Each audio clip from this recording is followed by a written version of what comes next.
Welcome to a place for those in search of truth and conviction, a place where we discuss culture, politics, philosophy, and everything in between. I'm Luke, and I'm here with Russ. This is Hardly Strictly Politics. Hell yes, dear listener. HSP boys are back in the saddle once again for episode number 31. Thank you so much for jumping in the saddle with us. 31 is a prime number, divisible only by itself. The HSP boys love a prime number episode, dear listener, and hopefully you do too. It's not like there's a lack of things to discuss this week, so we had to curate judiciously in our show prep this week, dear listener. Lots to talk about. 2 separate continents, 2 separate countries, 2 separate time zones, and conveniently 1 hour closer until the EU springs ahead at the end of March. 2 separate adult beverages just to make it fair, and 2 separate cups of coffee, 2 separate fact shamings. 2 separate paths to the same inevitable conclusion. The trail grows longer each week, dear listener. We've got 31 miles ahead of us in this episode, so let's not tarry. Let's saddle up and ride into episode number 31, which is in the house presently. Find us on Facebook at Zero Gravity Med. Same thing on Twitter at Zero Gravity Med. And you can always find us right here in our own house. Send us email at feedback@zero-gravity-media.com. That's feedback at zero-gravity-media.com. Subscribe to us on iTunes, Stitcher, SoundCloud, and TuneIn, all 3 under Zero Gravity Media. Find us on YouTube. Look for Zero Gravity Media in our Zero G logo. Luke and I are continuing to produce short segments for YouTube, shorter clips from HSP episodes in which we cover one single topic, so enjoy, dear listener. At our website, you'll find all of our shows as well as the ability to comment on each. There you can also send us a message using the contact form. That's zero-gravity-media.com/contact. zero-gravity-media.com/contact. Also, dear listener, send us any articles you may wish to write. We'd be delighted and honored to host you on our website. Luke's been burning the midnight oil, dear listener, on 2 new articles soon to drop. Very interesting stuff, so please swing by zero-gravity-media.com and peruse at your leisure. Well, dear listener, the black pill is that the HSP boys did not colonize Antarctica yet this week. But that's all good, dear listener, because the white pill is that all of us are growing stronger together, collectively blazing the trail in OKC and Tulsa, Baton Rouge and New Orleans in the house, Shreveport in the house, Tunbridge Wells in the house, Mesa, Arizona in the house, Phoenix in the house, San Francisco, LA, San Jose, Bakersfield, Bellflower, and Fresno, California in the house, Portland in the house, Roosevelt, Utah in the house, Seattle in the house, College Station in the house, Kasi and Mejia in the house, Dallas, Houston, San Antonio, Arlington, Irving, Plano in the house, Rowlett, Texas in the house, Galveston, Texas in the house, Biloxi, Mississippi in the house, Birmingham in the house, Raleigh and Asheville, North Carolina in the house, Charleston in the house, Miami in the house, Atlanta and Marietta, Georgia in the house, Tazewell, Tennessee in the house, Ashburn, Virginia in the house, Richmond, Virginia Beach and West Point in the house, D.C. in the house, New York City in the house, Boston in the house, Lexington, Kentucky in the house. We got Da Nang in the house, Bangkok, Hong Kong, Melbourne and Sydney in the house, Moscow in the house, London and Manchester in the house, Glasgow in the house, Paris in the house, just to name a few, dear listener. We're going to have to shorten this segment over time because, dear listener, it's stronger together. We're growing at a tremendous clip right now. 6 continents almost every single week. You are worldwide, dear listener, and you are in fantastic company on this trail. So speaking of the trail, all right, Luke, let's blaze it and let's do our thing. You want to give us the rundown about what we're going to talk about this week real fast? Absolutely. Let's do it. All right. As always, dear listener, we have 3 segments in this show, episode 31 of HSP, and welcome. Segment 1, we are going to cover the unfortunate blackpilling New Zealand incident which occurred, which you have no doubt heard about exhaustively. We're going to cover that. We'll give you we're going to try to run through pretty quickly just the sort of reactions that you've heard from the media and try to get to something a little bit deeper, a deeper understanding of the matter. We'll cut to break. During the break, this audio, we have a libertarian Native American, which I discovered this week, and I listened to this audio, and it's actually really good. So we're gonna play that for the first break. That'll be a little bit longer of a piece, I think about 15 minutes. Then we'll hit updates, corrections. We have an update with Mueller.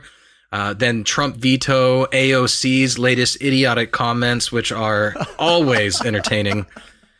Tucker, whose non-idiotic comments are also always entertaining. We'll cover those as well.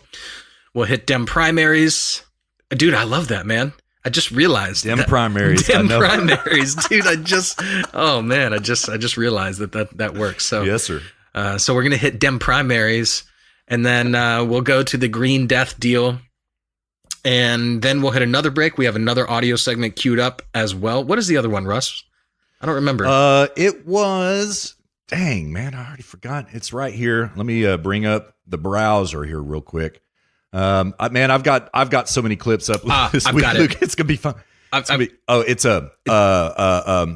Gad Saad. Right? No, Gad that's Saad? the Grab Bag Special. This is that's Grab Bag Robert Special. Barnes Right. on the Rubin Report. Oh yeah, that's right. Of course. Yeah, Now, I've got it here. Yep. Yeah, dear listener, this is a long video. This is like 45 minutes. We kind of queued up when they sort of get into the meat of it, which is about 5 minutes into the video. But this is a constitutional lawyer talking to Dave Rubin on the Rubin Report about representing the Covington kids. So hopefully there will be some gems in there for you.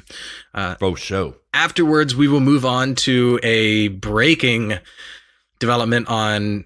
I saw it first on Twitter, Russ, but it's going by both Jexit and Jexitus hashtag, which Trump has now tweeted about and applauding it. So we'll cover that very quickly. Then we'll hit feedback, the zero gravity lifestyle challenge.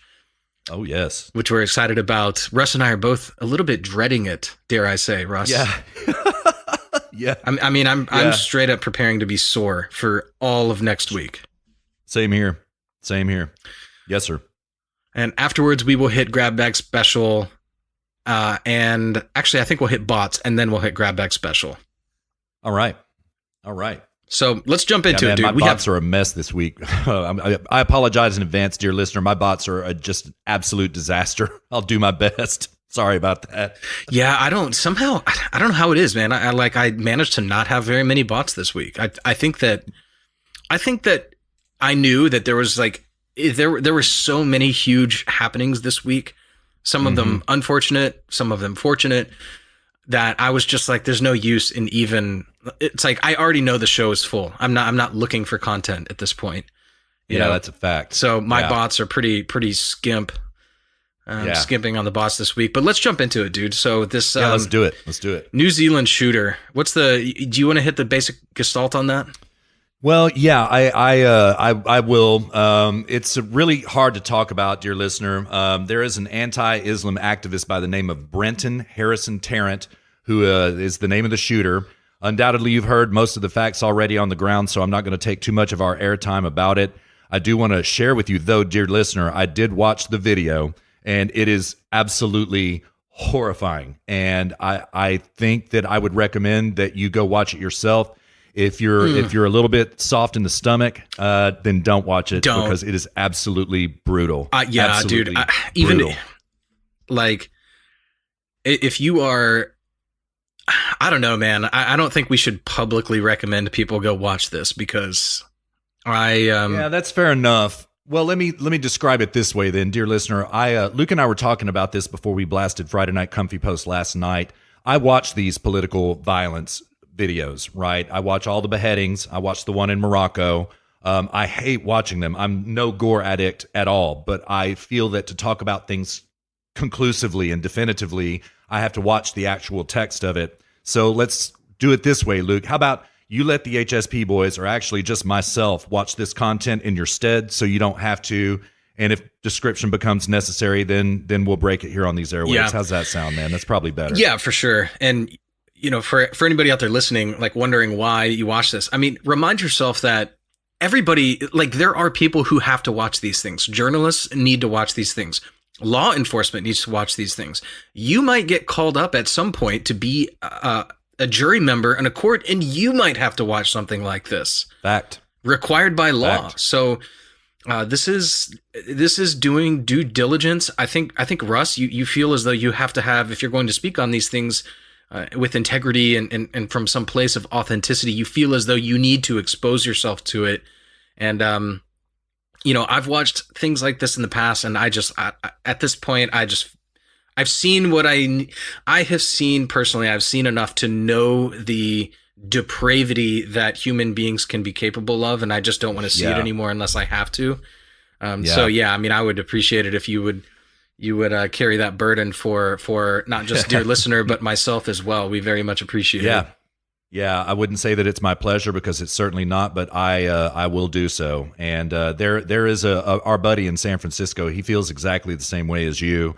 There was the Baghdad Bob beheadings, the one where he beheaded 3 in one video take. And I wanted to play it for him when we were drinking one night, and he was like, absolutely not. I don't watch this stuff. And so I think that this is fairly common that people don't want to see this type of thing. Yeah, you know? Totally. Yeah. There was, I remember in college. Yeah, I remember in college, these sorts of things were floating around the internet kind of when the internet was kind of in the early days, these things would get shared around the dorms and whatnot. And people would pile into a dorm room and watch them. And there's just certain things that you can't forget, and I don't even want that to enter my mind if I don't have to, Yeah. I'm in that space right now. I was really in it last night when we recorded Friday Night Comfy Post. I can't get this video off my mind. I simply can't. It's going to stay with me for a while. I've never seen anything like it except in a video game. So yeah, I watched clips of it. I've seen clips of it. There are things that I haven't seen and I don't want to see, but yeah, I mean, just to paint the picture, dear listener, if you could just simply imagine a first person shooter video game, it just literally looks exactly like that. It does. Exactly like that. No different, which we'll get to this here in a minute, but it looks like he's had training of some kind. And it is pretty, it's hard to watch for sure. And would not recommend you go find this. It's actually really hard to find. I mean, I didn't really look that hard for the full video, but it's not just, usually these sort of things are getting posted around the internet and you stumble across it. I never stumbled across it, thankfully. But yeah, the internet really did a pretty good job of scrubbing all of the information. They scrubbed his manifesto immediately. They deleted his Facebook and Twitter page immediately. One by one, content providers were getting shut down for producing or for hosting this video on their websites. And they were posting them on poll yesterday, dear listener. And I was, as soon as it would be posted, it would just immediately disappear. And I happened to take a look at it before one of the videos, at one link before it got shut down. And other interesting things are going on. I mean, Live Leak got shut down yesterday. That's a place that hosts a lot of this kind of violent video. Like the whole content. Website got shut down? Yeah, it did. For posting the video? Mm-hmm. Yeah, and they got sanctioned somehow. I can't remember not sanctioned, but they got reprimanded by someone for posting the video. And yes, they absolutely got shut down. It was not for long. It was for a period of time. But they do remain permanently shut down in New Zealand at this moment. And also 4chan is completely shut down in New Zealand. There's no access to these websites from New Zealand at this moment. I didn't know that. Yeah. I didn't know that. Yes, sir. Yep. Crazy stuff. Yeah, for sure. So I guess basically the only way you can get it at this point would be torrents anyway. Yeah, pretty much. Yeah. Mm-hmm. Yeah, we should probably cover that, where he came from is 8chan. No, 8chan is not really, and we can, I think at this point, Russ, move on. I don't think we need to go into the basic gestalt any more than that, but I agree. Yeah. I mean, at this point, that he killed 49 people. He's been arrested. He's in jail, and that's what it is. You should just already know the rest of the details. But I mean, yeah, this was a conflicted individual. He existed on 8chan. This is a corner of the internet which I don't inhabit personally. 8chan is a little bit, it's too chaotic and it's too much for me. And so I don't venture beyond 4chan. Mm-hmm. 4chan. And but I don't know, Russ, maybe you could speak a little bit more about this and his conflicted character. And I mean, I can speak about his conflicted character as well, because he's totally contradictory and almost so much so that it's suspect in a way. Yeah, I would agree. In fact, it's not Luke and I saying it. Rush Limbaugh apparently yesterday floated the idea of a false flag, right? Excuse me, dear listener. And I'm not saying that whether I think that's right or wrong. I don't know, but there are so many inconsistencies in this bloke's character that it's hard to trace a narrative about him, right? Like, he is not a right-wing gun nut at all, right? He is what we would call an eco-fascist. He calls himself an eco-fascist. He's a supporter of the Green New Deal. He follows PewDiePie on YouTube. He worships Candace Owens, both of whom were called out in the video and the manifesto. I want to get to the Candace Owens bit, but I don't want to interrupt you. Continue. Yeah, that's all right. And it's just a whole bunch of nonsense that it doesn't make any sense, dear listener. Like, this is kind of one of those eat, pray, love people in the form of a man instead of a woman. He's very well traveled. He's gone all over the world. He's traveled around in Muslim countries and loves them, right? Like, he went bonkers for Pakistan and posted all kinds of videos and, videos and photos on his Twitter, on his Facebook, talked about how Pakistan is the greatest country he's ever been to. The people were so sweet and hospitable, literally his words, right? So it just doesn't make sense that he would suddenly turn around and radicalize to the point that he would go kill 49 Muslims. I don't get it. It makes no sense. There are too many conflicts in this guy's character, right? Nonetheless, his statement that he made and posted on Facebook, and how many pages was that statement, Luke? It was long, man, like 72 pages or something like that. I thought it was closer to 100. I think that's right too. I think that's right. So even in that itself, and I haven't read the whole thing, but even in that itself, there are so many contradictions that you just can't really wrap your head around it. And so that's about all I have to say about it, man. I mean, I can't really think of a way to describe this guy as what it is, dear listener. Yeah. I can't describe him. Yeah, so, that's the reason is because there's no actual real category in which he can be placed. Yeah.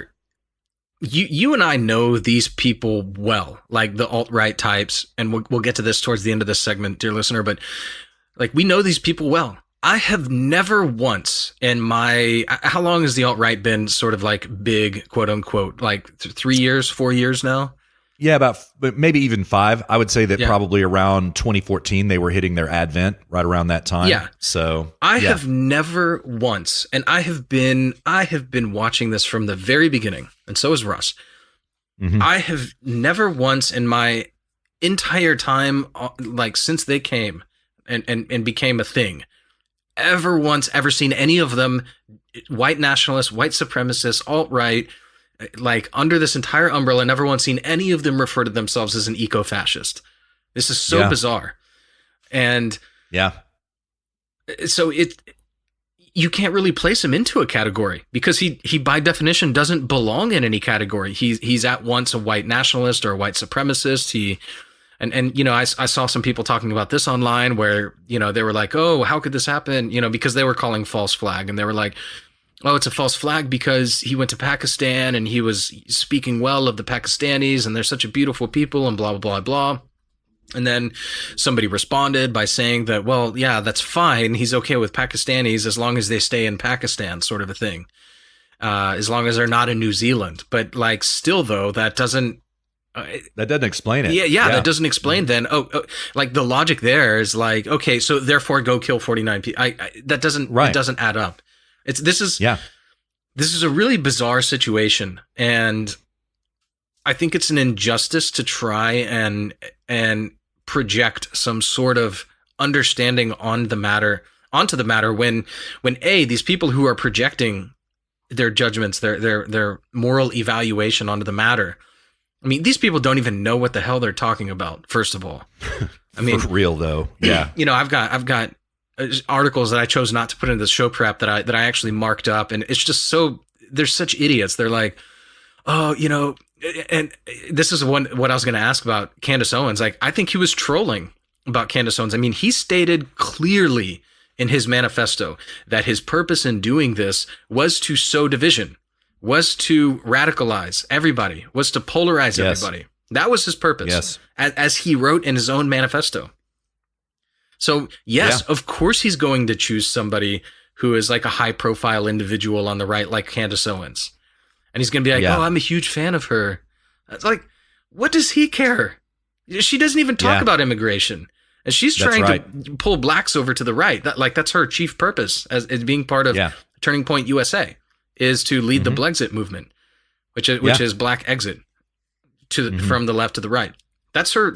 She doesn't care about, I mean, she does, but that's not what she's talking about. So Yeah, I have heard her discuss immigration, but yeah, it's not her wheelhouse. No, and at all. Yeah, and I mean, but she even said on Twitter, she was like, I hardly ever talk about immigration. That's like just not something that's not my shtick. So but his whole thing, his whole impetus for this is sowing division, but his impetus for, like, his concern, like his wanting to do that is accelerationism, and what he is trying to accelerate is these race wars. Yeah. Well, Candace Owens is like trying to bring races together and like narrow the gap. So like, I think he was totally trolling on Candace Owens, and this was he was either trolling for the lulz, or he is using that as a way to sow this division, to polarize. Yeah. Now, I want to clarify, like, I'm not as such, like, polarization as an end in itself, I'm not against it necessarily. Like, if somebody's a communist, like, I'm polarized to that, So I'm not just like, oh, we need to sit around the campfire and sing Kumbaya, that's not what I'm saying. There are times when polarization and sowing division is actually a moral good. Like, yes, I am very much divided between certain people, and I will lay that division out clearly so it's understood that the division is there and why. So I'm not necessarily against that as such, but I guess my point with Candace Owens is he's just using Candace Owens as a wedge for that. Yeah, I think that's true, but like, this has to be filed once again under yet another contradiction in thought. You know what I mean? It's really unbelievable, but I think that you're right. It probably is a troll. And, the incident was described by New Zealand's prime minister yesterday as an incident that was teed up perfectly to go virally around the internet. And that's true. It was. So this guy does seem to have some 4chan experience, some 8chan experience, which we know for sure because he was posting pictures of his weapons on 8chan the night before. He was talking about what he was going to do. He didn't specify a location, but he was talking about the attack that he was going to make. This frequently happens on the chans, dear listener. It's kind of really strange, but it does. There was a shooting in Portland where the shooter jumped on 8chan the night before and talked about he was going to shoot up a school, and he did the next day. This guy followed suit. Also in his kind of seeming to troll, as Luke described, he was arraigned today in court in New Zealand, in Christchurch, and he flashed the white supremacy sign when he was being arraigned, the OK sign, the upside down OK sign in his handcuffs, right?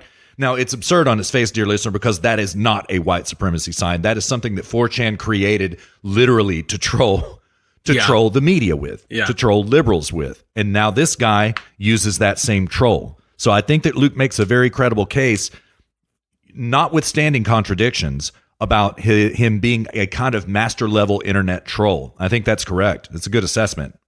Yeah. I mean, about this whole, he's an eco-fascist. You can see the dishonesty in the media about this. Maybe we could move into the left's reaction now, Russ. Yeah, let's do it. Yeah. You can see the way the media reacted to this, where they're like, oh, far right, white supremacist, blah, blah, blah. I wanted to see, like, I wish somebody would have written something about Green New Deal supporter shoots up mosque and kills 49 people, because like, that's literally like Green New Deal is that's like his dream. He's an eco-fascist. I was like, the one political stance I saw consistently, aside from immigration, was eco-fascism about this guy. I mean, this guy would have been like, he probably read Green New Deal and he was, just like, oh, in terms of accelerationism, he's probably trying to accelerate faster to the Green New Deal, Yeah. He's actually a martyr for Mother Earth. That's what this is all about, Russ. Yeah. Yeah. Yeah. I think that's a fair assessment. He is. So, and it didn't really say that so much in his manifesto, dear listener. Luke and I have pieced this together from news articles that we've clipped together, looking into his past about the times that he has supported the Green New Deal, right? You're not going to see that in the media, right? Well, we found it in the media, but like it is being shut down very quickly. Oh, of course. That he was an eco-fascist. Yeah. It's being shut down quickly, but these are the facts. This is absolutely verifiably true. So I don't know, man. I don't know. But The one predictable thing that we knew would come from this is that the left is going to go after your guns, dear listener. And I just want to tell you, they're going to blame you for this. They're going to blame the president for this. We're going to detail that as we talk about the left's reaction to this. But I want to let you know, dear listener, as if you didn't already know this yourself, it's not your fault. It is not your fault. It is not our fault. It's nobody's fault but Terrence's fault. And don't listen to this nonsense as the leftist media tries to cue up blame for this. But in the meantime, the one point that I do want to hit is that New Zealand's prime minister has already said that they are going to have massive gun reform laws in New Zealand. She's promised it. It's going to happen after an incident like this.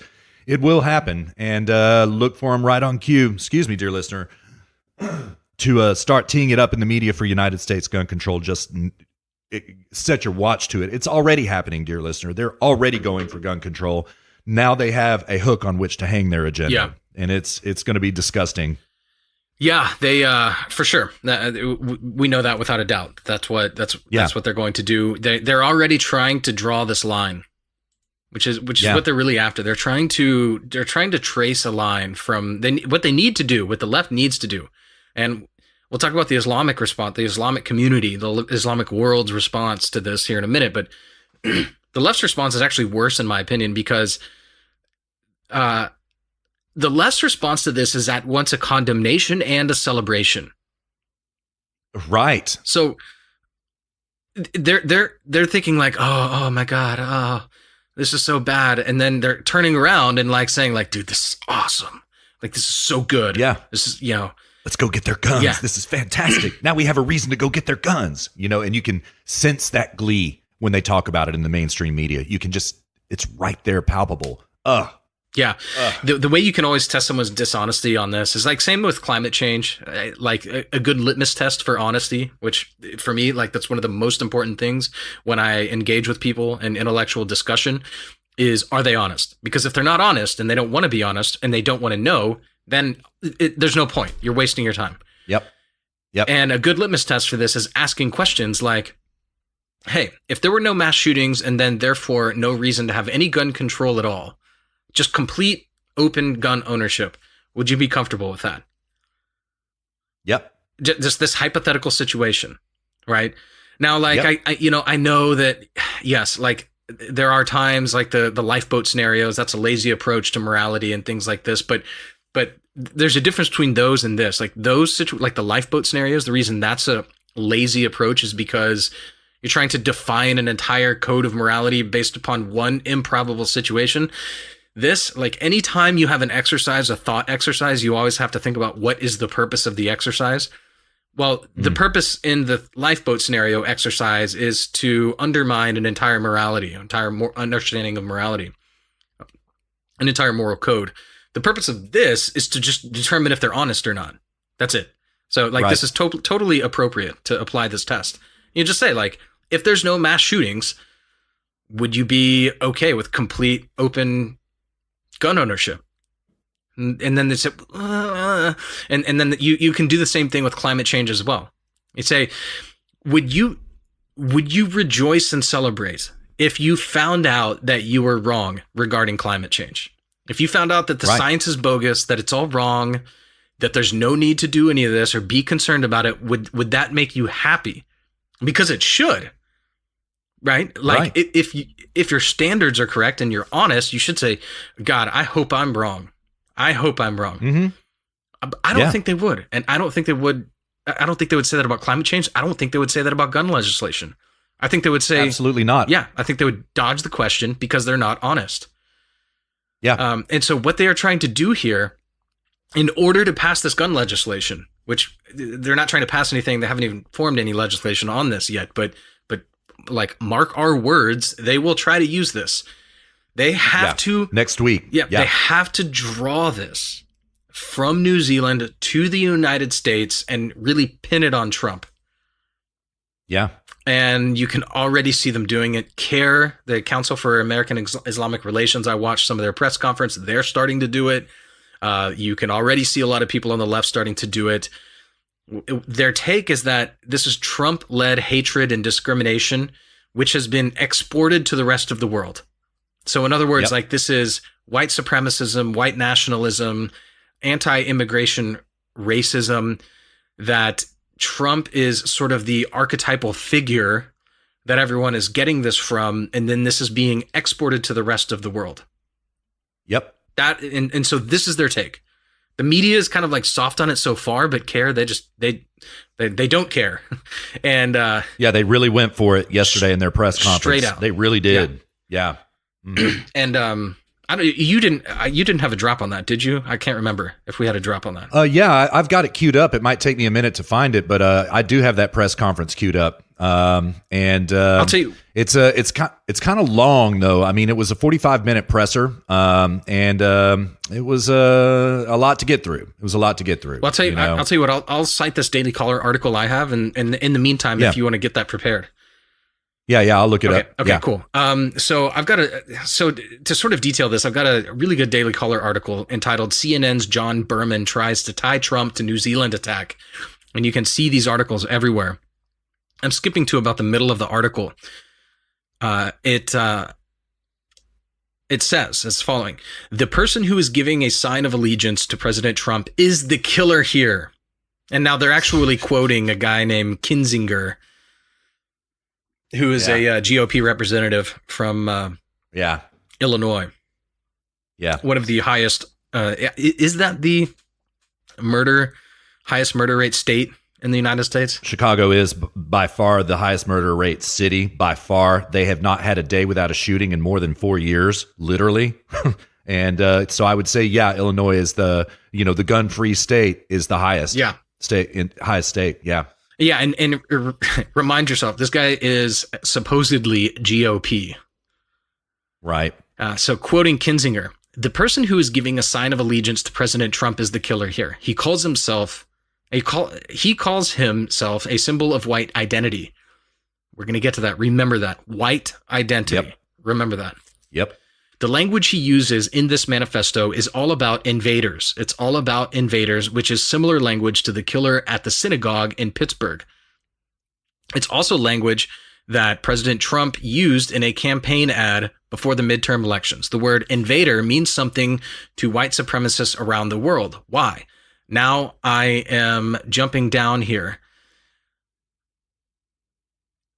I think the president shouldn't use terms like invasion and hordes, but I also think, though, that doesn't mean he can't be passionate about the fact that he wants to stop illegal immigration. Okay, so first of all, Donald Trump does not use the word invaders. Russ, have you ever heard the word invader come out of Donald Trump's mouth? I can't honestly think so. No, I not even during the campaign. I don't recall him using that word. Yeah, and he has never used the word horde. The HSP boys, now we use the word horde. Yeah. I've never heard the president say it. Yeah, so this is the dishonesty here. It's just palpable. Yeah. So, and it goes back to this clip that I played from Tucker Carlson on Bots, Thoughts, and Drops last Thursday night. When Tucker was talking about, they make no mistake that what the left wants to do is control what you think. And their first step in doing this is controlling your language. And that's what this article is all about, trying to make false connections between people's language and then control it. Yeah. Polarize it. Yeah. Isolate it. Yeah. Their weapon here is corruption of language. Right. And actually, I need to clarify here. That was not Kinzinger. That was not GOP Representative Kinzinger that said this. I misread that. He was in an interview with co-host of CNN's New Day, John Berman, and it was John Berman who was interviewing Kinzinger. And you can see by the language how this was not an interview. This is a persecution, really. And yeah, for sure. Yeah. So I need to issue a correction on myself. That was Berman that said all of that. That was not Kinzinger. Okay. Yeah. Okay, that was Berman that said it as the interviewer, but I thought Kinzinger said it because he's the one being interviewed. But apparently, more people are focused on what the interviewer had to say, and not the interviewee. Ironically, yeah. Well, if I may say, also the language in the article that you're citing right now may be written intentionally vague because it sounded like Kinzinger said that to me, not Berman. The way the piece was written, right? You know what I mean? That's exactly what it sounded like. Talk about corruption of language here. Yeah. All right, dude. You want to play that drop? Yeah, I've got it queued up. We're going to do this kind of grab bag special style, I think, dear listener. It was a very long press conference. It goes 43 minutes and 24 seconds.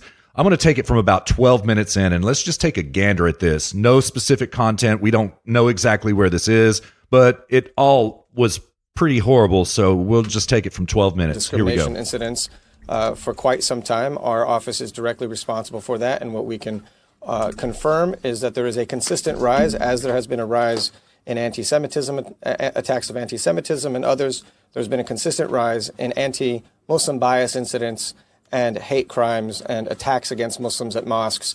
And although this seems to go unreported or unnoticed in media, our offices around the country get reports on a regular basis of harassments as innocuous or as sort of day-to-day banal things like people getting harassed in grocery stores and streets or getting chased down on highways, to as terrible as murders, in Indiana just a couple of weeks ago that no national press actually covered.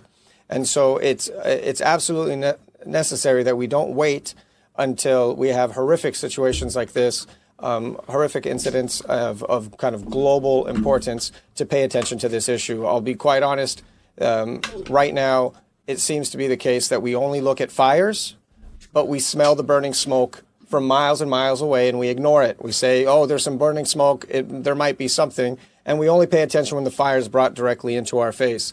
I'll say that the fire is there, it's brewing, it's international, and it has a source, it has a cause, it has a structure to it. And so the one thing that we have to pay attention to, I'll depart from conversations about statistics for just a second, is we have to pay attention to the ideology that breeds this kind of activity.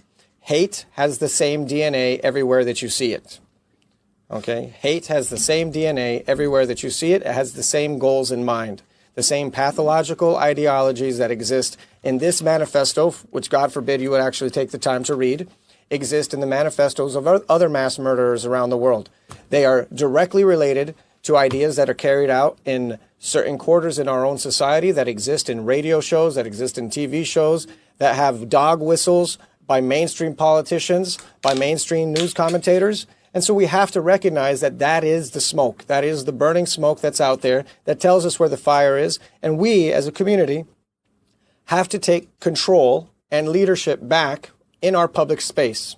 It is not the case that this is some random marginal activity on the internet in some kind of close dark web or something. No, this stuff is mainstream now. Hate has the same DNA. You can recognize it where it is, and you have to put a stop to it. We have to ask our TV networks to be responsible. We have to ask our social media platforms to be responsible. We have to ask our charities and philanthropic communities to be responsible and not allow these people to to exploit freedom of speech, exploit nonprofit covers. These are hate groups, special interest groups with a very nefarious agenda, and we have to be able to take that activity back. So with that, I'll leave. If anybody has any questions about the specifics about the manifesto, I can get into it later. I'd rather not go into those kind of details here. Thank you. All right. Well, what do you think about that, man? Yeah, so this was actually the segment that I listened to yesterday, I believe, or maybe the day before. No, it was yesterday because it happened on Friday. So, yeah, this is when I saw this, when I was listening to it, I was actually at work and I had it playing in the background, and I was just like, my God, they're tying this back to Trump. Like, yeah, what they're trying to do is this is chicanery, is what it is. They are trying to. So first of all, Russ, you and I both know that this does happen on the dark web and in the dark corners of the internet. Like, absolutely. This is not Reddit. Okay. This is not, happening on Facebook. This is not happening on Twitter. And when it does, it gets shut down really fast. Quickly. Yep. Quickly. Okay, so first of all, yes, it is the dark corners of the internet. And no, you cannot paint this as being like Trump is like the spearhead, the fountainhead of white supremacy, and it's all just dog whistling. No, just because you want to enforce border control does not mean that you are Hitler incarnate, which is what he's basically saying here. Yeah, it's just total insanity. And then you notice the very subtle attack on, not subtle, but the quite blatant. Yeah, pretty blatant attack on free speech. He's like, we need to hold our social media platform accountable, platforms accountable. Our television networks. Yeah. So basically, what he is now, this guy sounds very intelligent. He sounds very well spoken. He sounds very smart, like very friendly. But what he's calling for is like a French or a Denmark style of regulation of free speech, where now you can no longer criticize Islam. That is not American. That is not America. If that is what you want, go somewhere else. That's not America. Yes, sir. Yes, sir. Yeah, it's ideological jihad. Let's call it for what it is. It's absolute ideological jihad, dear listener. Nothing less than that. It is about control. Yes, indeed. And like I said a minute ago that I wanted to talk about the Islamic community, the Islamic world's reaction to this. Like, you know what? Here's my take on this. And look, before I get into this, I just want to say, yes, I totally abhor everything that happened regarding this. I obviously condemn this in the strongest terms possible. Okay. So I'm not coming out. This is not a defense of this guy, but this is actually what I am about to say is actually an attack on the Islamic community itself, in as much as their standards are so hollow and inconsistent that they, to me, don't have any value when the Islamic world comes out and condemns this. They don't have my permission to be upset about this, because human life is not their standard of value, as is evidenced by the fact that they don't even bat an eye when ISIS genocides and enslaves the Yazidis in northern Iraq. Where was the Islamic community when that happened? Right. Where was the Islamic community when women were being raped, children were being enslaved, and men were being beheaded? The Yazidis in northern Iraq. Where was the Islamic community then? Yeah. It's necessarily our condemnation of this event, of this horrific event, of 49 people murdered.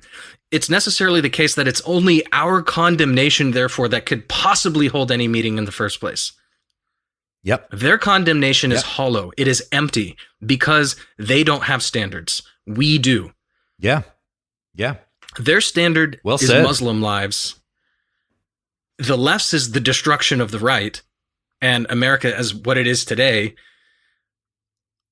And in that sense, Islam, they're standing for something at the very least. They're at least standing for Muslim lives, whereas the left, they're just against the right, which is that, you know, they have the chicanery of the left in this sense.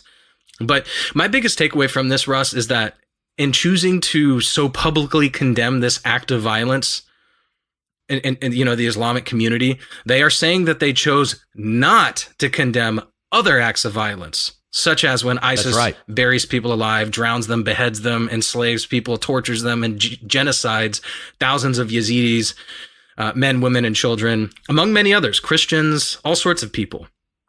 I chose specifically to focus on the Yazidis to make because they are an objective example. You know, I don't want to make this like a Christian versus a Christianity versus Islam conversation here. So I wanted to choose like an objective third party that Islam was totally silent on, so far as I could see. I mean, they certainly weren't, you know, CARE was not making, you know, doing press conferences about this, right? Never, not one. You know, talking about our religion's been corrupted by ISIS. You know, where were they on that, you know? So we can now retroactively, in other words, we can now retroactively understand that they chose not to condemn those past events. That was an active choice. They chose not to condemn what ISIS was doing, for example. And this is really telling of that community. That's my takeaway on this. So their condemnation of this, to me, spoke more to what they chose not to condemn than anything else. Absolutely. And, you know, another parallel argument that I would bring up into evidence for this, for the purposes of what Luke is saying, dear listener. All right. Remember the San Bernardino shooting back in 2015? All right. I'm looking at Wikipedia right now. I just pulled this up because it just came to mind.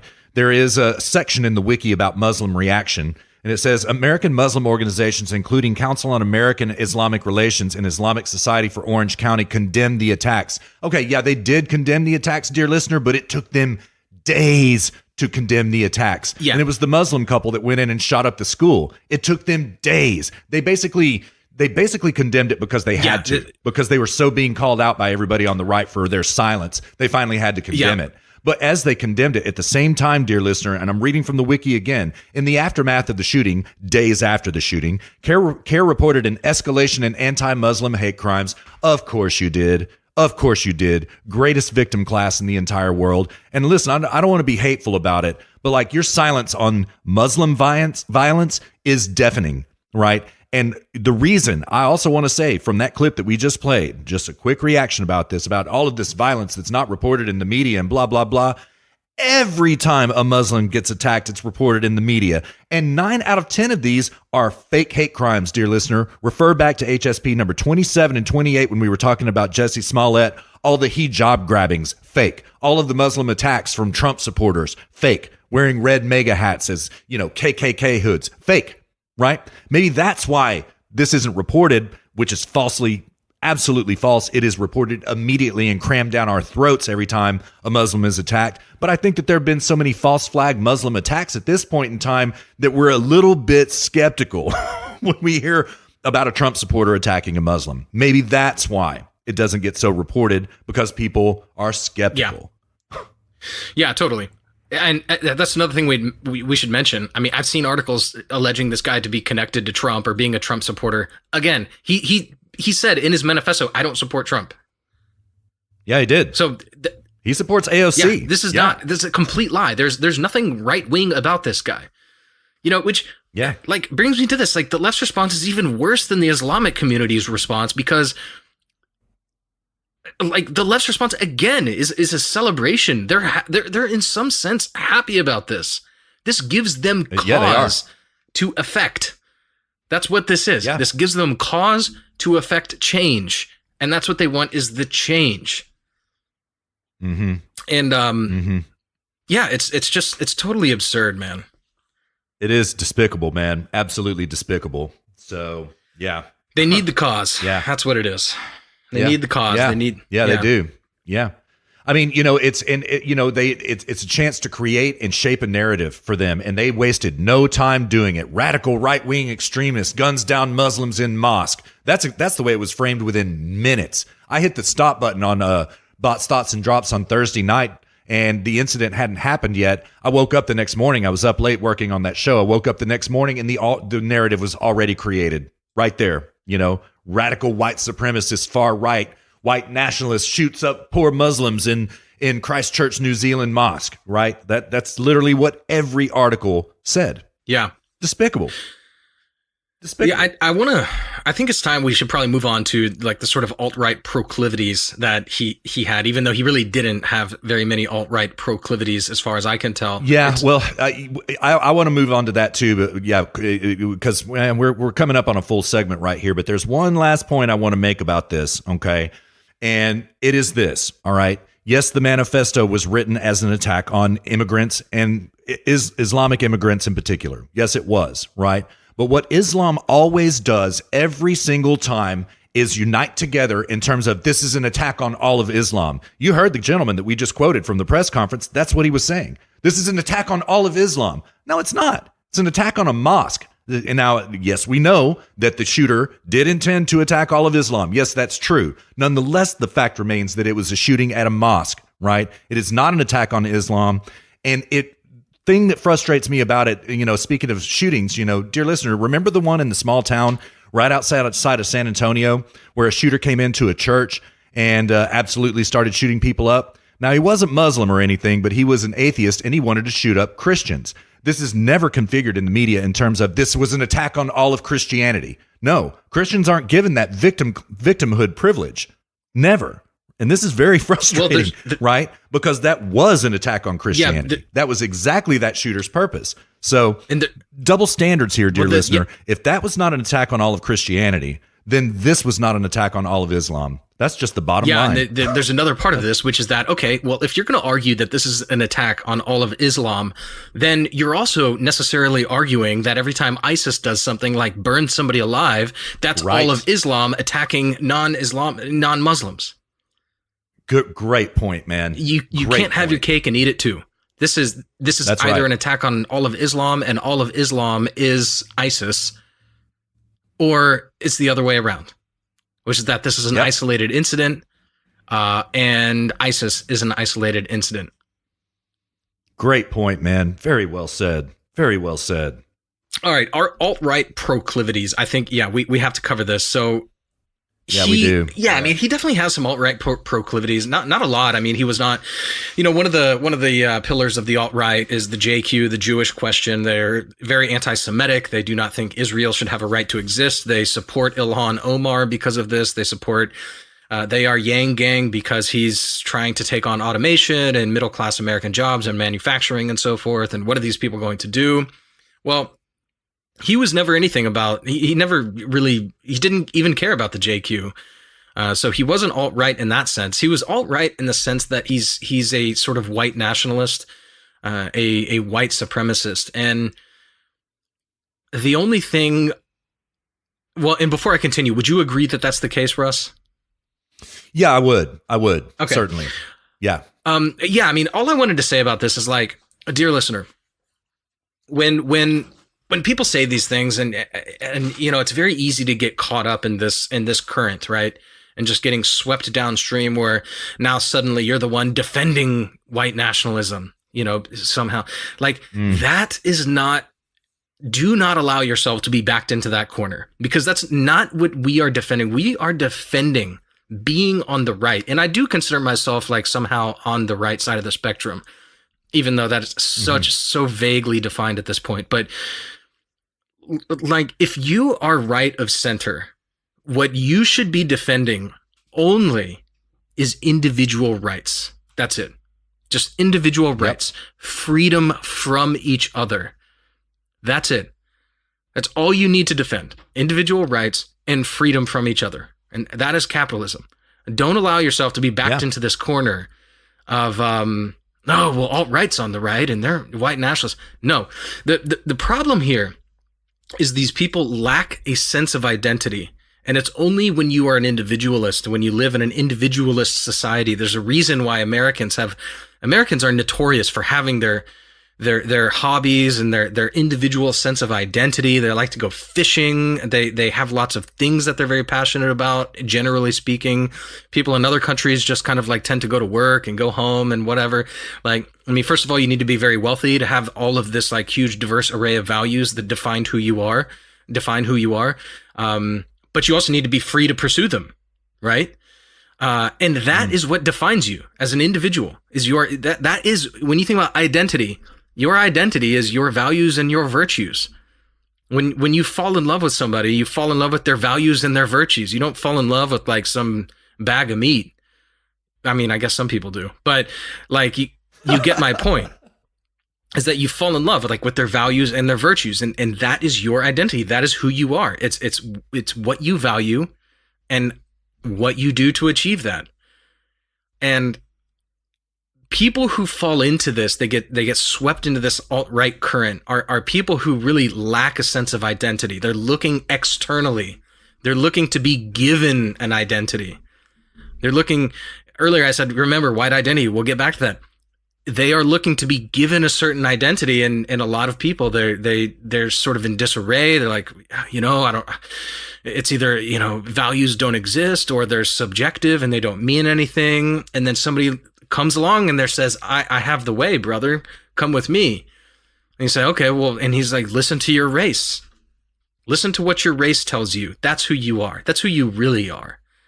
And people and people who are devoid of an identity, devoid of values, devoid of virtues, they just suck this right up. They're like, this is it. This is the answer. I have found it. And it's like, boom, you have them. And that is what happened here, is this individual clearly lacked a sense of identity. He did not know who he was, and he viewed himself. He viewed what he did as being is virtuous. He was acting in behalf of his race. And he's not the first one. He's just many in a long line of people spanning the centuries who do this sort of thing. In fact, this is actually just normal for most of human history.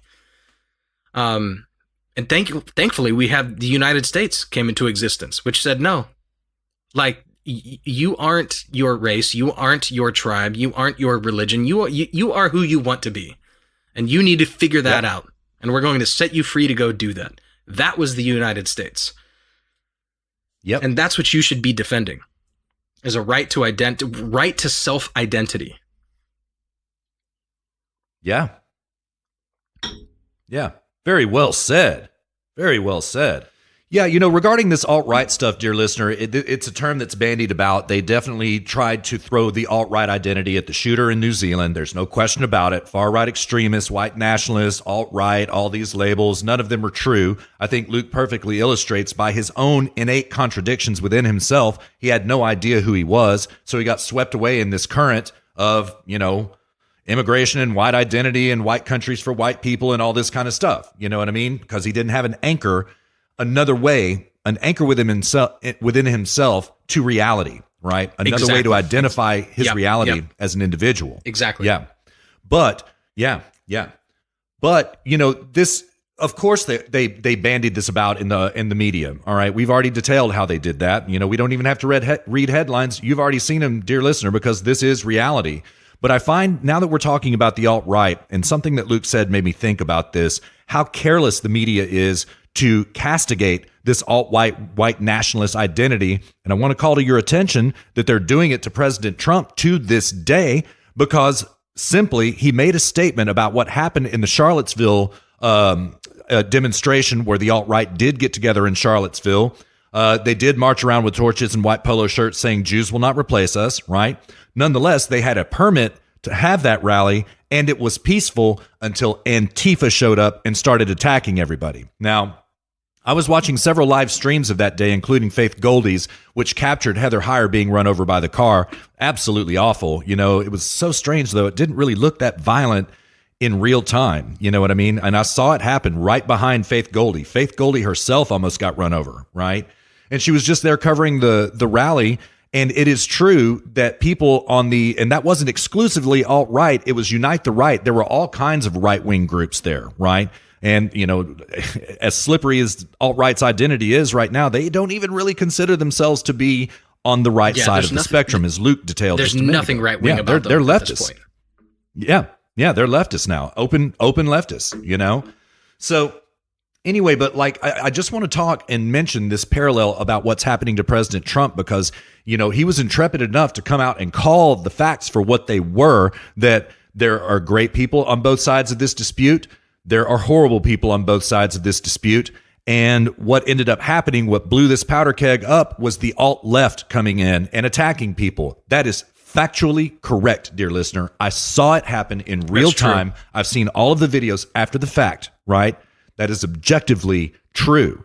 And nonetheless, to this day, they hang the moniker of alt-right, far-white nationalist around President Trump's head because he called the facts for what they are. It's disgusting, man. It's absolutely disgusting. Yeah, totally true. Yeah. All that is entirely accurate. And the alt-left, which is what Trump called them, these people are just the flip side of the same coin. They also lack an identity. Like, all these people lack a sense of self-identity, of personal identity. To them, they are their class. To the alt-right, they are their race. To the alt-left, they are their class. Yeah. Their economic class, the proletarian. Yeah. That's what they are. Yes. And their values and their identity has been bestowed upon them by being a member of that class. And it's just the same side. All of this just falls in the genus of collectivism. That's all it is. Yeah, you took the words right out of my mouth, man. Yes, the dangers of collectivism right here laying bare before you to see for yourself, dear listener. If somebody came to me right here and they were like, "Oh, do you disavow the alt-right? Do you disavow alt-right? Do you disavow white nationalism?" And I would say, yeah, for the same reason I disavow you. You are all collectivists.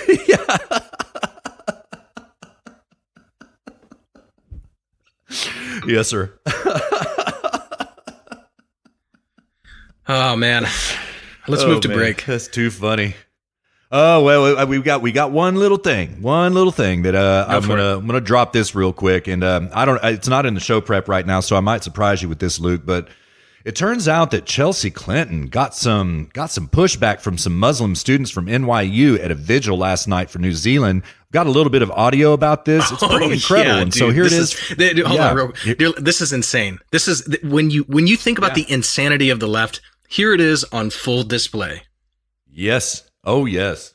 All because, well, do you want to give them the basic gestalt of why Chelsea Clinton got this pushback before we listen to these shrieking leftists? Yeah, sure.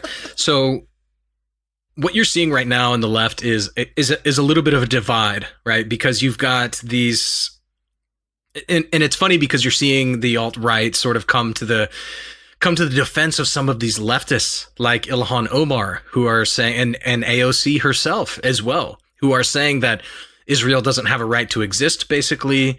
They are there on stolen property, stolen land. They are in defense of the Palestinians. This is very much an alt-right position. Yes. So the alt-right is it's not aptly named. They're much more closely aligned with the left on almost, at this point, all fronts. Yeah.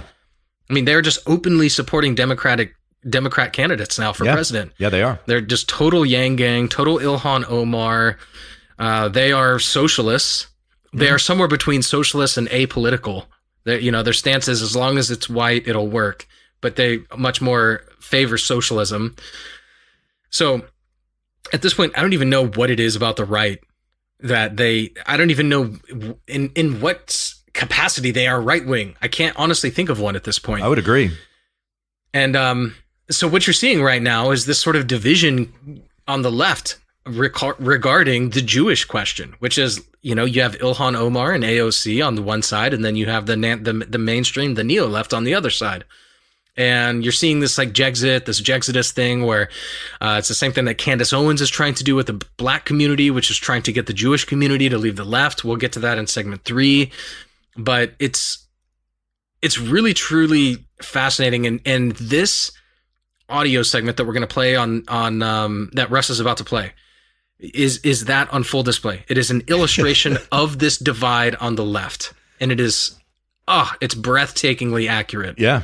Yeah, it is. And it's glorious to behold, if I may say. It really is. Oh, man. totally. Yeah, enjoy this infighting, dear listener. Seriously, we say it every single week. Just smile a little bit. It's great, man. All right, you ready for me to blast it? You want to hear this clip? Let's do it. All right. I'm going to take it from the top. Here it is. All that you have done and all this homophobia that you have sowed. I'm so sorry that you feel that way. Well, certainly it was never my intention. I do believe words matter. I believe we have to show They do solidarity. matter. And this right here is the result of a massacre stoked by people like you and the words that you put out into the world. And I want you to know that, and I want you to feel that deep inside. 49 people died because of the rhetoric that you put out there. I'm so sorry. I don't think. What does "I'm sorry you feel that way" mean? What does that mean? After all that you have done and all this homophobia that you have sowed. I'm so sorry that you feel that way. Well, certainly it was never my intention. I do believe words matter. I believe we have to show They do matter. solidarity. And this right here is the result of a massacre stoked by people like you and the words that you put out into the world. And I want you to know that, and I want you to feel that deep inside. 49 people died because of the rhetoric that you put out there. I'm so sorry. I don't think. What does "I'm sorry you feel that way" mean? What does that mean?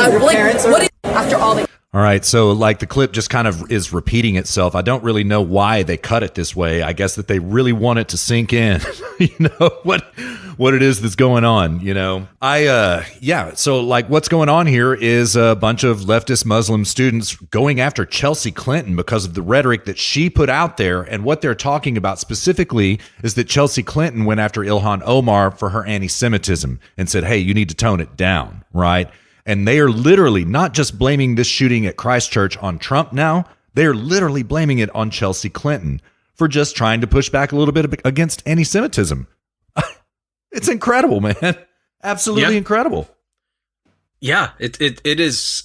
It's shocking, to be honest with you. It is. The state of the left today is just out of it. They're out of control. They are. They are indeed, man. They are indeed.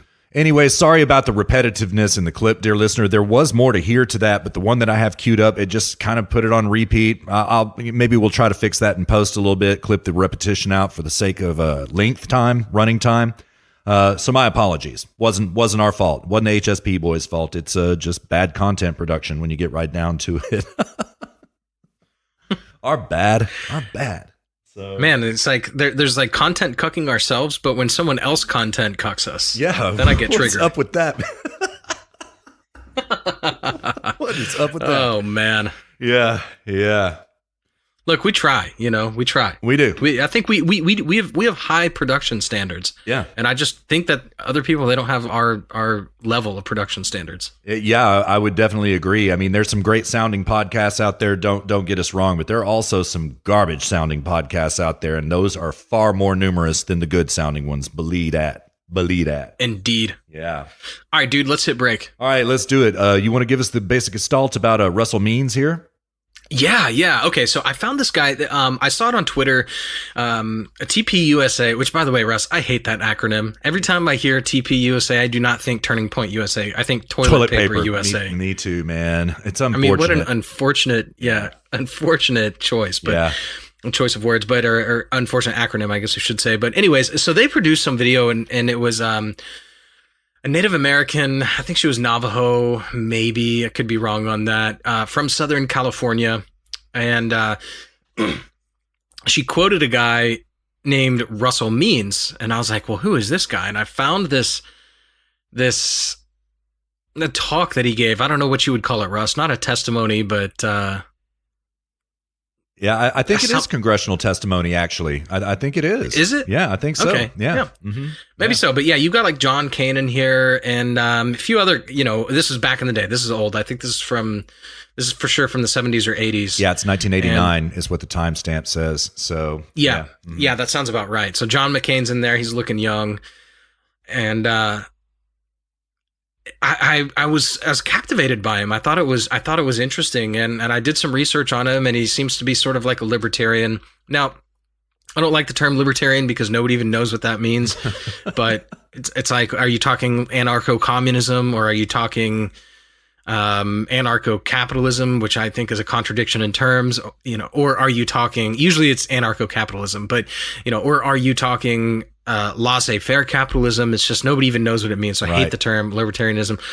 If people want to know, if they're like, Luke, what would you label yourself as politically? For me, capitalist. Yep. Just capitalist. Yep. That's what I am. Clean. Separation of government and economy. And he, Russell Means, seems to be the same way. And yeah, I just thought it was interesting. I also did a lot of reading on the Native Americans a couple months ago, and I have a lot of sympathy for them. And what happened to the Lakota, the 5 tribes that were in the southeastern United States, the Trail of Tears, because I think that was a huge mistake on behalf of the government. These were civilized, the United States government at the time. These were civilized tribes. They had their own court of law. They didn't have a written language. They created a written language for their native language so that they could codify law and have courts. So they had entirely civilized. They owned land. They respected property rights, and there were a lot of savages as well. There were a lot of Native Americans who didn't respect property rights. I think Ayn Rand said one time, "What do you think about the Native Americans and genociding them and so on and so forth?" And she responded in some effect. She said, if you don't respect property rights, you don't have any right to complain when other people don't respect yours. Yeah. And that was my attitude for a long time. And then I started reading more about the Trail of Tears and sort of educating myself about this. So my opinion has, in the last few months, sort of changed towards the Native Americans. And I think this audio clip will really falls in line with that. And I have a lot of sympathy for some of the Native Americans. Yeah.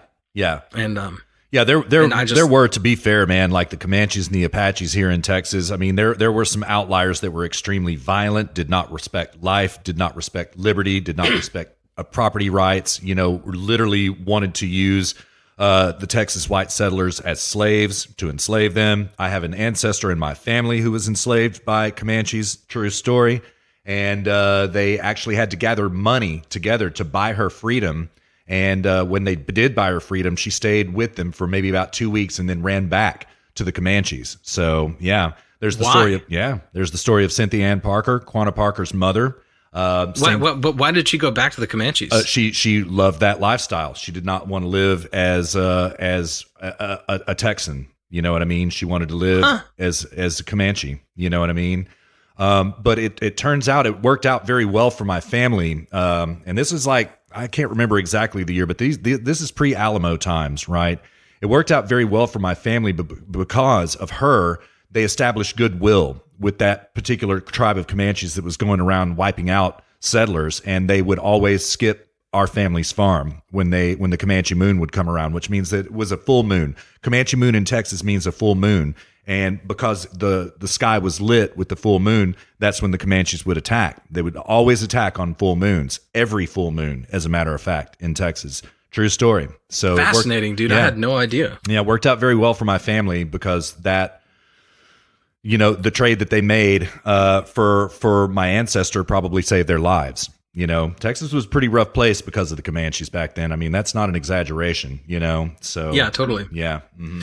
Yeah, I remember reading about, Texas A&M, where you and I both went to school. That was founded in 1876. Yes. If you were in the Corps of Cadets and you know your campos, you would know that. That's right.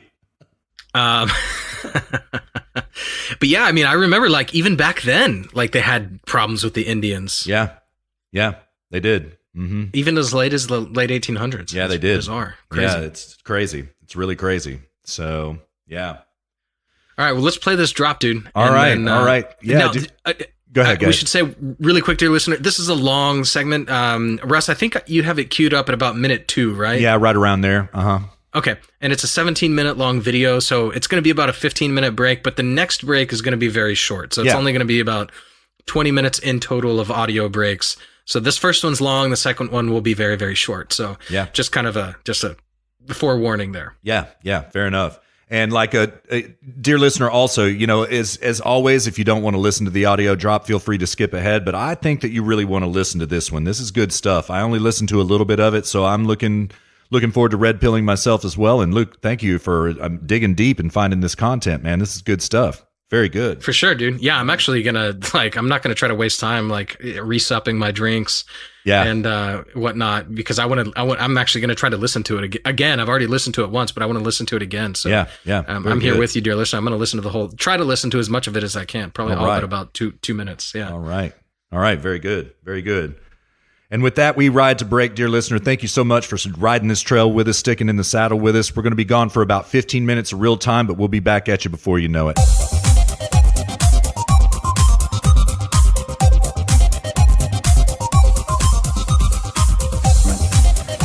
Designed for the Indian to fail, to be expendable, to be eliminated. I take you back in your history. After the American Indian hostiles had been subdued and forcibly confined to Indian reservations, it took approximately 30 years, one generation, for us to adjust and become economically viable. Contrary to what the anthropologists say and what we even ourselves are taught as Indian people. However, allotments were made smaller, our remaining lands were open to homesteading, and we were forced into reducing our livestock. Nevertheless, we made the adjustment again in less than half the aforementioned time, 15 years, and become economically self-sufficient again. But once again, the American Indian was forced into reducing our livestock. The boss farmer concept was instituted. We were told what, when, where, how much, and how little we could grow. This applied to agriculture and our livestock. Again, we recovered in a time span of approximately 15 years. We were so successful in our third recovery that the American Indians enjoyed the finest of economic times, while the rest of the industrialized world was wallowing in the Great Depression. It was then that President Roosevelt introduced the Howard Wheeler Act, better known as the Indian Reorganization Act, the IRA, which institutionalized the so-called tribal governments, which are not one of our institutions, and it is still foreign to us this very day. We have yet to recover.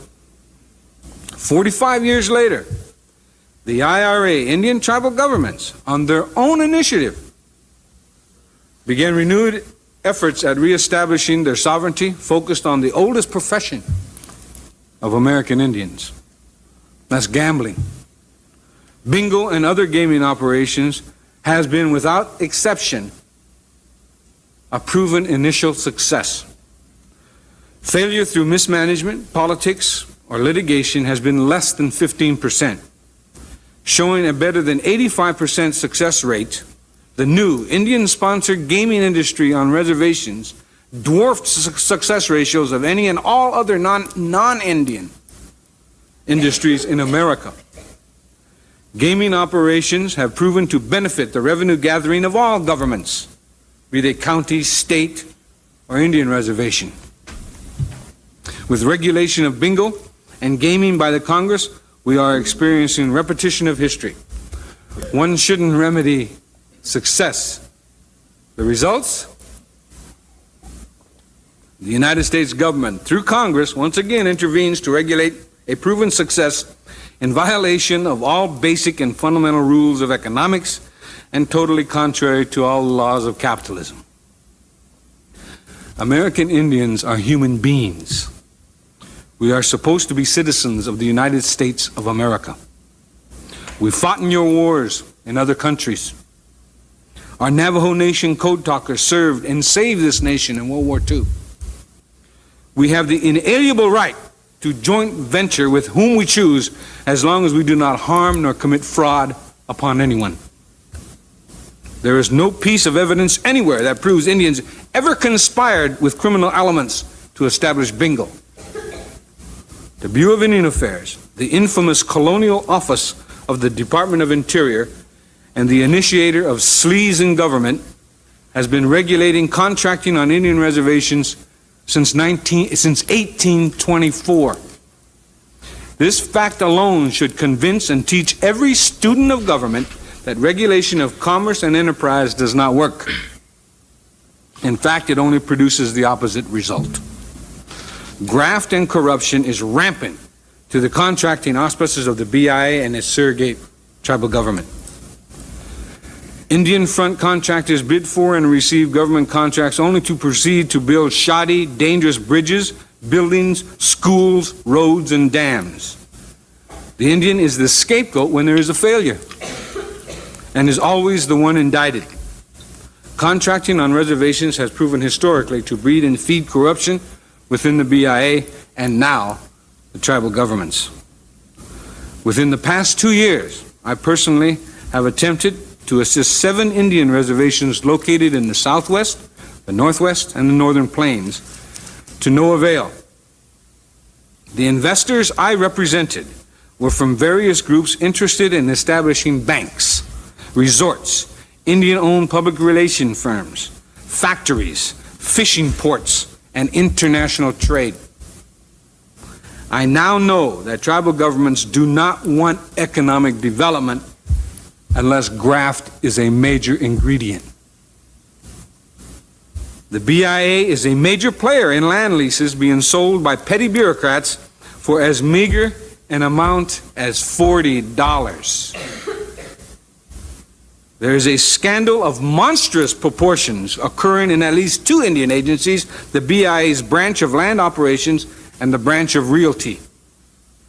I challenge this investigations committee to intricately go into the branches of realty and land operations.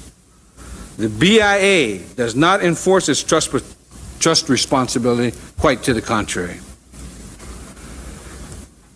In September of 1987, I moved from the poorest county in America, the Pine Ridge Indian Reservation, to the richest area in the country, the Navajo Indian Reservation.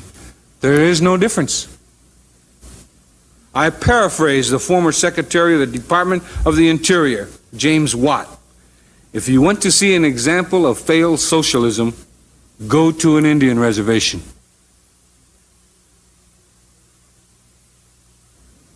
The poorest and richest reservations in our nation suffer from identical problems: mismanagement, a bloated patronage system, no checks and balances, and tribal government's waiver of sovereignty in order to initiate debt. This is not anything new. This is an everyday occurrence in all tribal governments. Problem is leadership. In this case, it is the lack of leadership. Ironically, everyone, including you senators, referred to the allegedly elected tribal officials as leaders. Leaders are supposed to work for a better quality of life for their constituents. It is an insult to my heritage, my ancestors, and my dignity as an Oglala Lakota to have the term used loosely. Many of the tribal officials are honest and sincere men and women who have good hearts.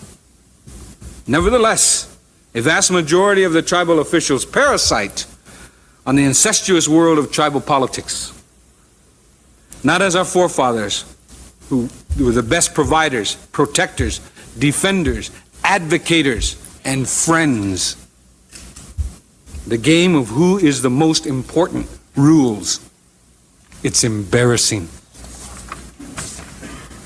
At the turn of the century, American Indians numbered about 230,000, all traditional. With each succeeding generation, we lose our population base and our spirit as once proud peoples.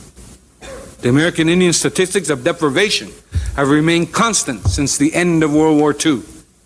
All other groups of citizens' fortunes rise and fall with the gross national product, the GNP. The American Indian statistical line of deprivation remains constant, a straight line. With the blatant genocide of our traditional people, we have less than 50,000 in America today. We are averaging a loss of 1,000 a year since 1900. We are losing a value system as distinct people that sets us apart from the industrialized world. These facts surface in our tribal statistics, and no one attempts to do anything about it except for a few social workers and reservation police. This new statistical horror is women and child abuse. Child sexual abuse is epidemic on Indian reservations, and all you hear are whispers. This abuse can be directly attributable to the schools on the reservations. Education in the BIA, public, the contract, and missionary schools do not teach positive values from non-Indian culture, and in collusion with the BIA, certainly do not allow Indian culture and values to be taught. The fact is, educators continually denigrate American Indian traditional lifestyle as primitive, dirty, and without any redeemable virtues. And the tribal councils condone it. Needless to say, every time the U.S. government has interfered with American Indian lifestyles, it has been proven to be disastrous. In the 1960s, legal services were implemented on Indian reservations. It was a boon for the people. Tribal officials all of a sudden were held accountable. Legal services stepped in, and lo and behold, tribal courts had power to the power of attorney for the people. The result? An edict from Washington, D.C. is handed down, and legal services can no longer represent people against the tribal government, and they can no longer represent class action lawsuits against any government. Presently, legal services are not much more than a mill for divorce lawyer trainees. Congress passed the American Indian Religious Freedom Act in 1978. To date, 6 cases concerning our freedom of religion has reached the Supreme Court. We lost every one of them. We do not win lawsuits. State governments lose. The only time we allegedly win a lawsuit, it is in reality the federal government winning out over the sovereign rights of a state. Once again, the American Indians are the pawn. Now, the major factors presenting American Indian people with existing rights to self-determination. American Indians suffer under a system of dual citizenship, that is, U.S. citizenship and tribal citizenship maintained by the BIA. Only Hitler did that. The dual citizenship is a major obstacle in the free exercise of individual and tribal sovereignty. The continuing loss and attrition of existing lands through various federal, state, and local laws and/or regulations is a hindrance, the abridgment of sovereign rights to remaining lands, and the arbitrary monetary policies of settlement of these rights whenever they are recognized.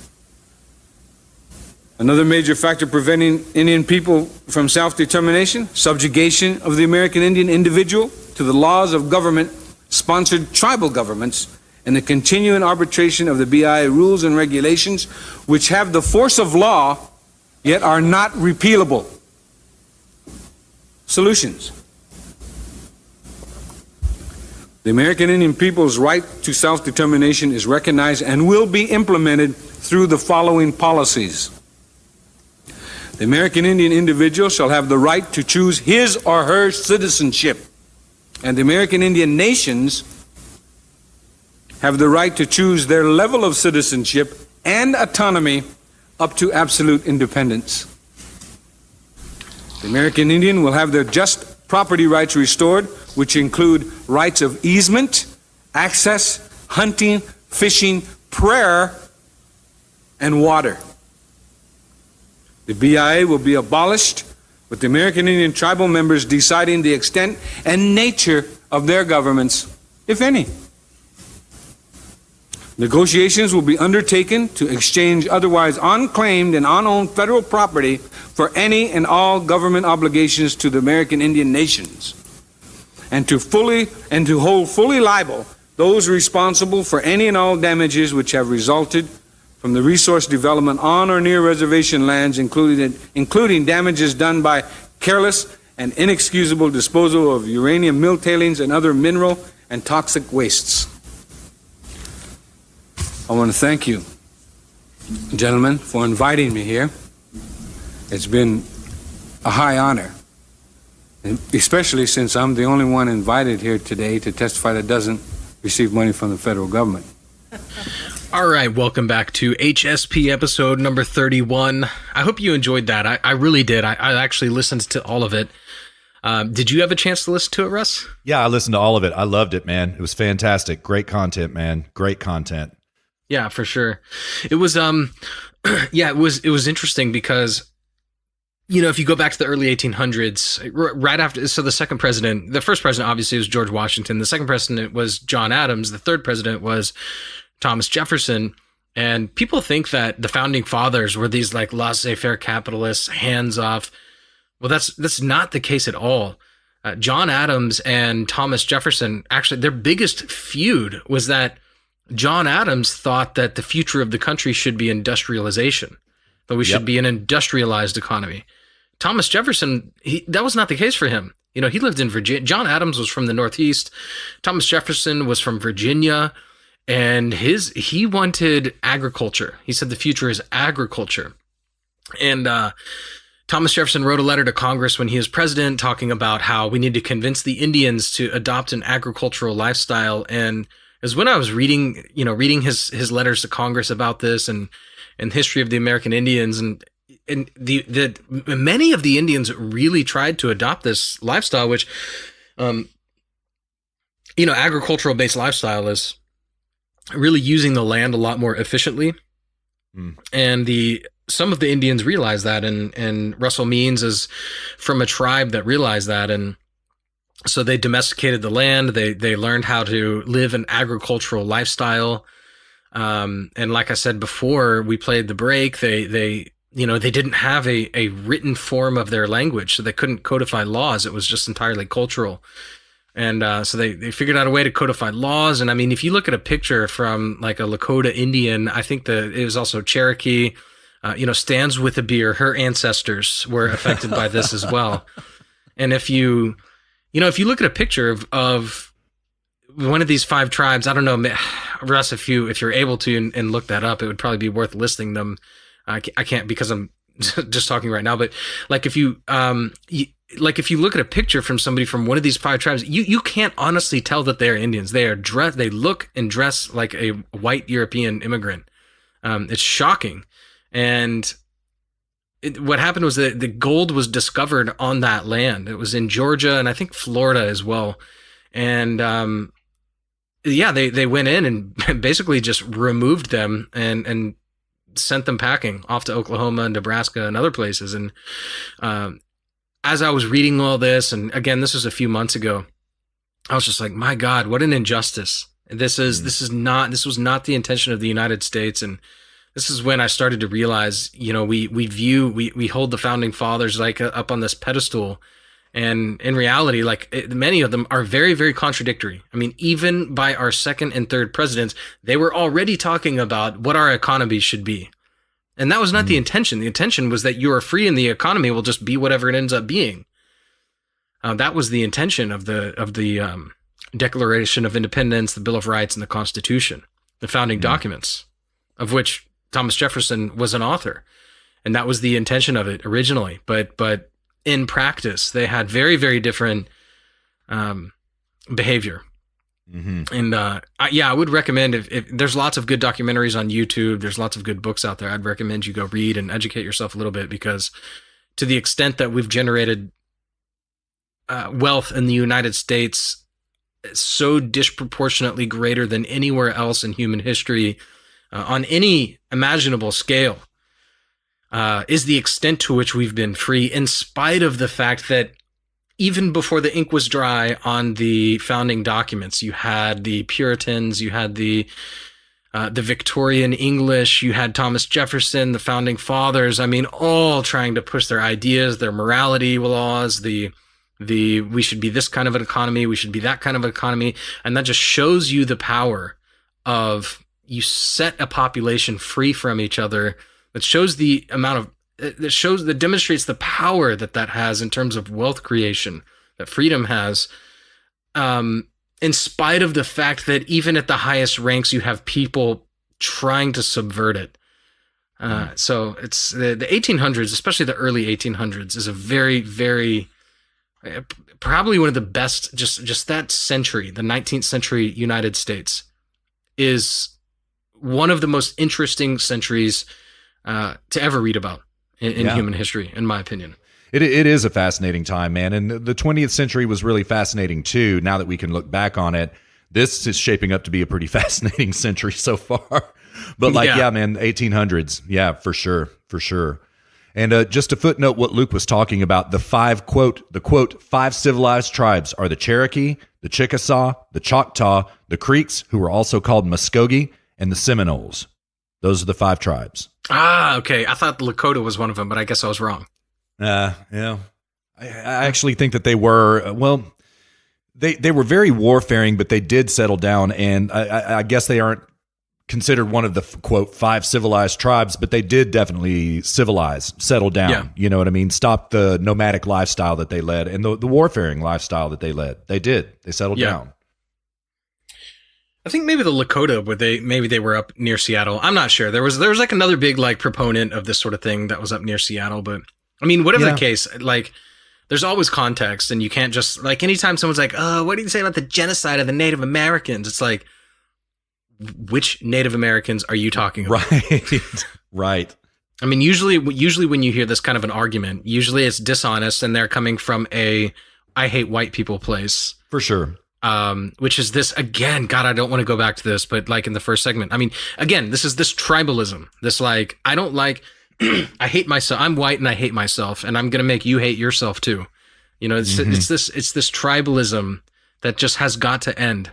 Yeah. You know, it's been persisting through the ages. This is what Russell Means was talking about, is that like we need to end this tribalism and just uphold individual rights and stop thinking in this very tribalistic way. It's individual rights, it's individualism that we should be after. Yep. Absolutely. Hear. All right, dude, let's move on to updates. What say you? Yeah, let's do it. I have none. Actually, no, I'm still trying to get TuneIn I'm trying to decuck TuneIn, but I've been unsuccessful thus far. Yeah. Yep. Our apologies on that, dear listener. It's not us, it's TuneIn, and we, cucked by TuneIn, man. That's a hell of a way to be. I tell you what. So, yeah. Yeah, indeed. Soon as we get up and running, man, everything was going so well. The listens were starting to pour in on TuneIn, and now all of a sudden, cucked. Yeah. Yeah, but it's definitely a technical issue. I'm in communication with them now. They responded, and we're trading. I'm sending them screenshots, and we have correspondence going on. So it is not a censorship thing. Our radical views about individual rights and capitalism are not being suppressed by TuneIn. So I'll say that. Yeah. All right. Do you have any updates, or can we move on to? Yeah, let's ride, man. This is my favorite part of the show every week, man. When it's good. So you wanna tell us about corrections? I have done. We were entirely accurate and correct last week. Oh man. Oh yes, indeed. It feels so good, dear listener. Yeah, no corrections. Yeah, we're doing pretty good on the accuracy, man. Yeah, we invite you to correct us. I mean, that's the thing. Is like our show is only as good as our integrity on the show. And we do not want to lie. We don't want to. I am sure if somebody went and tried to fact shame us, I am sure they could find something there. But our show is only as valuable as it is correct. So we always invite you to correct us. We appreciate it when you do. By all means, yes. But if you do, bring it, because we don't take it lightly.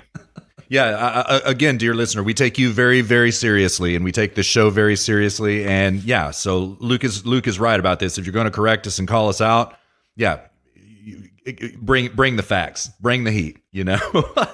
And we're not going to push back unless you're wrong. Yeah, we're not going to allow ourselves to be fact shamed. Okay. Right. That's right. Mm-hmm. Yeah, that's right. That's a better way to put it. All right, dude. Let's move on to Mueller then.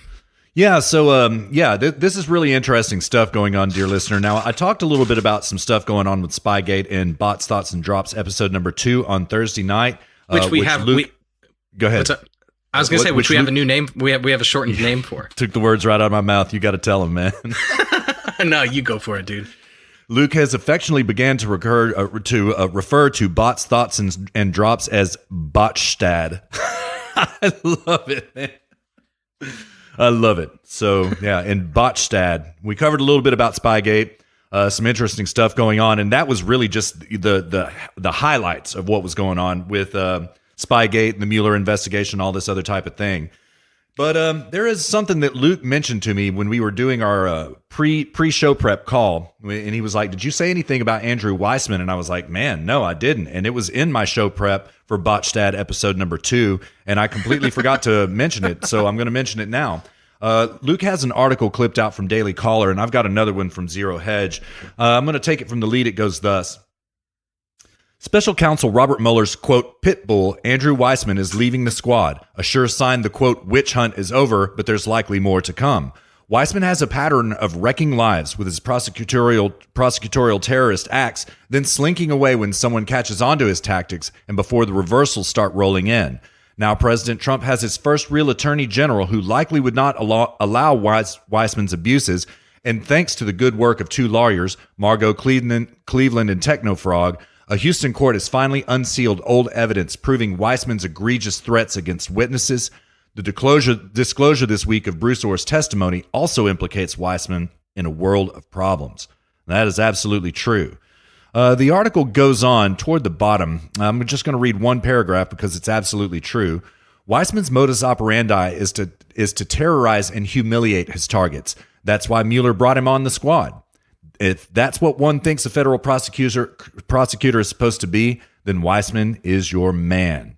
Ooh, scathing. Absolutely true. I'm looking at a Zero Hedge piece right now. This one dropped on the 14th. It's also just kind of reporting the facts about Andrew Weissman leaving the investigation, which is probably indicative that the Spygate investigation is coming to an end because Bob Mueller doesn't need his, quote, pit bull anymore. The first line of the article reads thusly, Andrew Weissman, perhaps the angriest Democrat on Special Counsel Robert Mueller's probe, is leaving the investigation. I just had to call out the Tylers on that. Fantastic verbiage. Appreciate that very much, Tylers over at Zero Hedge. Now I'm going to skip down a few paragraphs in the piece. It goes thus because this is very, very important. Weissman, who wasn't able to link Manafort to collusion between the Trump campaign and Russia, has come under fire from conservatives for his extreme liberalism. He attended Hillary Clinton's election night party in 2016 and was one of several officials told by then DOJ number 4 Bruce Orr prior to the DOJ obtaining a FISA surveillance warrant that the Steele dossier was opposition research connected to Clinton and might be biased. as also reported in these hallowed halls of HSP, dear listener, that is a fact. That's factually correct. Weissman was the head of the DOJ's fraud section at the time. Former Trump advisor Steve Bannon also issued a warning about Weissman and other senior members of the special counsel team when they were named in 2017.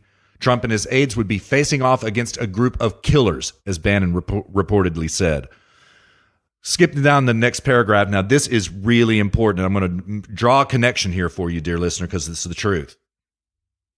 Former Enron prosecutor Catherine Rumler said there's a reason for the attacks on Weissman. Quote, Andrew is attacked because he is feared. Those under investigation know just how effective he is, Rumler said.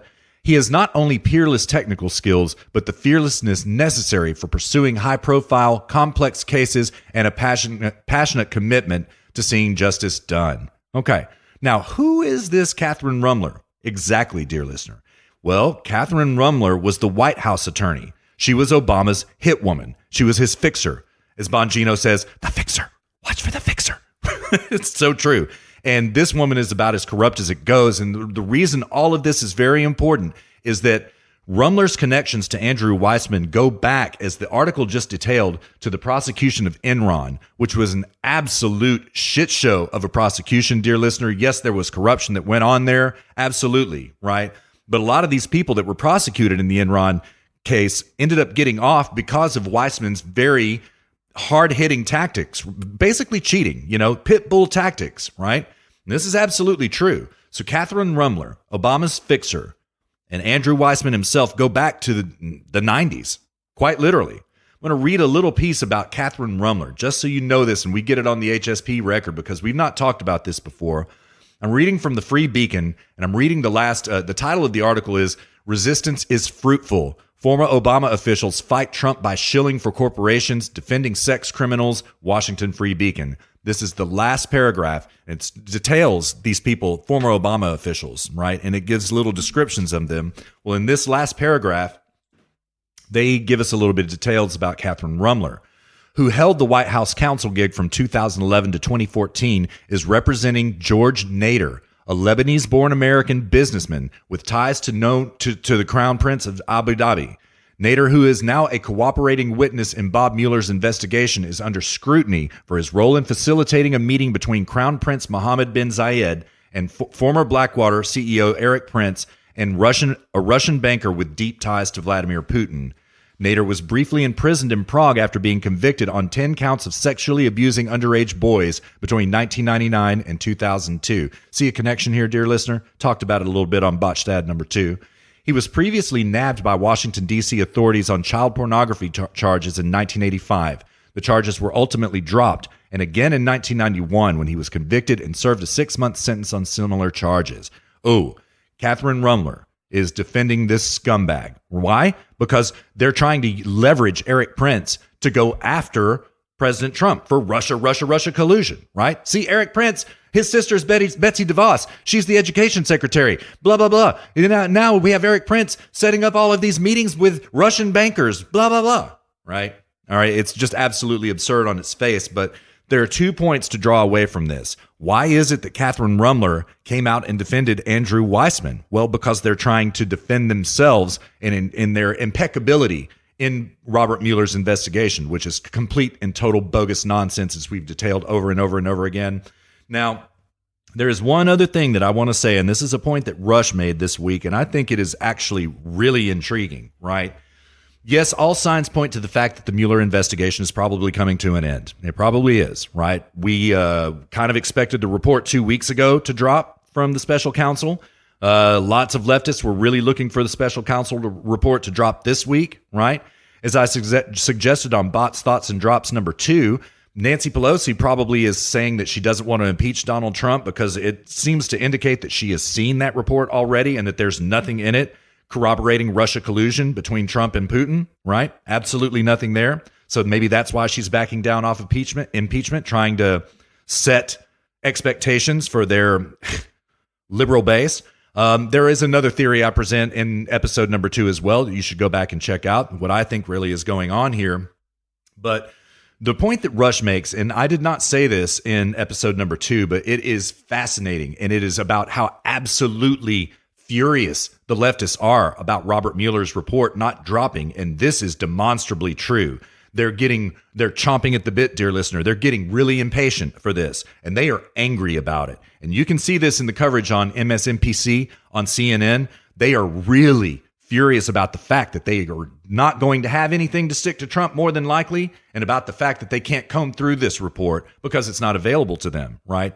I'm sure it's been leaked to certain media figures. Everything leaks from the Bob Mueller investigation, but there's been no reportage of it as of yet. Probably because it was like, okay, yeah, we'll drop the report, but if you leak this, you're going downtown. So I guarantee you that there have been leaks to the media. We just don't know about it yet. So just watch the leftists this week. Now that that's called to your attention, dear listener, watch how angry they are about the special counsel report not dropping. And it's so delayed at this point. I mean, I expected it by now. Luke expected it by now. The HSP boys went on record saying, yeah, we think it's about to happen. Hasn't happened yet. So I have no formal prediction for when that report is going to drop. I would suggest that the delay, the further this pushes into the future, the longer this drop delays, the more likely it is that there is no evidence of Trump-Russia collusion. What do you think about it, Luke? Absolutely 100% agree. All right. I have nothing to add, and I 100% agree. Right on. The right longer on. that this goes on, the higher probability is that they have nothing. But we've been saying from day one that they have nothing. So dear listeners should not be in any way surprised by this. Fact. Fact. That is correct. All right, man. So did you hear about Trump vetoing yesterday? His first veto? Oh, yeah. I've got an article here about this. So yeah. I mean, you might have heard, dear listener, in the past week or so, there's been this congressional effort. We actually talked about it in the last episode with Rand Paul allowing his virtues to be used against him, which you should never do. And he did.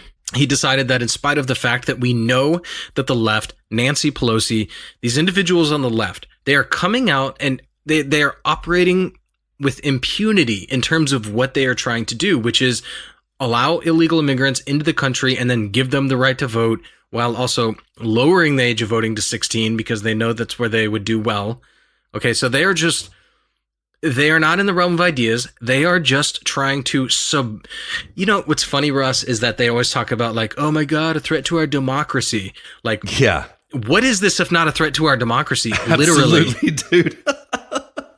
They're talking about Russia collusion.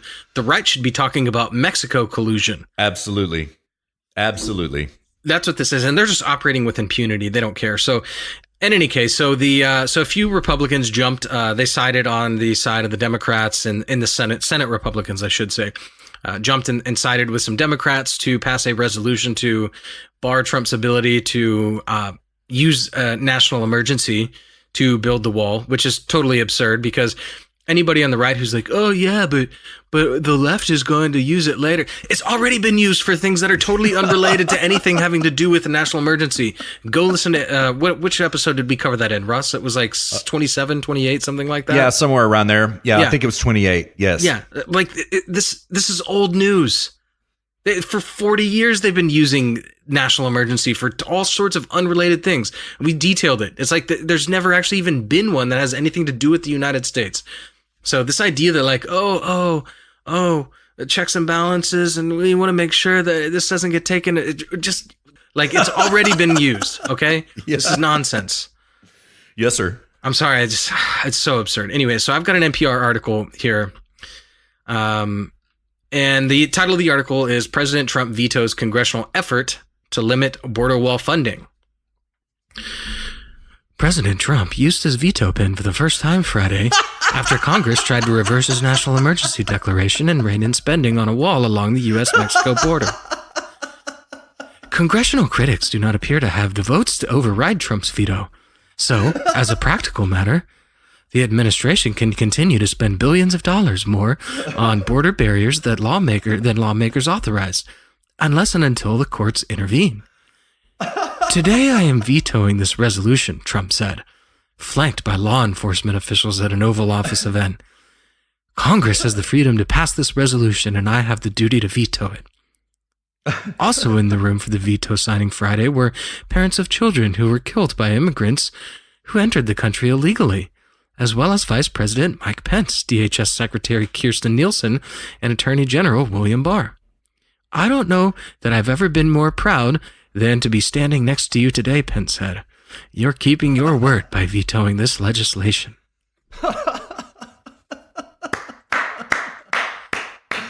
Fantastic. Dear listeners who's been with us since the very beginning, this is an old meme that goes back to single-digit episodes here on HSP, and we just brought it back and made it great again. That's the NPR voice. We haven't done that for a long time, Luke. We haven't done that in forever. Yeah. Up next on All Things Considered. Well done. Well done. Yes. Oh, man. Yeah.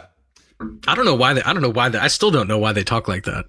I don't either, but it is certainly NPR style. You can pick it out from a mile away, man. I mean, if you hear it echoing off the buildings down the street, you know it's NPR.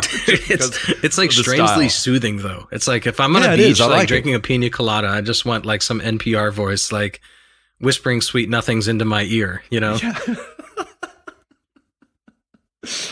Yes, sir. Yes, sir. That's it. Like, dude, there's got to be a market for that. You know, like the NPR studio. You know, you're like laying on the beach, and it's like some leftist that's trying to, you know, escape the world. This is all escapism, and they're just like, today, Donald Trump is not your president. You're on the beach, having a pina colada.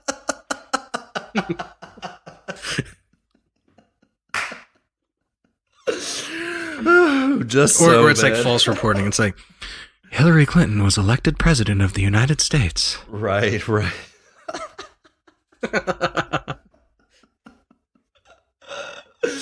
Indeed, sir. Indeed. Maybe we should start a podcast of just like alternative history for leftists. Yeah.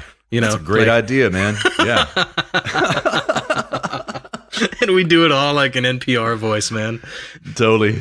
I'd love it, man. I'd love it. We should think seriously about that, man. That's a great troll. It's a fantastic troll, man. You know? So alternative history for leftists.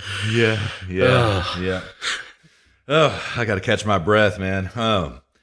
So anyways, that was actually a great piece. And I mentioned this in Bots, Thoughts, and Drops last Thursday, dear listener, but I just want to name out these senators so that we get them on the record here in these hallowed halls of Hardly Strictly Politics. The senators who voted against President Donald Trump's emergency declaration, are Senators Marco Rubio. Margot Rubio. Not right, man. My bad. Just trying to have some fun. Marco Rubio, Rob Portman, Susan Collins, Lisa Murkowski, Pat Toomey, Roy Blunt, Lamar Alexander, Mitt Romney, Rand Paul, Jerry Moran, Mike Lee, and Roger Wicker. The one that really shocked me the most, and I didn't really say this when I reported it last, Mike Lee voting with the Democrats on this just blew me away, man. I mean, I've always really liked Mike Lee. He's a senator from Utah. He's very much a constitutionalist. He's very conservative. I really did not expect him to all of a sudden find his principles in this particular vote. And so, you know, Mike Lee now is officially on the suspicious list as far as I'm concerned. Black pilling, man. Black pilling. Yeah. So anyways, as predicted, Trump did veto it. He vetoed it resoundingly the very next day. Luke and I don't think that he is going to have any pushback in terms of both the House and the Senate having 66% majority pushback against that veto. We don't think it's going to happen. We think the veto will stick, in other words. And, you know, for the record, what's really important about this is his very first veto. And that I find very interesting. I mean, it's white pilling if nothing else, because this was the time he finally used the veto, right? All these congressional spending bills, which he should have vetoed but didn't, really seems like he was willing to work with Congress and do the will of Congress, even though it wasn't his will. He signed these bills into legislation anyway, but not on the border wall, vetoed. And so I find the timing of that really good and really interesting. Although I do wish he had vetoed the spending bills. Don't get me wrong. Yeah, totally. I wish he had. Yeah. I wonder if he was doing that maybe to like naively thinking he was building goodwill or something, you know? Yeah, I wonder the same. I think there's probably a lot to that. And boy, look what it got him. Absolutely nothing. You know what I mean? 12 cucks in his own party voting against him. Come on, man. I mean, I think more and more he sees the time of day, as time passes, sees what the score is, I think, Yeah. And again, I think my biggest disappointment is Rand Paul. because I thought his power level was increasing, but it appears as though I was mistaken. You and I both. Yeah, same here. Same here. That's nothing but blackpilling. I'm really upset about that. Yeah. I mean, where's dear listener at on this? Where's the correction? You know, they could have just said no, he was a cuck, and then we would have had to issue a correction. Yeah, true. That was your opportunity, and you missed it. Yeah, that's dear right. Listener. That's right. Yeah, I'm really disappointed in Rand Paul as well. He's been doing so many good things, really supportive of the president right up till now when the rubber hits the road and it really counts. His support really counts. And he comes out virtue signaling saying, "Oh, I think 10 people are going to agree with me about, veto or voting against this emergency declaration." And again, we covered this in the last episode, but it's worth quickly mentioning again that we get it. Russ and I both get it. We know where he's coming from on this. You know, yes, constitutionalism, that is what we are about. But as we mentioned in the first segment of HSP 30, the last episode, we live in a fallen world. People, they are cheating. They are lying. They don't care about the Constitution. This is the game, and you are playing in the game. And if you are the only one following the rules, you will necessarily lose. That's right. That's full stop. And that's unfortunate. It's sad. We don't want that. We are the ones that we think that the rules are there for a purpose and for a reason, and that they should remain in place and should be followed and upheld in good faith. That's what we stand for. But when others are in power and don't stand for that, we necessarily have to respond in kind. That's our argument here at Hardly Strictly Politics, that Rand Paul is holding himself to a standard that the opposition is not, and therefore he will necessarily lose because he is in defiance of the reality of the situation. We've also said this, right. You cannot fight reality. Fighting reality is a losing fight. And right now Rand Paul is trying to fight reality, and the reality is that other people are not, the opposition are not holding themselves to the same set of rules, the same standards that Rand Paul is holding himself and his party. That's so well said, man. So smart. That's true. It's just true. And we did go on record in HSP number 30 saying the same, dear listener. If you haven't listened to it yet, go give us a listen to that. I think we laid the case down pretty well, if I may say so myself. Actually, that's actually one of the clips that I just uploaded to YouTube I think this morning, actually. Oh, yeah, that's right. That was one of our short segments. That's right. It is. Go to our YouTube and search Zero Gravity Media. And it's right there. It's right there queued up. Yeah, you don't have to dig through 3.5 hours of content. It's right there for you, dear listener. Click. You're going to hear the argument. So... Yeah, really disappointing, man. And he really did allow himself to just be whipped around in this particular case. It's so disappointing, man. And I knew that Mitt Romney was going to cuck. Now, don't get me wrong. Mitt Romney is nothing but an anti-Trump hitman. Of course, man. Yeah, I knew that was coming, so. Yeah, he was going to, he was down to oppose that right along with his binder full of women. Yeah, exactly, man. yes, indeed. So, yeah. And, dude, did you see, he has go ahead. Did you see that video I think it was on Twitter, that it was his birthday a couple days ago, and his staffers brought him a cake made out of Twinkies? Yeah, and he so awkwardly picked up each individual Twinkie and blew it out, and then or no, he pulled the candle out of the Twinkie and then blew out the candle, and then pulled another candle out and then blew it out, and did that over and over. I was like, what are you doing? Nobody does that. Just blow the candles out. Yeah, strangest thing I've ever seen in my entire life, man. I mean, just even blows out his candles like a cuck, man. Even blows out his candles like a cuck. Yeah, man. There should be a meme, a meme for that, where it's the virgin candle blower versus the Chad, the virgin individual candle blower versus the Chad. And yeah, there should. I can't believe nobody's done that yet, dude. Yeah, for real though, for real. But and then he has the absolute temerity to come out and say, this is not a vote against border security. In fact, I'm in favor of border security. This is a vote for the constitutional principles of our republic. Shut up, bro. Yes, it is a vote against border security. You just directly voted against the wall. But what we know it really is, it's undermining the president's agenda in any way you can. That's what this is about. Despite him endorsing you in your Senate election, sir. If I may say, despite the president's endorsement, you still sabotage his agenda. Oh my God. Sickening. Yeah. Sickening. But we knew this all along. We knew he was a cuck all along. Yeah. I was pro Romney back when he was running against Obama. And but I mean I was so like normie Republican back then. Yeah. And I remember waking up the morning after Obama was elected, and I remember waking up in my bed just being like, our country is finished because Mitt Romney didn't win. Yeah. Yeah. My God. I know, man. And, the way he governs and votes now, there really is no difference between he and Obama whatsoever. You know what I mean? Oh, no, He's dude. not It would for have been border the same security. thing. It would have been the same presidency. Same yeah, it sure would have. Blob Party. Dear listener, you heard it here first. The Blob Party. 2 representatives of the Uniblob right there. All right, man. Do you want to move on to, the given gift? The given gift. Time to get triggered. Oh, yeah. I mean, I don't know whether to laugh or get triggered at this point. I mean, I just generally do both. But I think this next segment is particularly in this instance, it's triggering because the gentleman to whom AOC is speaking is he's the CEO of Wells Fargo. Like, that this guy has seen a lot.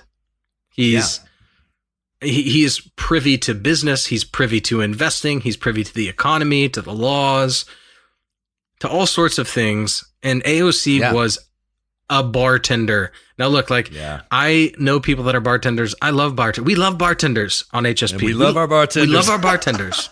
Don't get me wrong. I'm not saying that like because you're a bartender, you're absolutely a bad person or something or whatever. Like, you know what I mean? Like, yeah, that's not what I'm saying. But if you're a bartender, do not do what you are. do not do what AOC did, which is like go question the CEO of Wells Fargo on. Oh God, we should just play the segment. I can't even do it justice. I can't do the absurdity justice.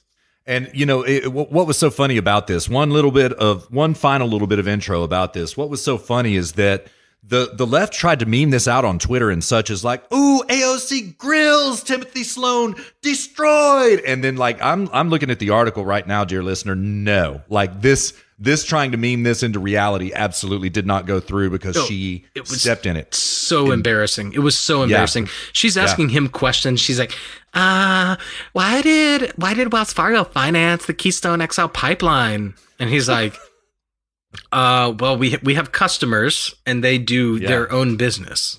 Like, he's like, we didn't pay for the pipeline. So it's like AOC doesn't understand the difference between loaning money and funding things. Those are two different things. Exactly right.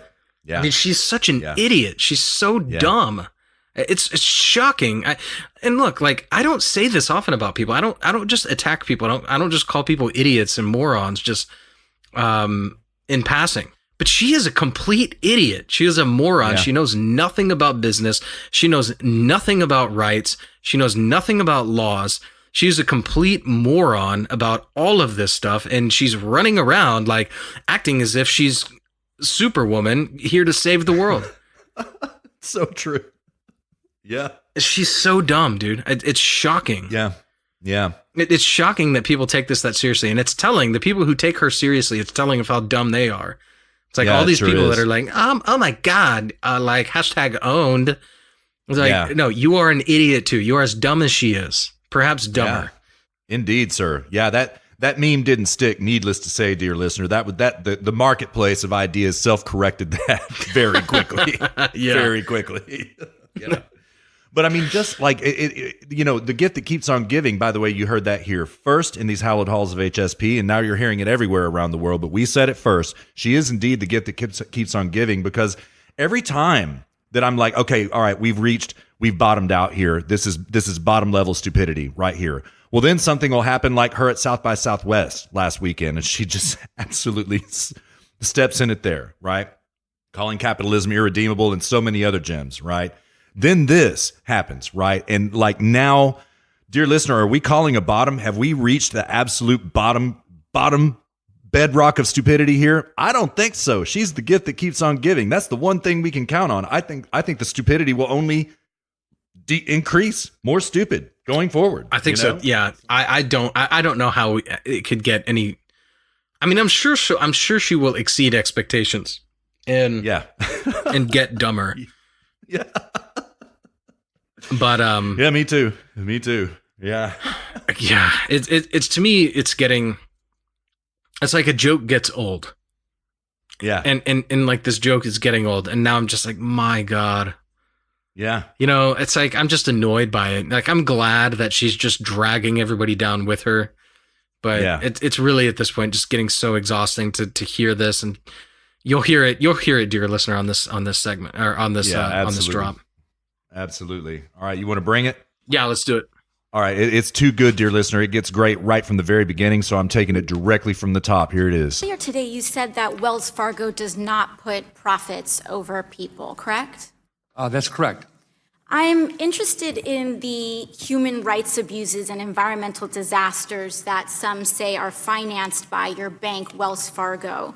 In a recent Guardian article by Crystal Tubles and Matt Remley, they stated, Wells Fargo has pursued profits without principles by investing in private prisons, for-profit immigration detention centers, loan shark-like payday lending, and holding much of the bond debt, strangling Puerto Rico's efforts to lift itself out of its financial crisis.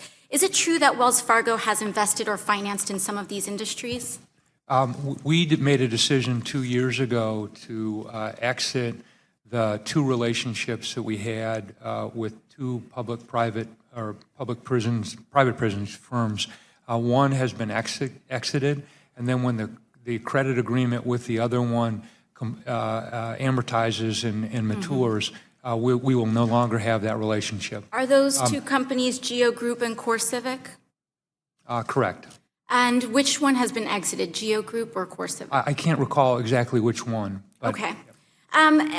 Madam Chair, I'd like to seek unanimous consent to submit 3 reports highlighting the bank's role in debt financing these groups, the for-profit prison companies running ICE detention facilities. Without objection, such is the order. Mr. Sloan, why was the bank involved in the caging of children and financing the caging of children to begin with? I don't know how to answer that question because we weren't. So in finance, you were financing and involved in debt financing of CoreCivic and Geo Group, correct? For a period of time, we were involved in financing one of the firms. We're not anymore, and the other. I'm not familiar with the specific assertion that you're making, but we weren't directly involved in that. Okay, so these companies run private detention facilities run by ICE, which is involved in caging children. But I'll move on. Mr. Sloan, Wells Fargo was also an investor, a major investor in the Dakota Access Pipeline and the Keystone XL pipelines. They were prime investors and lenders to companies building these pipelines in defiance of Standing Rock Sioux's treaty rights to protect its water and sacred lands. They warned early on, the Lakota Sioux warned early on that the pipeline was unstable and bound to leak. Despite that, it was built anyway, and it has leaked at least 5 times. And the Keystone XL in particular had one leak that leaked 210,000 gallons across South Dakota. Since Wells Fargo financed the building of this pipeline in an environmentally unstable way, why shouldn't the bank be held responsible for financing the cleanup of the disasters from these projects? Which pipeline are you referring to? Either. So we were not involved in the financing of the XL pipeline. We were one of the 17 or 19 banks that was involved in the financing of the Dakota Access Pipeline. Okay, so Wells Fargo hasn't financed any company associated with the Keystone XL pipeline? No, I didn't say that. I said we're not involved in financing that pipeline specifically. Okay, so let's focus on the Dakota Access Pipeline. Should Wells Fargo be held responsible for the damages incurred by climate change due to financing of fossil This is how fuels idiotic and moronic AOC is. That pipeline, the Keystone XL, you took the words right out of my mouth. Hasn't even been built yet. The area that she's talking about, it hasn't even been built yet. That's right. No spillage happened. No pipeline, no spillage, AOC. no pipeline, no spillage. This goes back to the 60 Minutes interview, which when she was like, well, so like, it doesn't matter if I'm not entirely factually correct as long as I'm morally right. Yes, it does matter, because you sound like an idiot because you have no idea what you're talking about. All the while with a straight face, sitting there sounding oh so intelligent and vocal fry, and I'm so smart. Oh yeah, I didn't get the vocal. Yeah, I didn't get the. So I didn't get the vocal fry. So so when you were like CEO of Wells Fargo, God, dude. Not only that, but it's like anytime anybody only focuses on the negative, right? Yeah. This, like when you think about an issue, dear listener, like let's play a little thought experiment here. Sorry, I'm adjusting my vocal arm here, so sorry if there's some background noise, but like just take any issue. You always need to consider a couple of things about that issue. Those couple of things are the good and the bad. Anytime somebody only focuses on the bad, you know they are being dishonest. For example, when she's like, it's leaked like, 200,000 gallons of oil. Like the Gulf of Mexico naturally, like outside of any context relating to oil wells, leaks way more than that every single day straight into the ocean. Yes. Yeah, we're not like, down there like blaming the ocean floor for leaking oil every day, just naturally. Yeah. In fact, land a long time ago, land was considered less valuable if it had if it had oil, because like we didn't know how to deal with it. It wasn't a resource at that point. It was like this pesky thing that you had to deal with. It was this very difficult to deal with pesky thing if your land was leaking oil, like quote unquote leaking oil, like if oil was coming up from the ground. That was like useless land back then because you didn't know what to do with it. It wasn't until we turned it into a resource that land then became valuable. So like you always have to consider, so what is the good? Okay, great. It leaks 200,000 gallons of oil. Okay, great. But it brought 200,000 people out of poverty because we were able to make clothes with it and make things cheaper and produce food and power tractors and all this other stuff. So anytime somebody only focuses on the negative and then just removes all other context, they're just like, there is anything negative about this, therefore it's bad. You know they are being dishonest. And this is a clear example of that. Absolutely, man. Couldn't agree more. Yeah, and then just the disrespect, the way she speaks to him. She's like, yeah.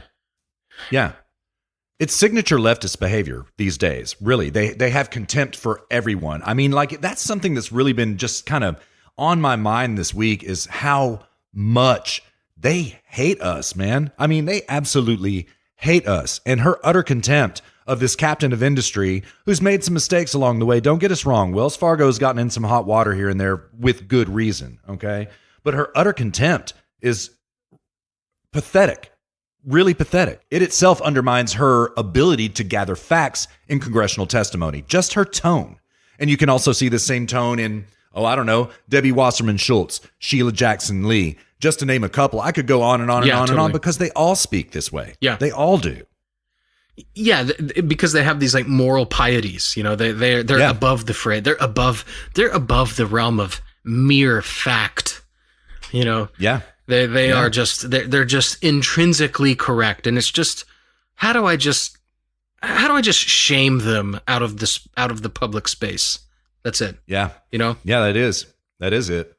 Oh man. So, I've got a Breitbart piece up written by Joel Pollack. He's a great writer at Breitbart, one of my very favorites of all time. And I'm going to skip about halfway down through the article. He's talking about this specific incident, which Luke and I just detailed in what we played. He's pretty much agreeing directly with the HSP boys, so I'll just cite this into evidence for the purposes of episode number 31. One way to interpret these exchanges is to understand them as, quote, red meat for the, quote, resistance. The far left relishes confrontations with bank executives. Another way to look at Ocasio-Cortez's line of questioning is to conclude she knows absolutely nothing about economics despite boasting a degree in it. It makes as much sense to punish Wells Fargo for a pipeline leak as it does to punish the Security Service Federal Credit Union, the country's biggest automotive lender, for fender benders. If we treated banks that way, all lending would stop and Americans would be instantly poor. Even assuming for argument's sake that climate change is happening and humans are causing it, it is impossible to quantify the costs or benefits with any certainty, much less assign those costs to the banks that lend to energy projects. Ocasio-Cortez believes Wells Fargo can be held responsible for all society's ills because she believes that capitalism itself is inherently destructive. In her telling, those who provide the capital, the banks, are to blame. Never mind that the banks exist because ordinary people and institutions, including unions, nonprofits, and pension funds, invest in them. In her view, profit is evil, or especially in the public interest. Well, I kind of blew that last line. Let me pick it back up. That last line of that last paragraph. Sorry about that, dear listener. In her view, profit is evil even, or especially in the public interest. As a remedy, Ocasio-Cortez wants to, quote, bring democracy into the economy. What that means in practice is mob rule, occupying private land to stop the Dakota Access Pipeline, a protest which AOC was an enthusiastic participant, hounding bank executives at their homes, and taking over state capitol buildings. It is the opposite of democracy, and that protesters reject decisions made by democratically elected governments. Fine point, Mr. Pollock. Fine point. Oh, man, are you triggered? You triggered yet, Luke? Totally. You know, and like we've detailed in previous episodes, dear listener, like this is something that we have to take seriously. We have to take AOC seriously. We have to take Beto O'Rourke very seriously. Ridiculous, though both they are. We're going to get to Beto here in a minute, but we do have to take it seriously. It's a shame to have to refute these absolutely ignorant ideas because it just lowers the IQ of the entire conversation. But she is powerful, despite her stupidity, man. 3,500 some odd people showed up to see her South by Southwest panel discussion last week. 3,500, right? These people are willing to buy hook, line, and sinker anything that comes out of that horse mouth of hers through those gigantic teeth, which are just truly shocking to behold. And they're going to buy it no matter how stupid she is. And so, unfortunately, we have to take this seriously. We really do. So, yeah, it's. I don't even know how to say it, man. It's like it's so dumb. I feel as though I'm disrespecting myself by even addressing it. It's so dumb. These things are. Yeah, I feel dirty right now, man. Yeah. Mm-hmm. You know, it's like we're putting in work. We read, we think, we try to be honest, and then they're over there just like doing whatever the hell they want to do, following their emotions. And I have a hard time even trying to convince myself it's even worth responding to. It's so dumb. Yeah, I agree, man. I agree. And I mean, you know, as we can both attest as well, dear listener, Luke and I had to kind of gear ourselves up for this subject. Last night on Friday Night Comfy Post when we were show prepping, we were like, oh, damn it. Shit, we got to talk about this again. Yeah, man, dude, I have so much fun on Twitter. Like when Washington, I bust Washington Post, WAPO's balls every day because they just say the dumbest things, and then as soon as they tweet, I respond. And I'm sure they know who I am and they hate me because I just bust their chops every single time they. Count on it. You know, they'll tweet something. I'll say, oh no, like they'll tweet something about Trump, and I'll just say like with no punctuation, no capitalization, no nothing, just oh no, how will he ever recover? Yeah. You know? Or just like WAPO always delivering the hard hitting news. You know, things like this. Yeah, totally, man. So, and it's just some of these things are just, I mean, Saul Alinsky's rules for radicals. It's like ridicule. We've talked about like how to handle it. There are some things that deserve ridicule, and like AOC is one of them. It's just so dumb. It's so dishonest. It's so moronic that it's unbecoming of anybody intellectual to even dignify it with the meaningful response. Yeah. Sorry about that audio, Luke. I'd closed the video window and I had to bring it back up because I've got one last thing I want to hit about this. So it's all good. It's all good. That. But yeah, I mean, it's just don't even dignify. This is something. She is somebody who deserves ridicule. And like I know that we have listeners who disagree and like maybe we should take her seriously. But no, she's an idiot. She's a moron. She does not take facts seriously. She's totally immoral. She's out to destroy the West as we know it. literally millions of people would be cast into poverty, and still more will probably just straight up die in other countries because we won't be able to support them anymore. And there is absolutely nothing about AOC that should be taken seriously beyond the fact that she is perhaps capable of damage on a massive scale. That's it. Yeah, that's true. Yeah, she is. She is very powerful, and she is wielding that power even among savagery, she's the boss party. now. What do you say about that? I'm the boss now. Yeah. Next week on AOC, the AOC show, catch me outside. How about that? Yeah. Yes, sir. Oh, man. Oh, well, dear listener, we've got some good company in here. It's not just you. All right. You're not the only ones in on the joke. Luke and I aren't the only ones in on the joke. It's not like the whole world doesn't get the absurdity of this. I'm going to read a couple of the comments from this YouTube video that we just played. Let's just have some fun here together. Comment number 1. Wow, I would have thought C-SPAN would be trending. I really don't know how this guy kept a straight face. I watched this to read the comments. So you financed a loan, so you're responsible for everything, right? The financing of fossil fuels, laugh, cry.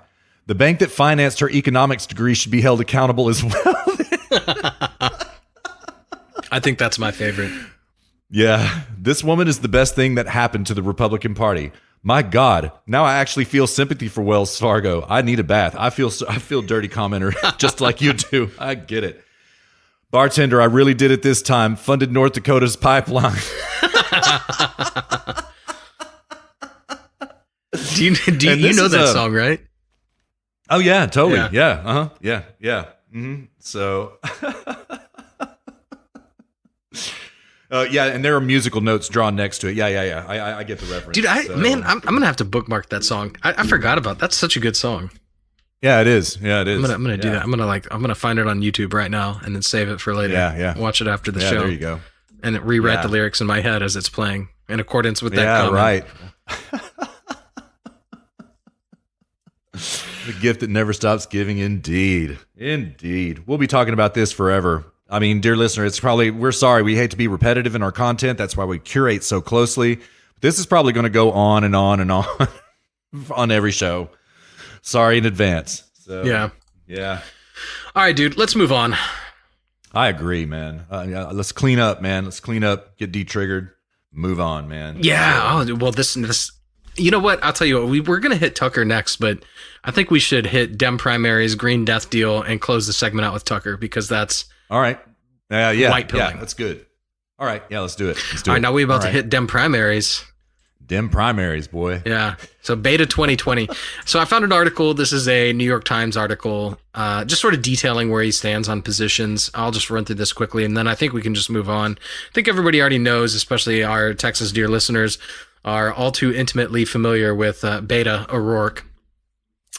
So on immigration, he is obviously open borders, anti-wall. He wants to tear down the wall. He says, we are not safe because of walls, but in spite of walls. He said at a rally in El Paso last month, held at the same time Mr. Trump was holding down his own rally nearby. Far from extending a barrier across the entire border, he has said he would like to remove the existing fencing in El Paso, one of the country's largest border cities, in Mr. O'Rourke's hometown. Think about this, dear listener. The name of the city on the other side of that fence from El Paso is Juarez, which is one of, if not the most dangerous city in the world. And he's like, oh yeah, I want to remove the fence and just come in. He wants to turn El Paso into Juarez. Just think about that for a moment. Yeah, man. Yeah, man. That's what we're going to do, brah. Totally. Yeah. Let's knock down these border walls, dude. Yeah. I need a new drummer for my band, man. I can't find anybody in El Paso. Let's tear down this fence. Yeah. On gun control, Mr. O'Rourke arguably first made his name when, after the shooting in the Pulse nightclub in Orlando in 2016, he live streamed the sit-in he and other Democratic representatives were holding on the House floor in support of stricter gun laws. I love that, the sit-in. Very brave, very brave. That. Yeah. healthcare, while Mr. O'Rourke supports universal healthcare, increasingly a litmus test position for Democratic candidates. I love that. It's like the litmus test is socialism. That's it now. True. He hasn't committed to a specific way to get there. During a Senate campaign, he suggested that universal healthcare could take the form of a single-payer system or, quote, a dual system in which a government-run program could coexist with private insurance, which is basically what Germany has. And most of Europe, is so far as I understand. Climate change, he's in support of the Green New Deal, Green Death Deal. No more needs to be said about that. Criminal justice, he emphasized criminal justice in his 2018 campaign. Blah, blah, blah, blah, blah. Not that interesting. The chance that I had, and which I have had the most of, is denied to too many of our fellow Texans, particularly those who don't look like me or have access to the same opportunities that I did. So criminal justice is, racist, basically. Right. Trade and agriculture. He has criticized Mr. Trump's trade policies, of course, including the imposition of tariffs, which I actually happen to agree with, but whatever, we're not going to get into that, which have hurt some farmers and blue collar workers. That's not why I agree with it, but okay. In his Senate campaign, he emphasized the needs of farmers, calling for a stronger crop insurance program and federal investments in. My God, dude, we already subsidize crop production, especially corn. For real, though, man. Yeah, and federal investments in rural infrastructure, including high-speed internet, roads, and school. Rural infrastructure. What the hell is he talking about? These are like farms, Right. It's like literally just roads. I mean, what? So what? Like, we're gonna go build schools like on each individual farm and staff them with teachers. Right. A water tower per farm. Yes. Yeah, dude. The long and short of it, dear listener, is that Beto O'Rourke is basically a more palatable democratic socialist. That's all it is. Yes. He is a milquetoast democratic socialist who looks like Butthead and acts like Butthead. And that's basically it. I mean, I don't know how else to describe it. You know, he's got good hair. I mean, he has good hair. He can skateboard around the Whataburger parking lot. Presumably, he could even skateboard through the drive-thru and order a burger. So he's got that going for him. And he can make little swishing sounds too. I mean, there's video evidence documented that he can make swishing sounds as he skateboards by in the Whataburger parking lot. So highly qualified to be the president of the United States. And I don't know, Russ, I may just vote for him. We'll see. Yeah. We Robert son of Rourke now, man. Yeah, I'm beta. Why not? I'm a beta now. Yeah. We have some audio here, dear listener. Do we want to play that? In the interest of time, maybe we shouldn't. I think. What do you think? I think we should just move on. Yeah, well, I've got a couple things that I do want to bring up into evidence for episode number 31. I'm going to read a Daily Caller piece that dropped today. Robert son of Rourke apologized Friday night for writings the former Texas representative made as a teenager describing fantasies about running over children with a vehicle. Oh, yes, yeah. I'm mortified to read it now, incredibly embarrassed, but I have to take ownership of my words, the Democratic presidential candidate said during a taping of the Political Party live podcast in Cedar Rapids, Iowa. Whatever my intention was as a teenager doesn't matter. I have to look long and hard at my actions, at the language I've used, and I have to constantly try to do better. Oh, of course, Robert, son of Rourke, right? The implication here being, dear listener, is that the worst skeleton in his closet is that he wrote these fantasies about running over children when he was a child. No, there's nothing else in his closet. Well, except for the fact that in DWI, he was convicted of, back in 1998, rather, he was convicted of a DWI. He actually wrecked his car and tried to walk away from the scene of the crime, dear listener. Now, a lot of people came out and they were like, oh, this is nonsense. This came out in the election against Cruz, right? Even PolitiFact, that leftist hit organization that is nothing more, they call themselves, quote, fact checkers. No, they're leftist hit piece writers. But even they verify these claims are true. Our ruling, a 2012 Reyes TV ad still viewable online 6 years later, said Robert, son of Rourke, has a criminal record that includes DWI and burglary arrests. O'Rourke's comments and records indicate that UTEP police arrested Robert, son of Rourke, in 1995 for burglary, a misdemeanor charge disposed of the next year. Yeah, he got off with it. In 1998, El Paso police arrested Robert, son of Rourke, for a DWI, a misdemeanor charge that was dismissed after he completed DWI school the next year. All right, so he's got a record. Dear listener, he's got a rap sheet going on with him, but he seems to always get away with it. Think about, just imagine how lucky he is. He gets away with burglary.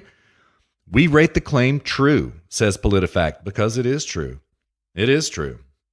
Now, another thing, Robert, son of Rourke, he's in a band. He had a punk band, and, he wears Metallica T-shirts. He went to the Metallica concert in El Paso a couple weeks back and took selfies with the band and all that kind of stuff. He's just like one of these cool guys. I think everybody's getting really sick of this, what's the word I'm looking for? Shtick. That's it. That he's trying to pull on about. He's just cool. He's just so young at heart, right? Yeah, just it's like earnest. It's straight out of the Obama playbook.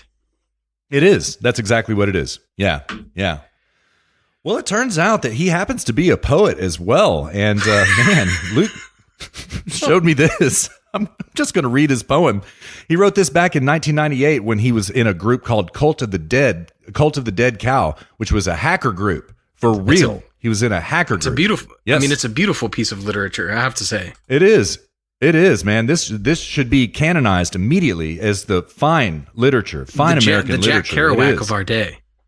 The true iconoclast. Yes, indeed. I'm going to take it from the very top because it's just so beautiful. I need a butt shine right now. You are holy. Oh, sacred cow, I thirst for you. Provide milk. Buff my balls. Love the cow. Good fortune for those that do. Love me. Breathe my feet. The cow has risen. Wax my ass. Scrub my balls. The cow has risen. Provide milk. Can you believe this? It goes on. It's actually a long poem. Oh, yeah. Yeah, it goes on and on and on. Yeah. We've got the screen cap. It's right here in the HSP archives forever, dear listener. We're going to have this forever. I can't wait to hear a State of the Union. Yeah. He's an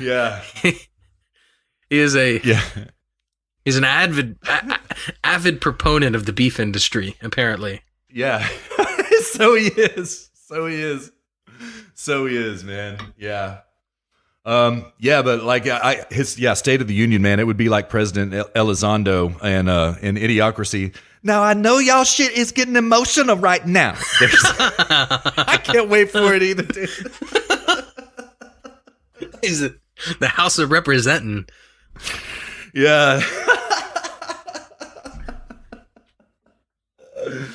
Oh man. Yeah. This is something. Oh, else, Russ, man. I just cannot wait for the primaries, man. Oh, I can't either, man. Oh, I know. It's going to be so good. I know it, man. Yeah. Because Kamala Harris and these people, they're going to bring this sort of stuff up, Oh, for sure. Yeah. Kamala Harris is going to be like, when you was writing about scrubbing beef balls, cow balls, I was listening to Snoop Dogg and getting stoned. It's like, this is the Democratic Party. Yeah. It sure is, man. I can't wait for it either, man. The debates. Oh my God. Those are going to just, yeah. I mean, we might have to live stream those, Luke. Seriously. Yeah, we have to figure out a way to do that. Gold. Yeah, we do. It's not that hard. I mean, we just got to, build some infrastructure. That's all we have to do. Rural infrastructure. Yeah, I know. But I'm going to drive out into a field and set up a computer and for our rural infrastructure for live streaming. And I'm gonna start complaining. Yeah, where the hell is my internet? Where's my rural infrastructure? Yeah. That's the greatest problem to have. In fact, I can't think of a better problem to have than this. Yeah, I know. Yeah, man. Yeah. Anyways, what we keep referring to is Tucker Carlson did a hilarious piece and is open on Thursday night this past week. Dear listener, go watch it. Luke and I have it queued up, but it does take some time. We're going to play some more Tucker Carlson audio, so can't give the Tuck too much love in one episode, but like it's one of the funniest things I've ever seen. I played it for Luke before the show, and he was just rolling, man, just rolling. Yeah, totally. Yeah, dude. Yeah. This does this does go to show like the power of the private sector versus the government sector. I don't want to go off on a long tangent because we need to move on, but yeah, I mean, when Jessica and I, we did a cruise back in August, and this cruise in Asia. I mean, I was streaming Netflix in the South China Sea, like the middle of the South China Sea, like streaming 4K Netflix in the middle of the ocean because the cruise operator that we used was Royal Caribbean. And they worked with another company to provide an entire network of low altitude satellites. So like wherever you could be, the boat could be in the middle of the Pacific Ocean. You still have broadband internet access in the middle of the ocean, days away from any sort of terrestrial tower. That's fantastic. And it truly so is. when you talk about this, like, oh, we need to work on rural infrastructure, it's like, give me a break. Like, there are companies out there streaming internet access to literally any geographical location on the planet already. The question is it profitable? Yeah. That's the only question. Right. Mm-hmm. Yeah. Yep. All right, let's move on to the Green Death deal. Let's knock this out and hit break, and then we'll move on. All right. We got to hit Tucker too. We got to go back my bad. Oh yeah. We'll do this, and then we'll hit Tucker. Yeah. Green New Death and Tucker, man. So what you got on the Green New Death this week? All right. So two developments this week. One is the Greenpeace co-founder made some damning statements, and then also, this was a huge deal. So the AFL-CIO, which is the largest labor union in the nation, came out in defiance of the Green New Deal. Now, this is a huge deal, dear listener, because the left they've always had the labor unions as their captive audience. They've always been allies, as is evidenced in the last show when we talked about Cesar Chavez and so forth. And now the labor unions are starting to turn because their constituency is the middle class. The middle class are the people who are going to be hit the hardest by something like the Green New Deal. It's their jobs that are going to be made illegal. They're the ones that are going to be unemployed. They're the ones that it is the poorest people who are most adversely impacted by something like the Green New Deal, because like the rich, they can afford to install a couple solar panels and drop $100,000 on that, and invest in batteries in their house. And I mean, somebody who's like scraping by on $30,000-$40,000 a year, like they can't afford to deal with this. What are they going to do? Yeah, you're casting them into poverty. So yeah, the head of the AFL-CIO came out and said, quote, "We will not accept proposals that could cause immediate harm to millions of our members and their families. We will not stand by and allow threat." And this is a formal letter, by the way.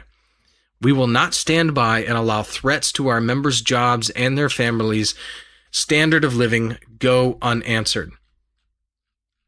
So this is this is not good. The Democratic Party has now, you have Candace Owens coming out and for Blexit, trying to get the black community to come over to the right. You've got Jexit, Ilhan Omar and AOC coming out, alienating the Jewish from the left. Yeah. Now you've got the entire labor unions coming out and leaving the left. Right. This is the pitfall of tribalism at its finest. Now, indeed, there was a co-founder of Greenpeace. Now, a lot of people probably don't realize that Greenpeace is an organization that in its inception was intended to be science focused and then was co-opted. So Patrick Moore, who actually helped co-found Greenpeace, I'm reading from an article from the Daily Caller. Greenpeace co-founder Patrick Moore explained why he called Democratic New York Representative Alexandria Ocasio-Cortez a, quote, pompous little twit, end quote, during a Tuesday segment with Fox and Friends. "It's a silly plan. That's why I suggested that she was a pompous little twit," Moore said. Twit meaning silly in the British lexicon and pompous meaning arrogant. She really rubbed me the wrong way when she said she's the boss, because she can make up a proposal that's completely ridiculous and no one else did. And that is what's wrong about this. Moore called out the New York Congresswoman on Twitter back on March 2nd and said she failed to offer a realistic and viable alternative to fossil fuels. The whole climate crisis, as they call it, is not only fake news, it's fake science. There is no climate crisis, he told Fox News. There is weather and climate all around the world. And in fact, carbon dioxide is the main building block of all life. That's where the carbon comes from in carbon-based life, which is all life on land and in sea. And not only that, a little bit of warming would not be a bad thing for myself being a Canadian. And the people in Russia wouldn't mind a little couple of degrees warmer either. Yes, of course, climate change is real, he continued. It's been happening since the beginning of time. But it's not dangerous and it's not made up by people. Climate change is a perfectly natural phenomenon, and this modern warm period actually began about 300 years ago when that little ice age began to come to an end. There is nothing to be afraid of. And that's all they're doing is instilling fear. That is the co-founder of Greenpeace. Right. Well done, sir. We appreciate that. And the pompous little twit, man, that's one for the ages. Thank you very much. Totally. Yeah. Yeah, it just occurred to me, man, we probably should have covered this right after we covered AOC. We'll refine our show prep a little bit better going forward, dear listener. We probably should have covered it then, but we just had to get out. Actually, no, we shouldn't have. We had to get away from AOC right then. We were feeling dirty. We had to move on, man. So, yeah, indeed. So we're gonna. You want to move on? You ready to ride? Yeah, let's do it. Let's hit Tucker. All right. So here's what's going on with Tucker. He said some stuff on a radio show. I talked about it in Bots, Thoughts, and Drops episode number 2. He said some things a while back, about 10 years ago or so, on a radio show called Bob the Love Sponge. It's actually a comedy show. I threw some thoughts out about it in Bots, Thoughts, and Drops, but Luke and I discussed it last night, and we thought we needed to bring this back a little bit because there were a couple of things that I didn't mention in the interest of time. So what's happening right now is that the left is just going absolutely berserk, trying to get Tucker pulled off the air. They're calling for advertising boycotts, all sorts of stuff, trashing him on Twitter, trashing him in the mainstream media. I've got a BuzzFeed piece up right now and a Daily Signal piece up right now trashing Tucker. I'm not going to give them any airtime in these hallowed halls, but I have them nonetheless. And so he's really kind of had to defend himself, right? Now, I played his Monday night clip from his opening on Bots, Thoughts, and Drops. So you can go check it out there if you haven't already. You can find it on YouTube as well. I know it's there. So it was an absolute brilliant defense that he mounted, and he was also very grateful to Fox News for sticking by him and remaining strong with him. And I also, Fox News, am grateful for that because Tucker's my boy. I'm a Tucker fanboy. But Tuesday night, it was really intense, and I did not play that one before, and so Luke and I thought we had to play that clip this time. It is really funny, white-pilling stuff, and he kind of continues the argument from his Monday night opening to his Tuesday night opening in how the left is completely trying to attack and shut down Fox News. The clip goes like this. I'm going to play it from about a minute and a half in. Here it goes. The left does not support that. They would like Fox News shut down tomorrow. The other news channels agree with that. They would like it too. They're trying to do it now. It's worth explaining how the process of banning ideas work, the means by which so many voices have already been silenced in this modern era. The first step is defining political disagreement as a mortal threat to the country, something that's dangerous. That's the job of a group called the Southern Poverty Law Center. It's an organization whose name intentionally masks its role as an enforcer for the Democratic establishment. Groups or individuals who challenge the official story on virtually any subject find themselves designated a hate group by the SPLC. This is a handy way to crush your political enemies. By definition, hate groups don't have legitimate ideas or positions. They only spew hate. So you don't have to listen to them or debate their claims. You can ignore everything they say. Your only duty is to suppress them. And that's the beauty of the SPLC. Once they call the people you disagree with a hate group, you can move immediately to shut them up by force. And that's what they do. That's where Media Matters comes in. Media Matters is a George Soros-funded lobbying organization whose sole mission is to punish critics of the Democratic Party. Media Matters often uses propaganda from the Southern Poverty Law Center to bully corporations, news executives, and tech companies into punishing people it doesn't like. Not surprisingly, the media love Media Matters. One former employee described the group's relationship with MSNBC this way, quote, "We were pretty much writing their primetime. When Media Matters issued a press release, MSNBC picked it up, quote, verbatim. Media Matters staffers once explained that the organization's close relationships with journalists in the National Press Corps were vast. Here are some quotes. Quote, Greg Sargent of the Washington Post will write anything you give him. Ben Smith, now at BuzzFeed, will take stories and write what you want him to write. The people at Huffington Post were always eager to cooperate. Jim Rainey at the LA Times took a lot of our stuff. Brian Stelter at the New York Times was helpful. Well, Brian Stelter has since left the New York Times. He's now the House eunuch at CNN, announcing proclamations from his tiny king, Jeff Zucker. He takes his talking points, though, still from Media Matters. Here's Zucker's puppet.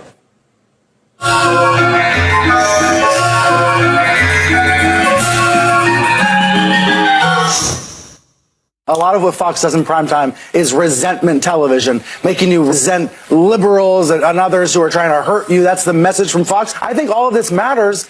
It's about decency and standards. It's about the corrosive, ugly, nasty behavior that sometimes happens on cable news or off cable news involving some of these hosts. It's about decency, cries the eunuch. We must have decency. By which the eunuch means less disobeying, more obedience. Stop criticizing the program, or else.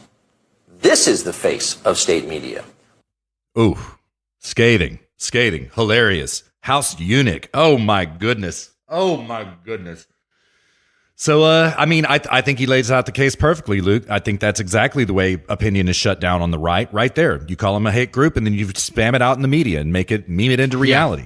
He described the process perfectly there and demonstrated it. Yeah, you just describe it as hateful, divisive, polarizing, all these nobody cares about any of that. Right. Right. We need to be unified. So, unified around what? I mean, he's like, they don't have standards. What are your standards? What is the standard around which we are unifying? Yeah. Stelter. Yeah. I mean, come on. Yeah, I know. It goes back to that age-old adage that we first said in the single-digit episodes here in these hallowed halls of HSP, dear listener. Whenever the left accuses you of anything, that's exactly what they're doing. And we have always said that. And now lots of people seem to be catching on to it in the right-wing, there is no mainstream right-wing commentariat, but in the right-wing commentariat, because a lot of people are saying the same thing that Luke and I said. They always accuse you of what you're doing. They accuse you. And we just heard it straight from the eunuch's mouth just then. The house eunuch's mouth. That's so good, dude. That's hilarious. He does look like a eunuch. Although, I don't know, he's a little too chubby. I mean, eunuchs are generally because they didn't grow up with testosterone. So they're generally very, actually quite feminine looking. Of course, he's kind of effeminate. He's very androgynous, I guess. Yeah, I would say, this photo that Tucker has of him up on his screen right now is really creepy, very effete. He's just got this kind of womanly skin, man, so yeah. Nothing against women's skin. No offense intended. Sorry. Let me apologize and grovel. But really, he does. He's very effete looking in this photo and kind of has crazy eyes as well, if I may say. Yeah. So, yeah. Yeah, indeed he does, man. All right, dude. You want to move to break? Yeah, I think we're there now, man. So it is the Covington kids and Robert Barnes Robert Barnes on Dave Rubin discussing the Covington kids and Tucker Carlson. Yeah. Very relevant to our content. Yeah. Yes. Yeah. We were looking for good audio. This is something I haven't had a chance to watch this. And I've been really interested in what's been going on with the Covington kids and this lawsuit and everything. So I think this will be interesting. Yeah, I do too.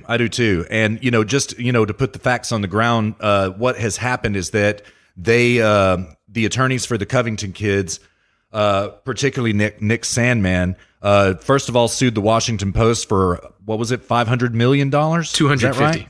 Half a bill? 250. That's it. $250 million. Then they turned around this past week and ended up filing a lawsuit against CNN for $250 million. So we got half a bill of dollars of money at stake in lawsuits right now to media organizations. And I think that they're probably going to win these suits. It was defamation of character, hysterically at that. I think there's a good chance of them winning it. So, I mean, even if they don't win, these companies and organizations are going to have to spend massive piles of cash to deal with this. That's right. Mm-hmm. Which I think is really the point. The point of this lawsuit is not to win. It's punitive in nature. Agreed. Yeah, they said that from the very beginning. Just like what, for example, Bob Mueller, the special counsel investigating everybody. Well, everybody that he has investigated, Roger Stone, Paul Manafort, John Kelly, right? All of these people are destitute now. They absolutely have gone broke in legal fees because the punishment is the process. And that is exactly what the Covington kids attorneys are trying to remount against media organizations. And Luke is absolutely right.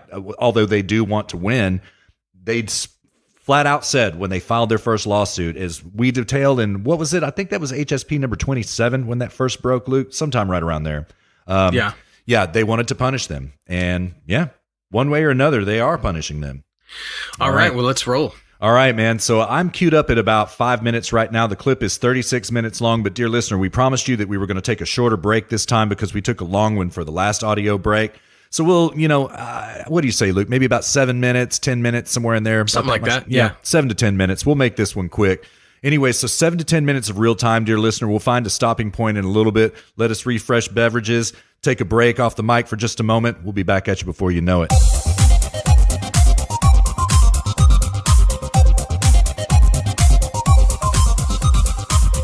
And I realize if they can do this, they can do anything to anyone, anytime, anywhere. And that's exactly, so then you started tweeting about it alongside a couple other people, and I thought, a couple other people in the legal world. Yeah. And I thought, all right, I've got to talk to this guy because if this one doesn't get corrected, which fortunately, thanks to you and it's ongoing, you and several other people, it is getting corrected. Right. But I thought if this one doesn't get corrected, if we let them demolish high school students, we're done. Exactly. We are done. So can you catch us up on sort of where this is all at now? So what I did initially is I first just put out a tweet that said, if anybody wants to sue Maggie Haberman, I'll represent them for free. And I was just agitated. I was just ticked off. Yeah. And I didn't tune into Twitter until like 2 days later when I came back. And all of a sudden it blown up and I'm getting all these inquiries and I'm like, okay, I realize that this is becoming very high profile. And so I go on Fox and my goal is to get everybody to start to retract, start to back up, start to retell a different story. And unfortunately, almost all the institutional media starts to backtrack fast. So to be clear, you did not want to go the legal route, actually. You were giving everybody, I mean, I saw you do this. You gave them the chance. Guys, just delete the tweets.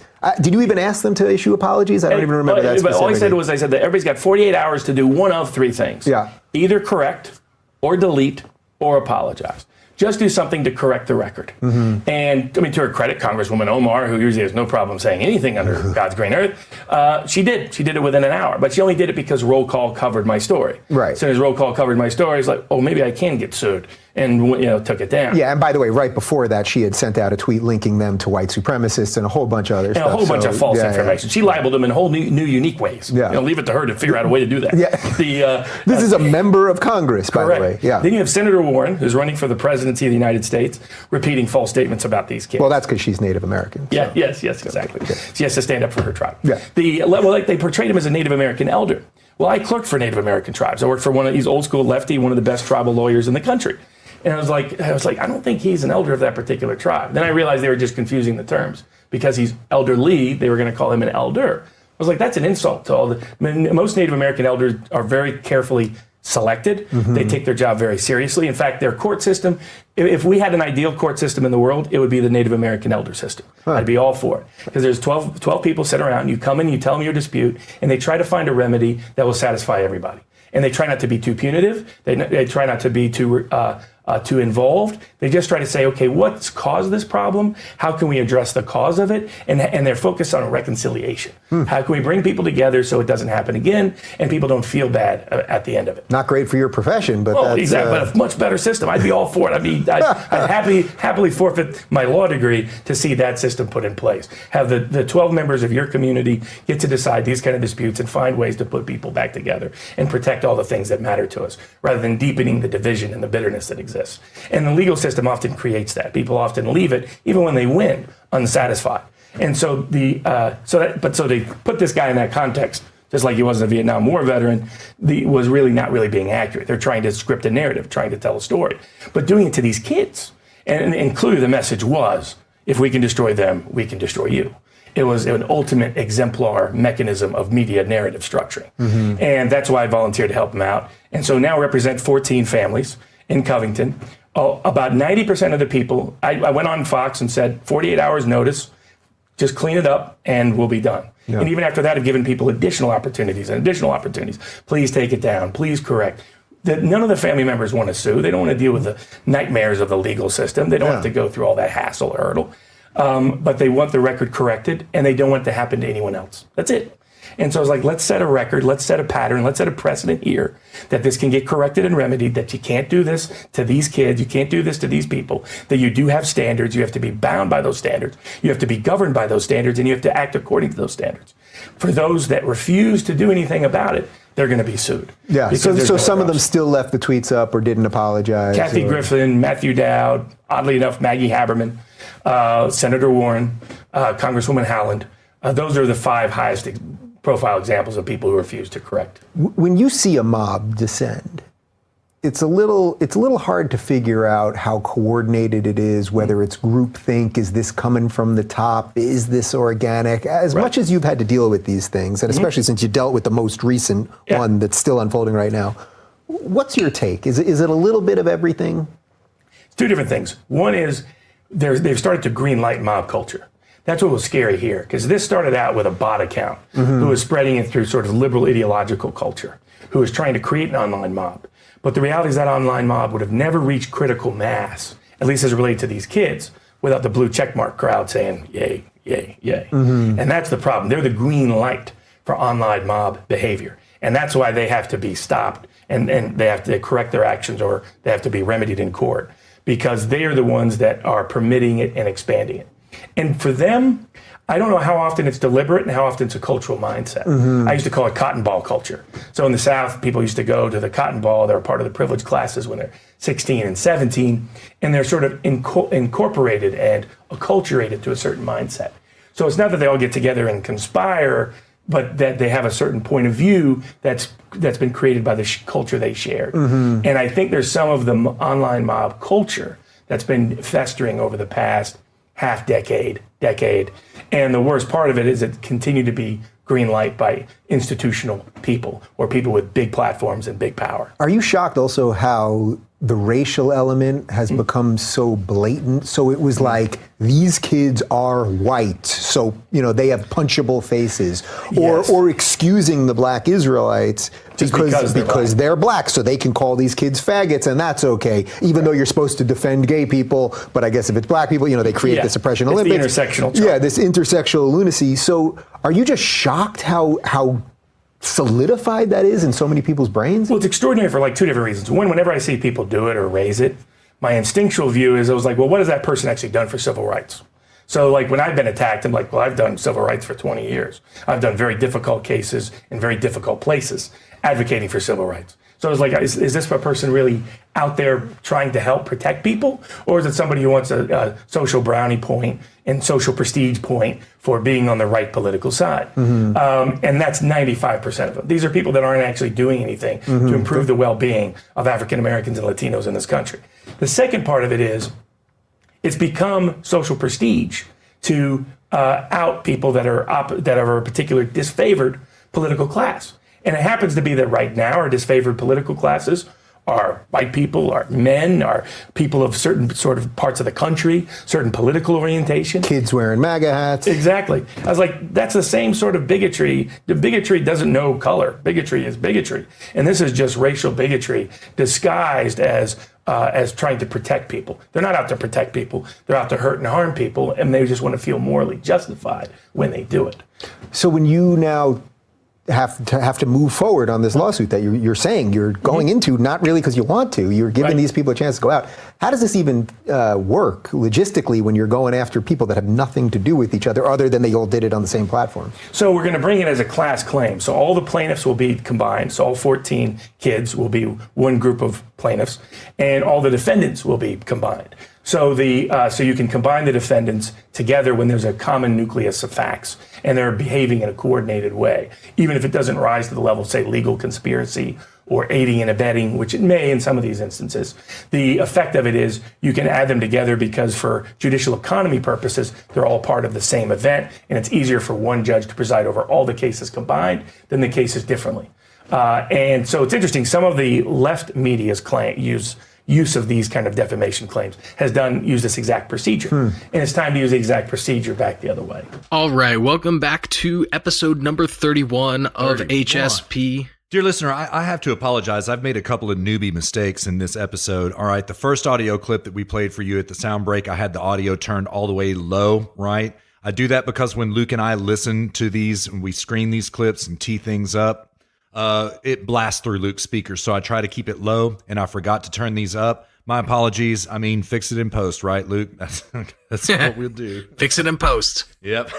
Yeah. But man, that was a hard-hitting clip. I mean, I would call myself a Dave Rubin fanboy, man, and this is a fantastic interview, and that was a great clip, and both of them are just so articulate. Fantastic information, man. That was great curation.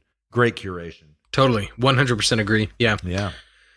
Yeah, I've seen a lot of people like criticize Dave Rubin as being like a nothing host and making fun of some of the things he says, but I don't find that productive. Yeah. You know. Yeah. Yeah, I think he's fantastic. Yeah, he's really good. Yeah. I like his set, man. His set design is great, you know. Yeah, conversational, comfy. Yeah. It is comfy, dude. Sure is. Yeah. If I ever get invited onto the Dave Rubin show, I'm going to show up there with my Snuggie. Yeah. Absolutely, dude. Absolutely. It's my Snuggie and a bottle of scotch. That's what I'm going to show up to Dave Rubin with. Yep, same here, man. I'll bring my whoopee and a bottle of bourbon. So, Yeah. All right, man. Well, let's ride on. What we got coming up next on the trail? We got Jexit. Yeah. Luke Red told me about this. Yeah. Yeah. So I'm reading from a Politico piece here. It's titled "Trump Applauds Jexit Movement Calls on Jewish Voters to Become Republicans." Ooh. Quoting. So, the Jexit movement encourages Jewish people to leave the Democratic Party. Trump tweeted, we should say. And then in classic Trump language, total disrespect. Republicans are waiting with open arms. Remember Jerusalem, U.S. Embassy, and the horrible Iran nuclear deal. Trump has lambasted Democrats as the anti-Israel party after a series of comments from freshman Representative Ilhan Omar about politician support for Israel were deemed by many to be laced with anti-Semitic tropes. Omar's comments resulted last week in the House overwhelmingly passing a resolution condemning bigotry that some said didn't go far enough in singling out the Minnesota congresswoman. Trump has asserted that though Jewish Americans tended to be reliable Democratic voters, the party's lurch to the left in recent years, as evidenced by its splintering over Omar's comments, has alienated Jewish voters. Skipping a paragraph. A website for Jexit lists only a spokesperson, model, and former Trump campaign staffer. I mean, who would Trump's former campaign staffer be if not a model? I mean, come on. Yeah, right. Yeah. Elizabeth Pipko and no other staff. A description on the website says Jewish millennials are, quote, tired of living in bondage to leftist politics, end quote, and accuses Democrats of taking the Jewish vote for granted. This is ripped, in my opinion, Russ, straight out of the pages of Toilet Paper USA and Candace Owens. Probably so, man. Yeah. I mean, I say that as a joke. I'm absolutely. not trying we're to just denigrate Turning Point. TP. Yeah, we're just playing with you. We love y'all. Yeah. We love our Turning Point USA. We love our Turning Point USA. Yeah. Yeah, I mean, but this just seems ripped straight out of the playbook of Blexit, and which is fine. I don't have a problem with that. All right, well, that's Jexit, unless you have anything. I mean, there's nothing more to it than that, right? Yeah, there really is not. It's sure interesting, though, because, you know, what's interesting about this is that Jewish people tend to reliably vote left. But, man, they're really incensed about all this business with Ilhan Omar right now, and it does seem that they are, or they're never Trumpers. If Jewish people are on the right, they tend to be never Trumpers, right? But they seem to be pretty incensed about this nonsense going on with Ilhan Omar, and they are leaving in droves and tweeting about it a lot. Yeah, so, totally. Yeah. It's interesting. It's very interesting. Well, let's move on to feedback. All right, let's do it. I had some feedback. It was just verbal feedback, but basically, show 30 was great. Apparently, good. Lots of positive feedback about 30. No Good. negative Same feedback. Here. Yeah, same here. None. Yeah. And that's basically it, man. Yeah, I want to. There was. I was just having a little bit of fun with a certain dear listener who mentioned the dear listener thing last weekend, and I kept saying dear listener, dear listener, dear listener. Okay, well, it's stuck in my head, just like Luke said it was stuck in his head, and I've been trying not to say it. I have to tell you, all right. Yes, it is our shtick, but you are our dear listeners, and we have always called you this. This came from a meme that we created back in the early days of HSP. That has to do with Kim Jong-un with a pair of headphones on, right? That's where dear listener came from. But I realize now, after 31 episodes, which is incredible to me, Luke, if I may say, which I do, that dear listener has really become a habit, saying the term dear listener. And you've got a point there, dear listener, with the feedback. I appreciate that very much, and I'm trying to work on it. But I worked on it when I did Bots, Thoughts, and Drops on Thursday night. And I'm finding it really hard not to say it. It's just a habit. It's like quitting smoking, quitting drinking, or getting to the gym, as we're about to talk about presently. But I'm trying to break this habit as much as I can. We will never eliminate dear listener forever, because you are our dear listeners, and we love y'all. Absolutely. Yeah. And to be fair, I spoke to this individual, and she was like, "Don't get rid of it. It's great." Yeah. Okay. Yeah. Okay. Good. Yeah. Well, I don't know. It's a good point, though, and I'm thinking about it. I just want you to know I've thought about this every single day this week, and thank you for the feedback. I mean that. I mean it very much. I'm trying to think. I got lots of feedback, man. Nothing but like really praises for episode 30. Our dearest listener loved episode 30, thought it was our finest effort to date, so thank you very much. I've not heard one piece of negative feedback, including the one that we get all the time, the show's too long.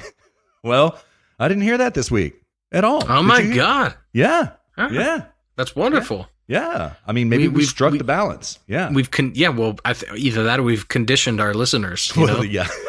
Maybe that too. We've trained them. Yes. Maybe that. I don't know. So we have a couple of people who chose to take us up on the lifestyle challenge. So here's what we're going to do. We're going to do this two ways. One is that, look, we are individualists here at Zero Gravity Media. We hope our audience is too. So you need to set your own goal. If you want to do yoga, if you want to do running, I know we had at least one listener who is into CrossFit. We've got Robert and I have discussed the fact that CrossFit is Immanuel Kant's preferred form of fitness. We can get into that at a different time.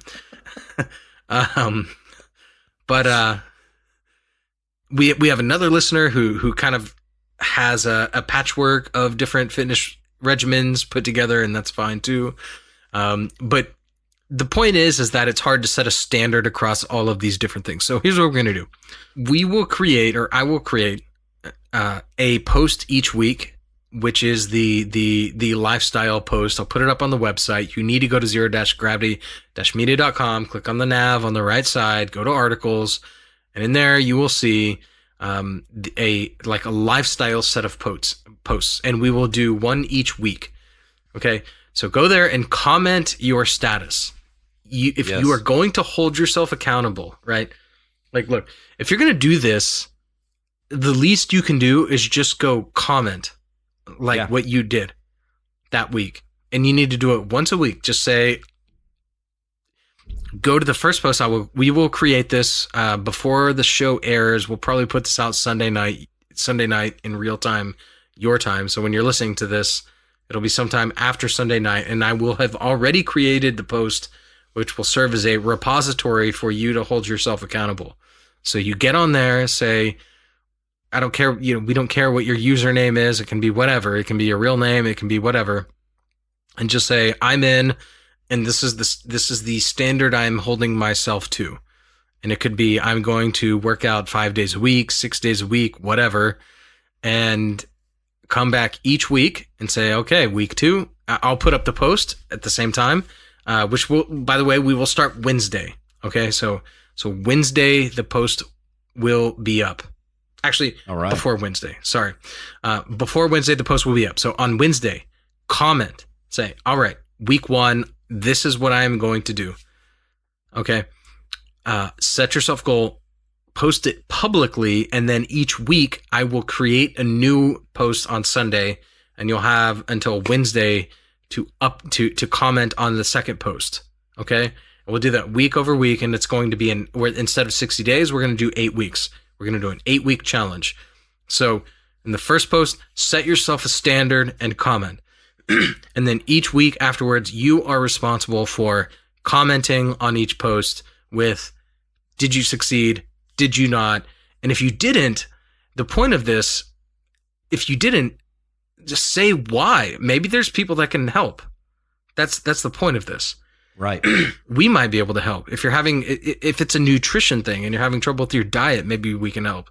If it's, I'm lifting weights and I don't like lifting weights, I like doing other things more, or maybe you're doing other things and they're saying, oh, like, I think you would like lifting weights. You should try that. We can help you.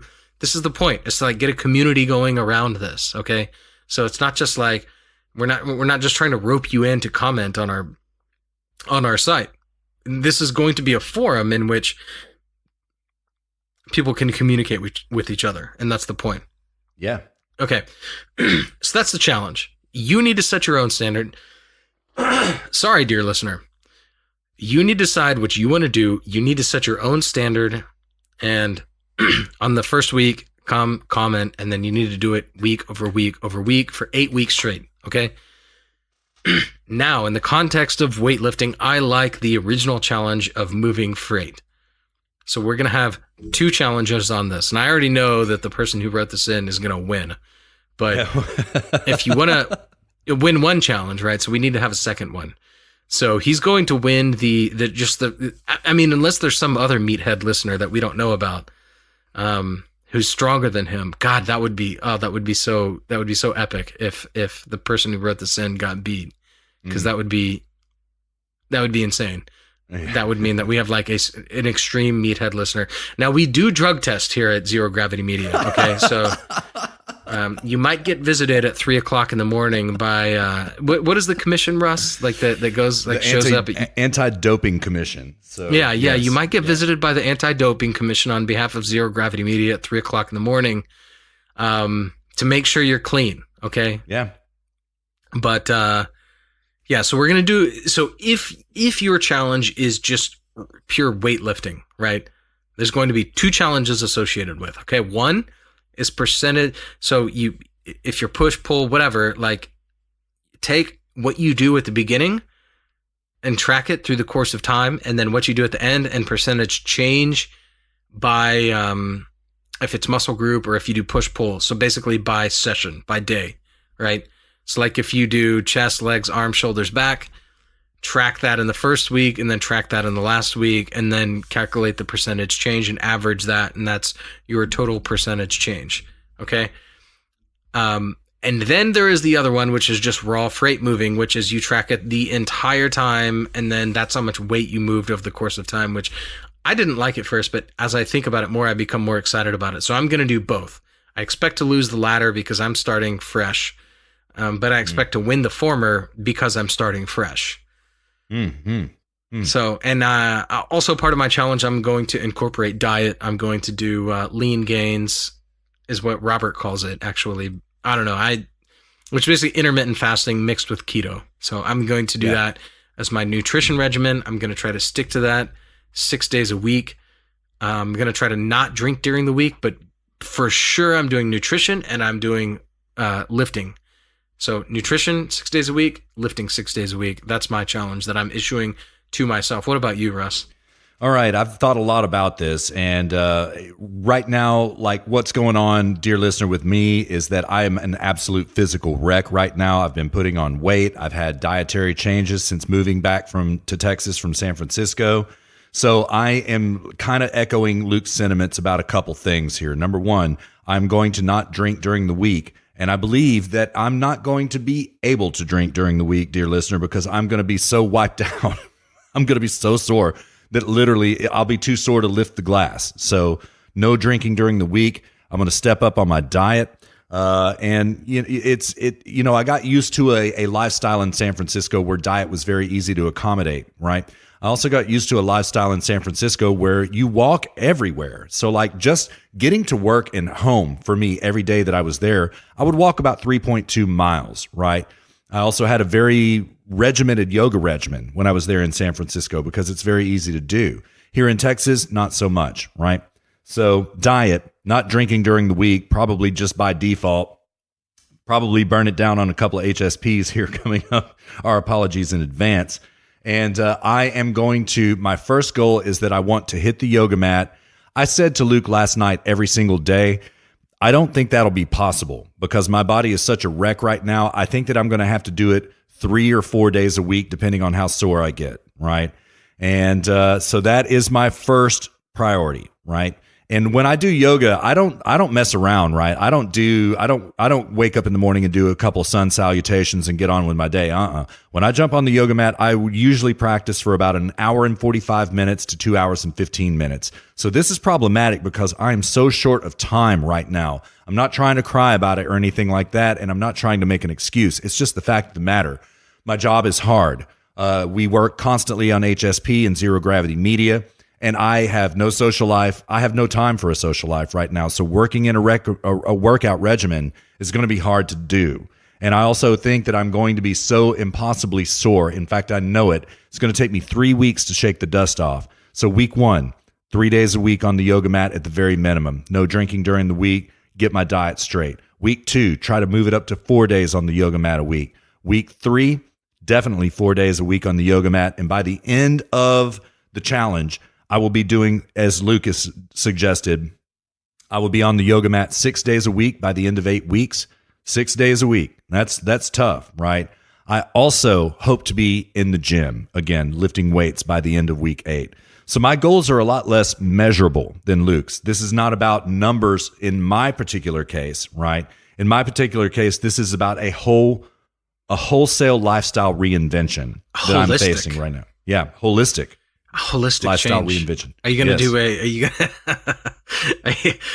do a what is it, the liquid diet or the I actually, what I am going to do is I am going to eat more veggies. Like this is a little bit TMI, but I was a vegetarian for a very long time, and I recently went back to eating meat, right? Well, now that's all I eat is meat, right? I got to get some veggies back into the diet here. So that's one thing. That's one high priority, right? And like people talk about like, oh, did you get sick? Are you having a hard time moving back to eating meat? My parents, we went to dinner on Thursday night. They even asked me about it. Are you having a hard time? No. That was the easiest transition ever. And how long were you a vegetarian for? Oh man, I don't want to age myself here, but I was for 17 years. 17. Yeah. Although you kind of got into some brisket at one point, I think. Yeah, that's true. I would kind of cheat on the holidays when I would come home from San Francisco for Christmas because my parents always eat barbecue. So I would have a little bit of brisket, right? Every year, yeah. Okay. So yeah, I cheated a little bit, snuck a little bit of meat in there, here and there, but like, man, oh my God, dear listener, I mean, I'm eating McDonald's, Whataburger, barbecue, sausage, bacon constantly. Yeah. But like, I mean, that's the thing though, dude. It's like fat doesn't make you fat. It's carbs. It's the presence of both carbs and fat together. That make you fat. Correct. Yeah, it's exactly correct. And, I was, as well as a vegetarian there for the longest time, I was a carbitarian as well. And I really don't take in too many carbs these days. It's pretty much all protein and fats that I've been eating for, the better part of 6 months now. So, yeah. Yep. I've not told our buddy about that. Our mutual friend, Luke, who is a vegetarian, man, I probably should have told him about that before he's going to hear it on the show, man, because he's going to be disappointed about this. But is he one of the listeners? Yeah, for sure. Oh, yes. Mm-hmm. Yep. He's a contributor. In fact, he sends us articles. We want to have him on the show at some point in time to talk some finance with us. Yeah. Uh-huh. Yeah. Well, as far as I know, he's still vegetarian. Yeah. So. Well, he wasn't. Yeah. He wasn't on the night of my bachelor party. Oh, is that right? Oh, really? Do tell. Oh yeah, dude. I wanted to do my bachelor party in Munich. Uh-huh. So we went to Hofbrauhaus. Oh. Well, you sent me the photos of that, by the way. Yeah. Oh, yeah. so it was so glorious, dude. It was so awesome. Yeah. But yeah, before we went out, like, so the Airbnb that we got was a bar. Like, it was a bar that was turned into an Airbnb. So it had like taps and everything, and like Fantastic. a bar. It was awesome. And so we went out, and I was somehow like the most sober, I think. And we got to Hofbrauhaus, and I look at this our mutual friend, Mm-hmm. and he is eyeing in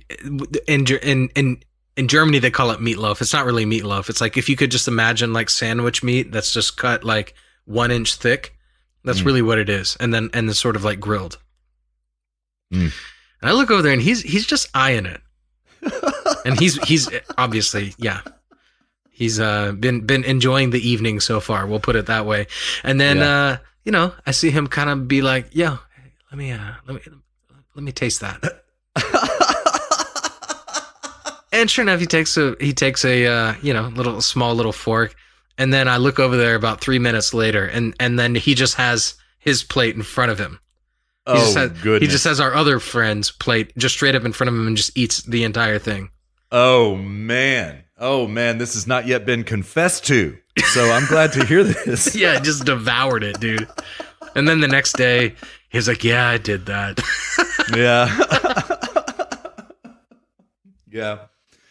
Yeah.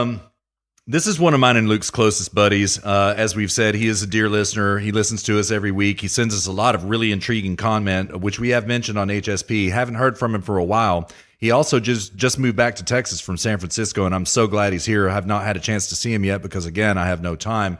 But well, let's just put it this way. All right, Luke and this person and a bunch of mutual friends of ours, I would call it at one point in time as many as 50, 60 very close friends would get together and watch football games, right? We all went to A&M, so we'd get together and watch Aggie games on Saturday, right? Well, we would always go to this particular bar, and people would bring in food, right? All kinds of meat, right? Sausage, hamburgers, seafood, all kinds of stuff. But I remember this, and every week it was awful, man. I'd have to go stand next to our buddy and be like, "Oh man, this sucks so bad. That meat smells so good." And he's like, "I know, dude, my mouth is just watering. I've got to get another shot and another beer," But I remember this one time that was particularly bad. Somebody brought in some sausage that just smelled fantastic, and it was like 5 of them, and we were just sitting there like, oh my god, this smells so good. Not repulsed by it at all whatsoever. We were just completely tempted, and I actually had to leave for a little bit. I had to step outside for a minute and be like, okay, I got to take a walk around the block here real fast. Like the funny thing is, like, you don't need, like, when you're at a strip club, you don't even need to do that. Yeah, that's it. It's true. I mean, it's true. You can be at a strip club, you don't be like, "Oh, I need to go outside and cool off for a minute." No. Yeah. But somebody brings the sausage in, you're like, I gotta go. I can't handle this. It's so true, dude. It's so true. Oh man. But I have to say, I'm delighted to be eating meat again, man. I do not regret this lifestyle decision whatsoever. It's caused me to put on a few lbs that I'd rather not have. That's for certain. I mean, it's a major change in diet. But man, because it was about this, dear listener. When I came back to Texas, I was like, okay, here's what it is. I'm not living in this state without eating barbecue, period, right? And I have one of the greatest barbecue joints in the entire world very close to me. So you can imagine I'd darken those doors all the time, man, all the time. And so that was what it was. I was like, I'm eating barbecue. That's it. And so, barbecue is the gateway meat. There you go, man. The next thing you know, well, bacon actually truly is, but barbecue is, oh man, it's my favorit food in the world. God, my mouth is watering right now, man. Mine is too, dude. I'm having to swallow and stuff. Dude, I'm going to a barbecue competition in Brussels. Not this next weekend, but the weekend after. Well, I'll be damned. Are you competing or are you just going to it? Oh, I'm just going. Okay. It's actually really funny, man, watching these Europeans try to make like Texas style brisket.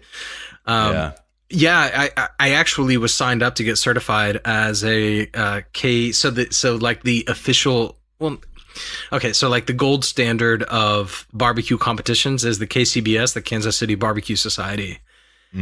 And I was signed up to get certified as a KCBS judge in early February, but then our cat got sick and I spent $500 on her. So I canceled that. So I'm still planning on doing it so I can judge competitions here in Europe, because like they have a barbecue circuit here in Europe, and that's the only way you can get like real barbecue here. Like, because it's sort of like San Francisco. I went to every single alleged Southern barbecue place in San Francisco. All of it was awful. It's terrible. And you know, it was like $17 for like one slice of brisket, and they didn't even separate the point in the flat. It was awful. Yeah, totally, dude. It was terrible. They served it like in an aluminum pan. You know, they're like, oh, we're gonna be rustic and serve it straight on. It's like, no, butcher paper, plastic tray. That's all I need. That's right. That's right, man. if you give it to me in an aluminum tray, before I even look at it, I already know that you don't know what you're doing. That's exactly right. You know? Plus, like, the aluminum imparts flavors unto itself.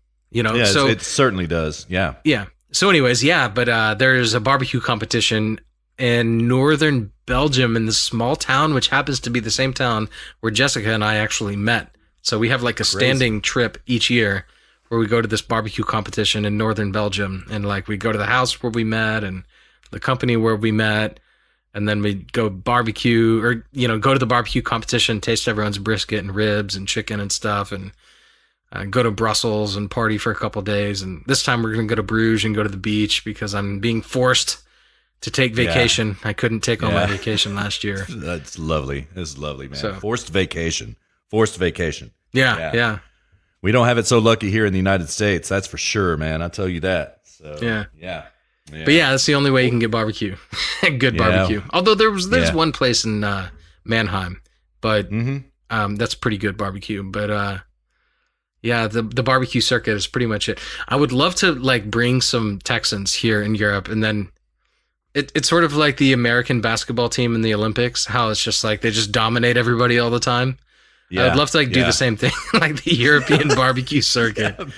Just like bring some Texans over here. We just dominate every single barbecue event in Europe. That'd be hilarious.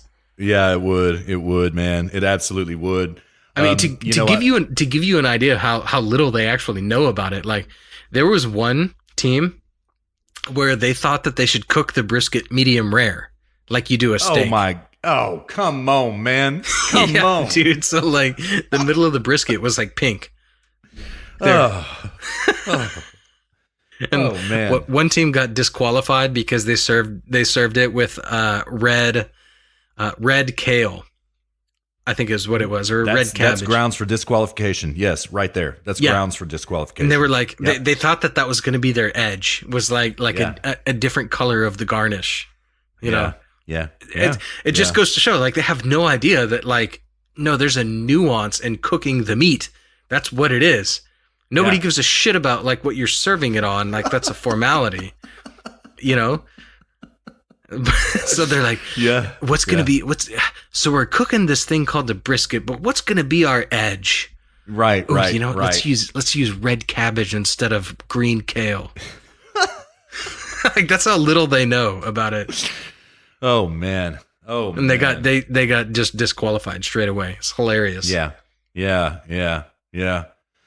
Oh man, that's so funny. That is grounds for disqualification, man. And but like I suppose that we're probably shit posting a little bit too long, but I do have to say, man, there are a couple of certain dear listeners in Raleigh, North Carolina, and I was hanging out with them about 10, 12 years ago, something like that.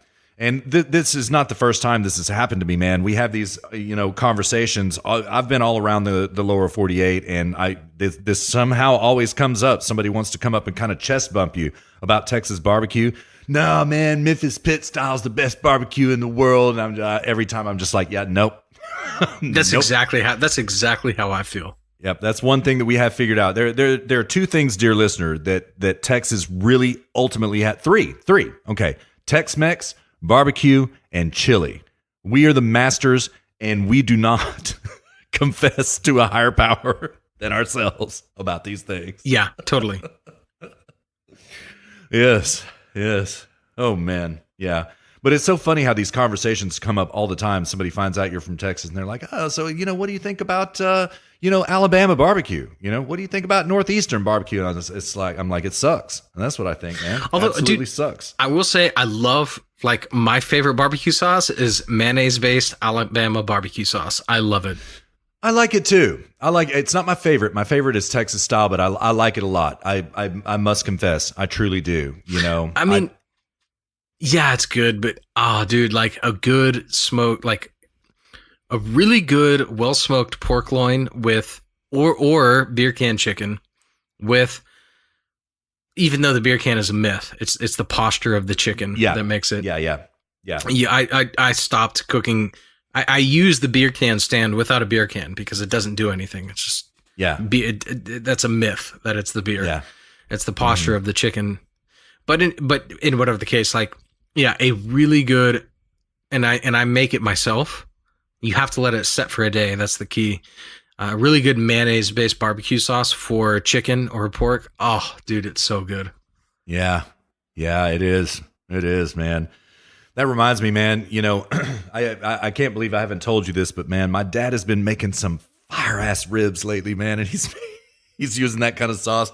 Oh, my God, man, he's been tearing it up on the grill lately. Yeah, we invoke your name numerous times. I always talk about your grill talents to my dad as well, as a matter of fact. So, oh, that's awesome, dude. Yeah. So thanks, grill Dad. Is one of my favorite things, man. Yeah, and you're really good at it. Dear listener, listen, this is no exaggeration. I've seen Luke grill for upwards of 100 people and does it seamlessly. Cooks everybody's steak or whatever it is that we're having precisely to their order. I've seen him do steaks, hamburgers, sausages for many, many, many people, and he knocks it out of the park every time, man. I've never seen anything like it. Although my dad is really good, he's really good. He just hasn't mass grilled like Luke can do. And man, hats off, sir. That's just working in restaurants, dude. That's all that is. Yeah, I know. But man, that is a life skill that is invaluable, absolutely invaluable. So. Man, I have to keep backing off the mic because I keep swallowing, dude. My mouth is literally watering talking about all this. I know, man. I was actually thinking, God, we need to end the show because I've got a ribeye in there. Yeah. There you go. Dude, this is so. All right, we need to move on, but I'm just gonna say quickly, this is so sad. When I go, the state of beef in Europe is so pathetic that when I go to the store, I dig through all the ribeyes and everything because about once a month I will find a single ribeye worth buying. Yeah. Because the marbling is so terrible. The beef here is so terrible. It comes from, American distributors. I don't think people realize this, but in America, they really take pride in their beef, right? It's true. And it's very, very, very, very difficult to find a beef supplier that is willing to send beef to anywhere outside the U.S. You have to know somebody and you're paying top dollar for it. So if a restaurant is billing itself as selling American beef, they are either lying or it's going to be a $35, $40 ribeye that you're eating. Dang. Yeah. Good Lord, man. And so the beef here comes from South America and Australia. That's where all the beef in Europe comes from. Yeah. And it is awful. It's terrible. The beef is so just, oh God. So every now and again you'll find one good steak. And so every time I go to the grocery store, I just dig. And I've got 2 flank steaks and a ribeye in the fridge. And afterwards I'm going to cook that damn ribeye and it's going to be delicious. Yes, sir. Yes, sir. Got to drop them trade tariffs, EU. You could be having this beef right here, and if you just drop these tariffs, it would happen overnight. But no. Hey, it's awful, dude. It's awful. The beef situation, and beef is so expensive here. Yeah, I believe it. I do. I bought a ribeye once here. A full brisket. Here. Now, granted, it was a big ass brisket. It was 17 kilos. Dang, that is big. Yeah. Yeah, which I think is 35 pounds. Yeah, about like that. Before trimming. I think after trimming, it was about 18, 20 pounds, which is a huge ass brisket. But it was $85. What? Yeah, a brisket. Man. A brisket here is $80. Oh my God. And that's actually, I went and bought that when I first came here. I was working for a restaurant because I needed a damn job so I could make some money, you know? Right. And so I went to it was like Sam's Club. So it was like but for restaurants. So it was like one of these restaurant wholesalers. So it was at a restaurant wholesaler that you have to have permission to go shop at as a restaurant owner. There it was $85. Yeah. So if you just they don't even sell it in the grocery store. It's like they don't have this in the grocery. Like you cannot buy this in the grocery stores. You can't just roll up and buy a brisket or pork loin. It's too much meat. It's too expensive. So you would have to go to a butcher, and you would have to specifically request them to order a ribeye, and then they would get that in like a couple days later. And I don't even know how much that would cost. It'd probably be like $150. Dang. That's how expensive beef is here. Because it's all gone to hell. Man, that is simply a function of trade right there. I mean, totally. The president happens to be right about this. Yeah, drop them tariffs. Luke needs his beef. Come on, EU, drop them tariffs. I know. So, yeah.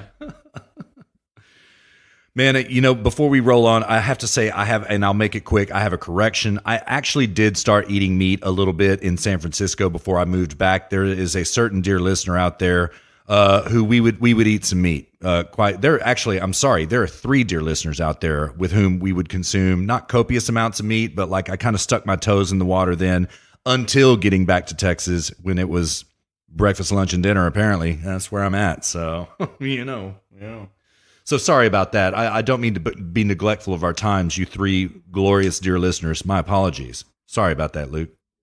Oh, it's all good, dude. All right, man. Well, we shit posted for a while. We probably got a ride. We bots now. Yeah. We bots now. All right. You want to go first? Or you want me to go first? Yeah, I'll go first. I only have one, and then you can have the floor, and then when you're finished, we'll do GBS. So sounds good. Finland's government has now resigned after failure of flagship health reforms. That's the title of an article by Fortune, and I quote from the article. Statistics Finland has estimated that more than a quarter of the population will be aged over 65 by 2030, making a more cost-effective welfare state a top priority. Dang. Now, this is code speak for they will be making immigration to pay for it a top priority. Yes, it is. That's what that is. The government's plan involved a drastic reorganization of the way healthcare is administered at a local level, with control being transferred from today's 190 local authorities to 18 newly established counties, as well as a greater role for the private sector. Quote, the collapse of the reform is a massive disappointment, Sipilä said at a press conference in Helsinki on Friday. And that is the Finnish Prime Minister, Juha Sipilä. I don't know. Maybe I'm pronouncing that wrong. I probably am, but who cares? We have been under a lot of pressure from the European Union to get this done, but there wasn't enough time. Oh, God. Yeah. Shucks. Ran out of time there. Yeah, exactly. It's all the time. The Prime Minister came under fire from the nationalist Finns Party, a former ally, which accused him of playing a shameful trick on the electorate. So, yeah, basically what you have here is they wanted socialist policies. They couldn't figure out a way to make it work.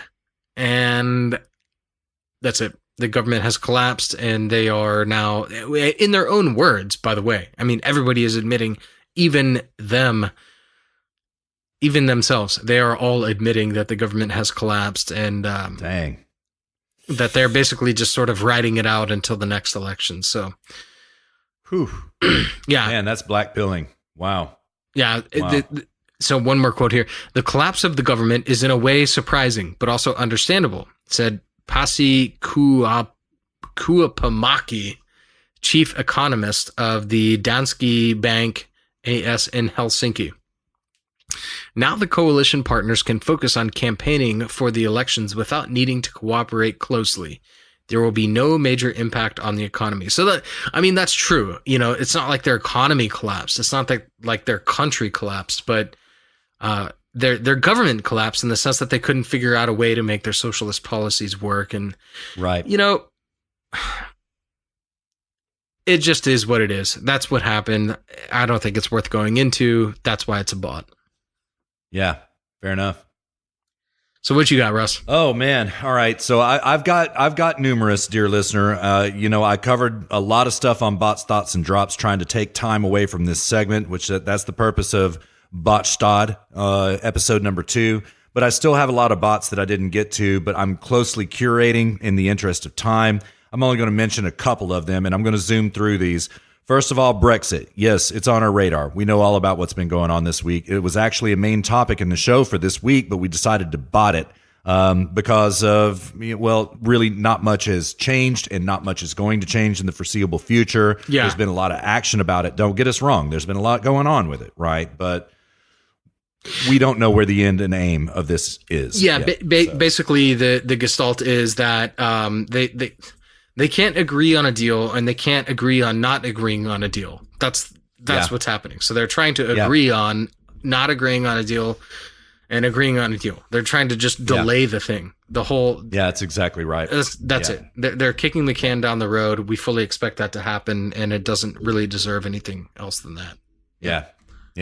That's about it. All right, moving on. Yellow Vest turned violent again as great debate ends. After weeks, I'm reading from the top of a Zero Hedge piece. It goes thus. It dropped today. After weeks of more moderate protests, France's Yellow Vests are back in full swing following the end of President Macron's unsuccessful great debate, during which thousands of town halls were conducted over a 2-month period in the hopes of solving national issues through citizen debates. Up to 500,000 people participated in the 10,000 meetings across the country to discuss social issues ranging from taxes, which the French pay the most of any OECD country in the world, to democracy and climate change. We have been patient, but now we want results, Yellow Vest Laurent Casanova told AFP. And it blew up today, dear listener. Cars lit on fire. It was very violent. And so it seems that the plan for healthy debate didn't work. These people know exactly what they're talking about and what they want. We expect escalation from this point going forward. Got a Daily Caller piece right here. It says, the title of it is Chief Justice John Roberts tacking left? Let me give you the short answer. Yes. I'm going to read the 3 bullet points from the top, and only those. They go thusly. Chief Justice John Roberts has voted with the liberal justices in recent months on cases touching abortion, asylum, and the death penalty. Those votes may not indicate a meaningful change to the Chief Justice's legal views. Bullet point 3. Rather, they could reflect Roberts' desire to keep the Supreme Court away from division or an incremental approach to a conservative revival. Nah, he's flipping left. And ever since the Obamacare decision, we can't trust Justice Roberts. That's it. You know what I mean? Chief Justice Roberts at that. AOC Chief of Staff ran PACs and campaigns out of Knoxville office. This is true. The article goes on to detail that we've already talked about this here on HSP, but those PACs and companies, those LLCs, which he ran, they were all in one floor of an office space. There was not even any walls built between these companies up there. Certainly looks like it was a money funneling operation. It's a fantastic piece, but we're not going to get into it now. Moving on, cops investigating after school bus aide grabs student's mega hat. There was a video that went viral about a week ago, all right? And what happened is a student was getting on a bus, had a mega hat on, right? The aide on the bus, kind of like I would assume like Proctor, you know what I mean? So the chaperone, if you will, came up to the kid and demanded that he take the hat off and really humiliated him and really embarrassed him. She has since apologized for that incident, and it seems that the cops are getting involved in investigating. All right. Senate confirms high-priority Trump judges without any Democrats. This is nothing but white pilling. It's a Breitbart piece that goes from the top thusly. Senators confirmed 3 high-priority Trump judges to the federal Trump judges, right? Remember Justice Roberts says, there are no Obama judges. There are no Trump judges. Well, Breitbart tends to disagree, and so do the HSP boys. I take it from the top again. Senators confirmed 3 high-priority Trump judges to the federal appeals courts last week without a single Democrat voting for any of them, of course, with one of those new judges replacing an irreplaceable conservative judicial icon, Judge Alice Batchelder. Judge Alice Batchelder. She retired. The Senate confirmed Allison Jones Rushing on March 6th as a judge on the U.S. Court of Appeals for the Fourth Circuit, which covers 5 states in the middle of the eastern seaboard. The vote was 53 to 44. At age 37, Judge Rushing is the youngest appellate judge appointed by President Donald Trump. A partner at powerhouse law firm Williams & Connolly, Rushing is an evangelical Christian. We love our evangelicals, don't we? Don't we love our evangelicals? A group that is underrepresented on the federal appeals bench, and a former law clerk both to Justice Neil Gorsuch and to Justice Clarence Thomas. Fantastic appointment, Mr. President. Way to go, Cocaine Mitch, getting those judges approved. Appreciate that. Mean it. Mean it. Paul Manafort sentenced to 43 additional months in his second trial. We knew it was coming. This sentence was a little bit harsher than his first sentence. He now has a total of 90 months in prison, or 7.5 years. 2 separate trials, 2 separate sentences. I mean, I'm not saying that he's not a scumbag, because he is, but man, he got the book thrown at him pretty good. I'm giving it a shot. Biden reportedly confirms run for presidency, according to a Zero Hedge piece that dropped on the 12th. Now, this is bots for this reason, because President, God forbid, Joe Biden has not formally declared candidacy yet. My personal theory is he was just kind of sticking his toe in the water, saying, I'm going to give it a shot on a conference call, but not really throwing his hat into the ring until he finds out what Veto was going to do. And I also am predicting that Michelle Obama, she has said that she's not going to run. Nonetheless, I think Biden wants to get his finger on the pulse of what's going on with the Obamas right now, because I think she's going to run. Kirsten Gillibrand's office hit with sexual allegations. Aide resigns in protest. I'm going to read the bullet points from a Daily Caller piece. They go thusly. 2020 Democrat hopeful New York Senator Kirsten Gillibrand, known for her vocal support for the hashtag #MeToo movement, is facing a hashtag #MeToo reckoning in her own office after a female staffer resigned, cited mishandling of her sexual harassment allegations against a male staffer. Bullet point 2. The female staffer wrote a letter to Gillibrand after she resigned and accused her of going against her public support of hashtag #MeToo in her office's handling of the sexual harassment investigation and its aftermath. Bullet point number 3. The woman told Politico about a so-called empty gesture from Gillibrand, who hugged the woman after the investigation, but before she quit and said, "We love you." Whatever. And this is the final bot I've got in the stack. Actually, I have many more, but we're going to close it right here. Study. Whites to blame for higher pollution exposure for minorities. Oh, yes. Oh, yes. They're literally right out in the open with their racism toward white people right now. This is not kidding. This is a fact. I'm taking a Breitbart. I always say Breitbart because I'm saying Breitbart piece. I'm taking a Breitbart piece from the top on the 12th. It goes thus. A study in the Proceedings of the National Academy of Sciences claims that white people contribute more pollution than black and Latino people, but the latter suffer from it more than white polluters. Quote, the air that Americans breathe isn't equal, USA Today says in its report on the study. Quote, blacks and Hispanics disproportionately breathe air that has been polluted by non-Hispanic whites, according to a study, USA Today says. This new research quantifies for the first time the racial gap between who causes air pollution and who breathes it. Oh my God, environmental fascism, oh my God. It is absolutely ridiculous on its face. This Breitbart piece does a pretty good job of refuting it, so we're not going to get into the reputation, but first of all, I was disgusted beyond belief that they're blaming pollution on white people now. That's how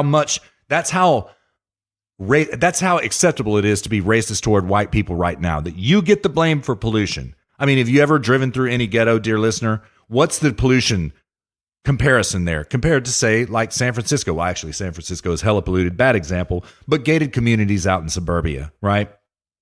I mean, those communities kind of tend to keep their stuff clean. Ghettos kind of do not. Now, this is not an indictment on any other race whatsoever, but the indictment against white people for polluting more and sticking people of color with their pollution is nonsense, and it's thoroughly debunked. But get ready. You're going to hear a lot more about this going forward. This is, I know we need to move on, but this is so absurd. The most polluted places are public spaces.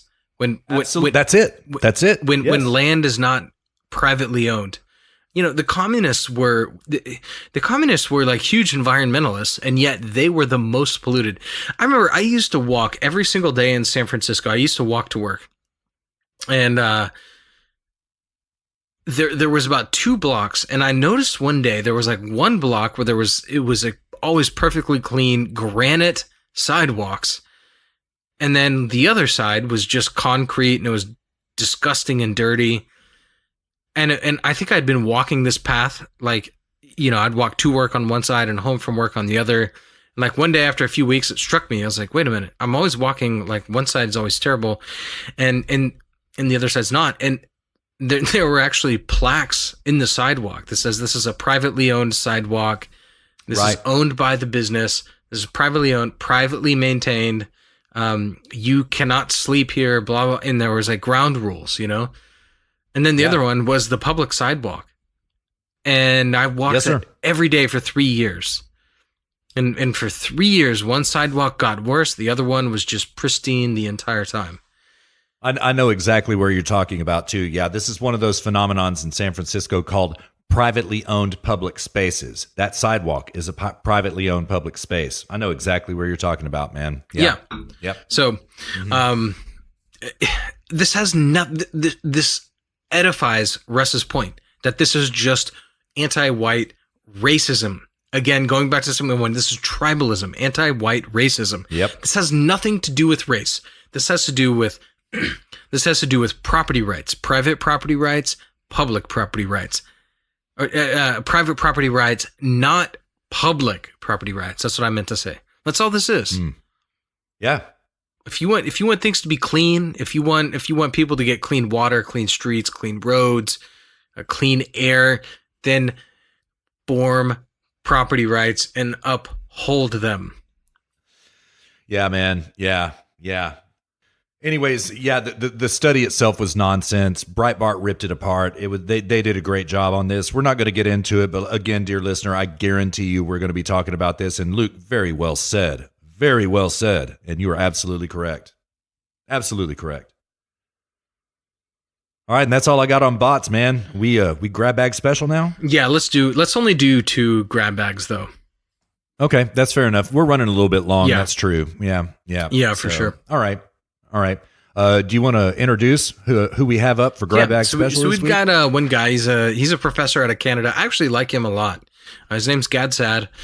I don't necessarily agree with him on a lot, but I think he's honest. I think he means well. I think he's definitely smart. He knows his history. He knows his politics. He's very good. I like him a lot. He's a very sharp guy. His name is Gadsad, Gadsaad. He's got a big following. He's a professor in Canada. I believe he is Lebanese originally. I believe that's correct. Yes, he's an atheist. He is, I wouldn't say anti-Islam, but he's one of these guys who understands the dangers of it by virtue of from where he came. And so this is his appearance on Glenn Beck's show. I don't even know what show this is. Everybody at this it's point. the Glenn Beck podcast, which he started doing. Yeah. Yeah, it's like Glenn Beck in the house. Can you believe it, man? Yeah. Wow. I never thought this would happen, but here we go. Yeah, it's like Glenn Beck's version of Ben Shapiro's Sunday Special. That's basically what it is. Yeah, that's a good comparison. Yeah. Yep. All right, well, let's do it, dude. Let's do two drops. Why don't we jump? All right. Why don't we jump 10 minutes in, and then we'll jump 25 minutes in after that. All right, sounds good. I'm at 10:05. Does that work for you? Yeah, let's do it. All right, coming at you. On humans, when humans are hierarchical, humans are not interchangeable drones. We're not all equal and so on. And so, but we know that it's not about being equal. It's about shifting the pyramid. Right. Those that are on the bottom are now on the top. Those who are on the top are now at the bottom. Right. You know, it's a very vindictive system, really. Right. Well, I think it also comes from the idea that if you've been successful, it must have been because you've exploited someone, right? So there's this kind of faux victimology narrative. You're rich, you've done well. Who did you rape and pillage to get there? And that's a grotesque view of life, right? I mean, many of us work hard, very honestly, without exploiting anybody, and we simply work harder than the next guy, and that's why we succeed. Is this? Do you believe this started at a place of good? You can stop there, Russ. Great question. All right, man. So, fantastic drop. Ties in perfectly with our final bot right there. Great stuff, man. Great stuff. Yeah, totally. This is this whole understanding of what profit is and what value creation is and what a marketplace is. So, unfortunately, he didn't just lay it out. So, when you engage in a transaction, we've talked about this on previous shows. When you engage in a transaction that is a transaction for mutual benefit, you have something, whether it's money or a car or a wagon or whatever. You are trading that in exchange for something else. So what you are giving up is worth less to you than what you are receiving, and what they are giving up to you is worth less to them than what you are giving them. It is a trade for mutual benefit. So it's not that you just simply worked harder. That's not what it's about. It is that you produced a lot of value. The extent to which you work to produce that value, the extent to which you are productive, in other words, is the extent to which that you become wealthy and quote unquote unequal.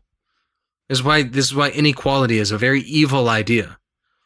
Inequality just means that we should force everybody to produce the same amount of value. That's so awful. Yeah. That's so terrible. Yeah. It's inhumane, really. Grotesque is the way Dr. Sad put it. Grotesque. Yes, yeah. He's right. Mm-hmm. So, yeah, I mean, I agree with I agree with the spirit of his intentions here, but I think he could have been a little bit more. And again, I like Gad Sad. I consider him an ally. You know, I'm not arguing against him here. I'm trying to hone in here. I think he could have just simply said that trade for mutual benefit is a moral good, and that's all that needs to be said. And right. If you want to argue that, then argue that, and we can argue it. Yeah, but that's all that needs to be said. Yeah, I agree. However, I would say I did like his point about if you are successful, the question of the modern era is who did you rape and pillage in order to get to where you're at? I think that's a fine point too. But totally, you're right. Totally. The expeditious route to get there is exactly what you just said. Couldn't agree more. Yeah, I mean, because like most people today buy into this thing that profit is theft. Like if you profited which is an old Marxist myth. Certainly. Certainly.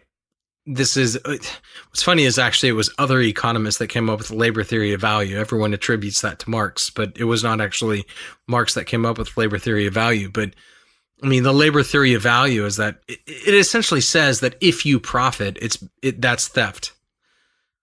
And this whole like, oh, who did you rape and pillage? This whole understanding of economics is the same thing. It's just labor theory of value. And I mean, the way you really argue against the labor theory of value is saying like, no, like mutual transaction for mutual benefit is a moral good. Both of you are better off. It is a win-win. Nobody got stolen from in that. Yeah. Yeah. So why don't let's do one more, dude, and let's call the episode. What do you say? All right, man. I couldn't agree more. You want to hit 25? That's what you said a minute ago. Yeah, let's do it. Around there. All right, I'm at 2512 coming at you. Where it is that you're living. I mean, a phrase that really changed my life was Thomas Jefferson. He was talking about how to educate yourself, and he got to religion, and he said, above all things, when it comes to religion, fix reason firmly in her seat, and question with boldness even the very existence of God. For if there be a God, he must rather prefer honest questioning over blindfolded fear. Right. And that changed my life on everything. Right. And it's true, but most people don't want to question themselves, their existence, their life, their belief, because it's either too hard, too scary, or they're afraid there isn't anything there. So I've got a slightly long-winded question that I can answer this, if you bear with me. So there is a concept in evolution psychology called nomological networks of cumulative evidence. This is the idea that if you're trying to demonstrate that some phenomenon is due to evolution, you try to come up with as much evidence cross-culturally, cross-temporally, across disciplines, all of which point to that phenomenon being of the form that you're saying. In other words, what you do is you build a tsunami of evidence that makes it incontrovertible that what you're saying is true. Let me give you a specific example. Let's suppose I want to argue that the waist to hip ratio, the hourglass figure that men prefer in women, is an adaptive preference. There is a reason why men prefer women to have that hourglass figure. How would I go about demonstrating to you that this is an evolutionary mechanism? Well, I could get data from medicine that shows that women who have that hourglass figure are more likely to be fertile. Women who have that hourglass figure are more likely to be healthy, younger. Okay, so that's one box in that network. I could show you studies from brain imaging studies that show that if you show men, women of that hourglass figure, their pleasure center are more likely to light up.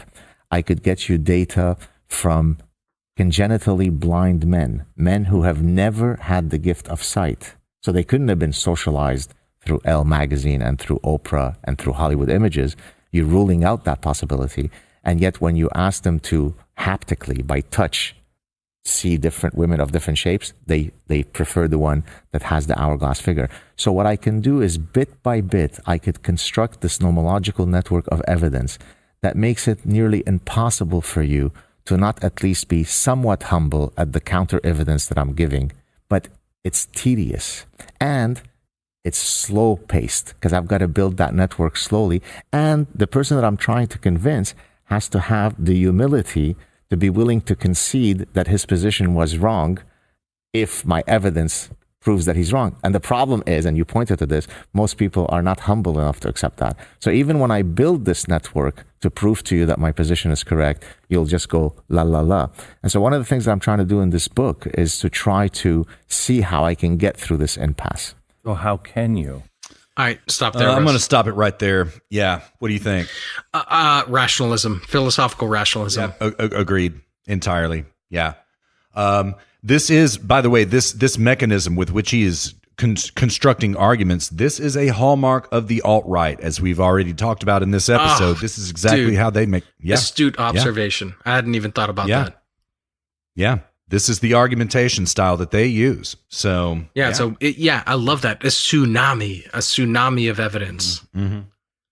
Yeah, a corpus of intelligence, as John Brennan said. A corpus of intelligence. Yeah, tsunami of evidence. Yeah, and he's right about the point. I will say that it is tedious. It is. Yeah, there's an article that I've been wanting to write. I've got it in my backlog of things that I want to write that I haven't gotten to yet, but.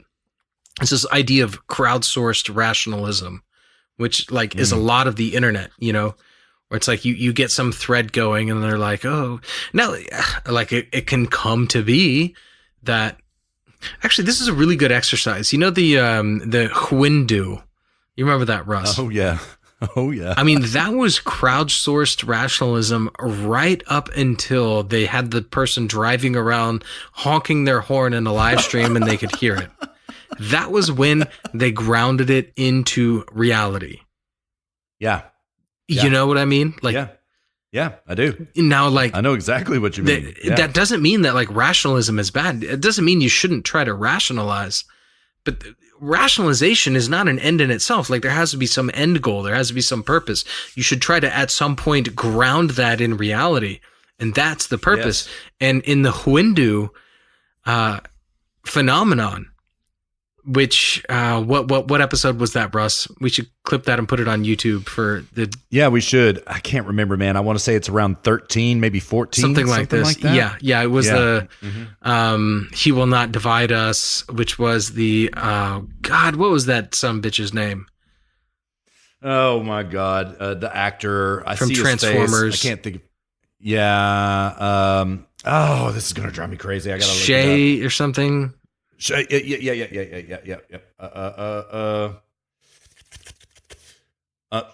Shia LaBeouf. Yeah. Of course. How did I not know this? Shia LaBeouf. Yeah. So he put up this camera, and then everyone and then he moved the camera, and then Paul figured out where the camera was using flight paths and the stars and all this stuff, and they triangulated the position. And the point is that they actually had somebody drive around on a live stream honking their horn, and then they were saying, "No, you're getting farther away. No, you're getting closer," and they grounded it in reality, and that was their way of doing that, which is brilliant. So, rationalization is not in and of itself bad, but yeah, you have to be careful. When you hear these things, it's dazzling, it's brilliant. Yeah, like when you hear Dr. Sad saying these things. Like, yes, it's like dazzling everything that he's saying. And I'm not saying that he's wrong necessarily, but I'm saying that you should question. That's it. Yeah. And by the way, dear listener, this is one of the greatest moments on poll ever. I was watching that when it happened. Luke was as well. Oh man, there have been so many times that poll just knocks it out of the park, and this is one of the very greatest of all time ever. Ever. But Luke and I really can't talk too much about that because we were still in service at that time. And, you know, as we've told you, our service in the Mean Wars was classified, and it still remains classified. Someday we'll tell you about our service records. But, you know, we were in service at this time. So, yeah. Indeed. Yeah. What do you have to say on this Gad Sad comments, or do you have? I mean, if not, that's all good too. Well, yeah. I first of all, I find him to be a very sweet soul. Right? He has a very earnest face. He is very smart, man. He's really smart, and I really just like his facial expressions and the tone of his voice. He's a very effective communicator. And I don't really take exception with anything he had to say whatsoever. I mean, yes, it was certainly rationalistic what he was saying. Don't disagree with anything he said so far. I was impressed, very impressed. Yeah, I agree. Yeah.